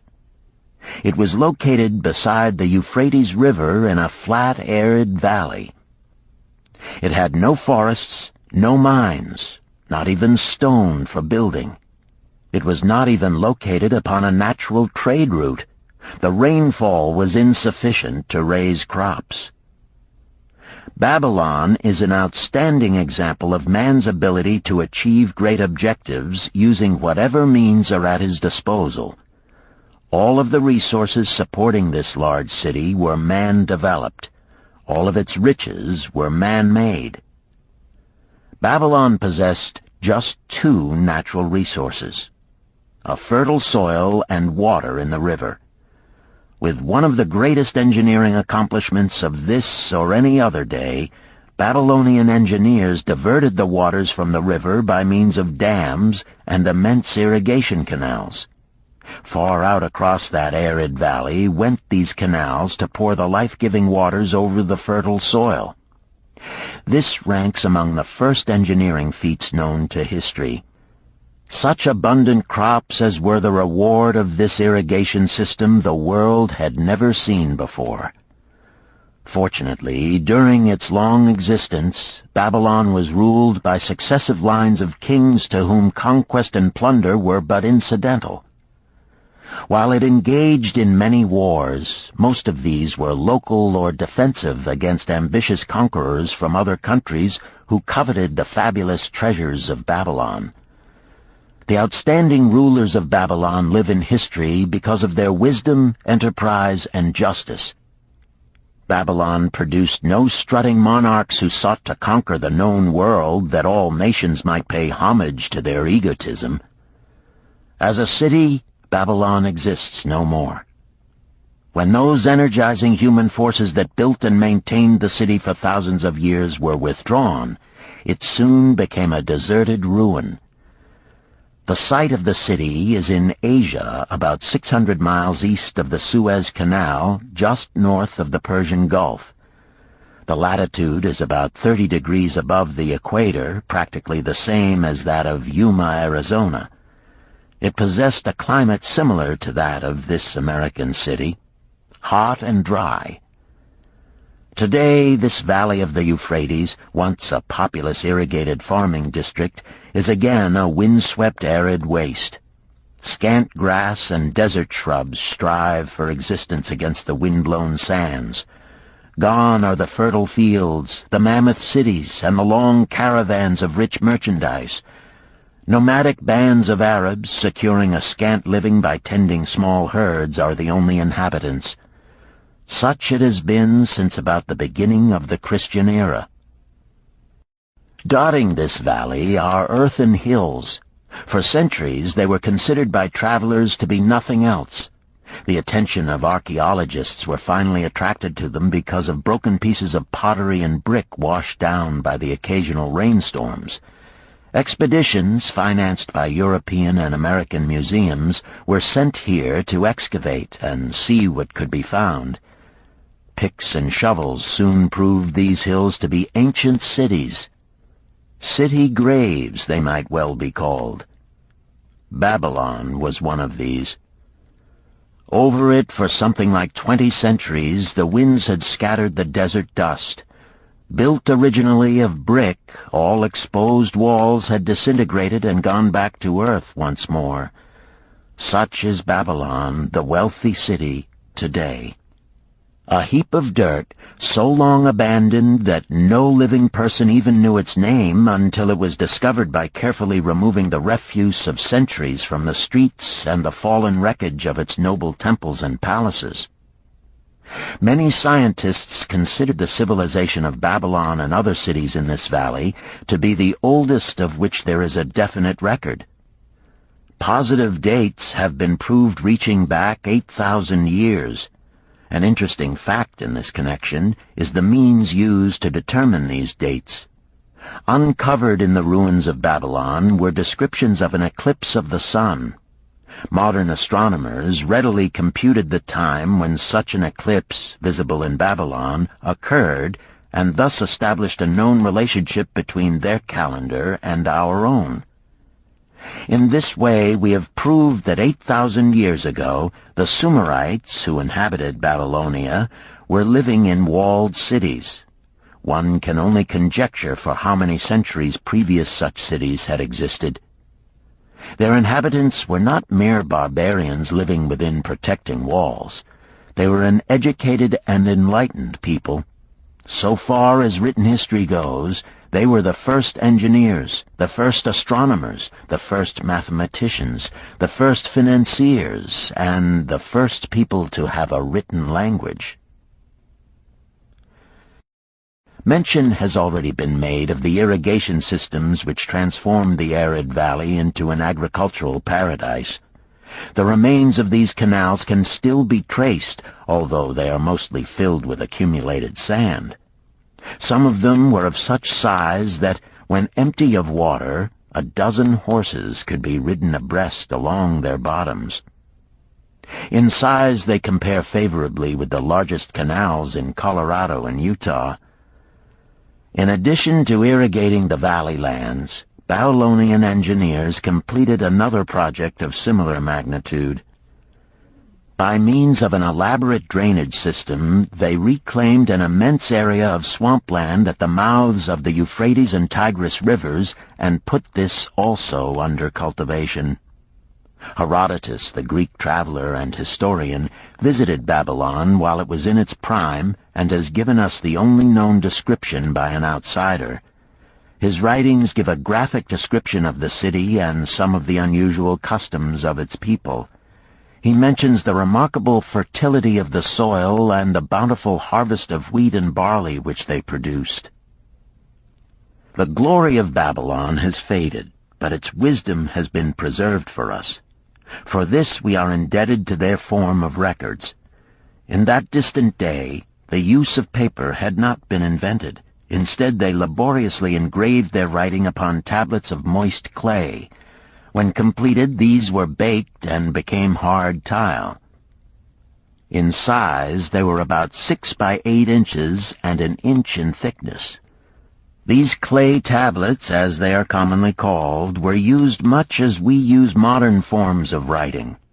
Upon them were engraved legends, poetry, history, transcriptions of royal decrees, the laws of the land, titles to property, promissory notes, and even letters which were dispatched by messengers to distant cities. From these clay tablets we are permitted an insight into the intimate personal affairs of the people. For example, one tablet, evidently from the records of a country storekeeper, relates that upon the given date, a certain named customer brought in a cow and exchanged it for 7 sacks of wheat, 3 being delivered at the time, and the other 4 to await the customer's pleasure. Safely buried in the wrecked cities, archaeologists have recovered entire libraries of these tablets, hundreds of thousands of them. One of the outstanding wonders of Babylon was the immense walls surrounding the city. The ancients ranked them with the Great Pyramid of Egypt as belonging to the 7 wonders of the world. Queen Semiramis is credited with having erected the first walls during the early history of the city. Modern excavators have been unable to find any trace of the original walls, nor is their exact height known. From mention made by early writers, it is estimated they were about 50 to 60 feet high, faced on the outer side with burnt brick, and further protected by a deep moat of water. The later and more famous walls were started about 600 years before the time of Christ by King Nabopolassar. Upon such a gigantic scale did he plan the rebuilding, he did not live to see the work finished. This was left to his son Nebuchadnezzar, whose name is familiar in biblical history. The height and length of these later walls staggers belief. They are reported upon reliable authority to have been about 160 feet high, the equivalent of the height of a modern 15-story office building. The total length is estimated as between 9 and 11 miles. So wide was the top that a 6-horse chariot could be driven around them. Of this tremendous structure, little now remains except portions of the foundations and the moat. In addition to the ravages of the elements, the Arabs completed the destruction by quarrying the brick for building purposes elsewhere. Against the walls of Babylon marched, in turn, the victorious armies of almost every conqueror of that age of wars of conquest. A host of kings laid siege to Babylon, but always in vain. Invading armies of that day were not to be considered lightly. Historians speak of such units as 10,000 horsemen, 25,000 chariots, 1,200 regiments of foot soldiers with 1,000 men to the regiment. Often 2 or 3 years of preparation would be required to assemble war materials and depots of food along the proposed line of march. The city of Babylon was organized much like a modern city. There were streets and shops. Peddlers offered their wares through residential districts. Priests officiated in magnificent temples. Within the city was an inner enclosure for the royal palaces. The walls about this were said to have been higher than those about the city. The Babylonians were skilled in the arts. These included sculpture, painting, weaving, gold working, and the manufacture of metal weapons and agricultural implements. Their jewelers created most artistic jewelry. Many samples have been recovered from the graves of its wealthy citizens and are now on exhibition in the leading museums of the world. At a very early period, when the rest of the world was still hacking at trees with stone-headed axes, or hunting and fighting with flint-pointed spears and arrows, the Babylonians were using axes, spears, and arrows with metal heads. The Babylonians were clever financiers and traders. So far as we know, they were the original inventors of money as a means of exchange, of promissory notes, and written titles to property. Babylon was never entered by hostile armies until about 540 years before the birth of Christ. Even then, the walls were not captured. The story of the fall of Babylon is most unusual. Cyrus, one of the great conquerors of that period, intended to attack the city and hoped to take its impregnable walls. Advisors of Nabonidus, the king of Babylon, persuaded him to go forth to meet Cyrus and give him battle without waiting for the city to be besieged. In the succeeding defeat to the Babylonian army, it fled away from the city. Cyrus thereupon entered the open gates and took possession without resistance. Thereafter, the power and prestige of the city gradually waned until, in the course of a few hundred years, it was eventually abandoned, deserted, left for the winds and storms to level once again to that desert earth from which its grandeur had originally been built. Babylon had fallen, never to rise again. But to it, civilization owes much. The eons of time have crumbled to dust the proud walls of its temples, but the wisdom of Babylon endures. The End. You've been listening to The Richest Man in Babylon by George S.Clason, narrated by Richard Rohn, and directed by Ben Ruggiero. If you've enjoyed this book and this performance, Recorded Books recommends The Art of War by Sun Tzu, narrated by Joe Mantegna. This classic of military strategy includes a detailed introduction and commentary on the history of Chinese warfare and military thought. We also recommend Nickel and Dimed by Barbara Ehrenreich, narrated by Christine McMurdo Wallace. Nickel and Dimed reveals low-wage America in all its tenacity, anxiety, and surprising generosity. A land of big boxes, fast food, and 1,000 desperate stratagems for survival. You'll find a wide selection of titles in the Recorded Books catalog, including bestsellers, mysteries, classics, histories, and more. So to order another recorded book, or for a copy of our latest listing, please call the toll-free number found on the back of this book. Don't forget to ask about easy 30-day rentals by mail. On our website, you can browse our catalog, place orders, hear about our latest releases, or tune into narrator profiles and author interviews. So visit us there at www.recordedbooks.com. And thank you for being a Recorded Books reader.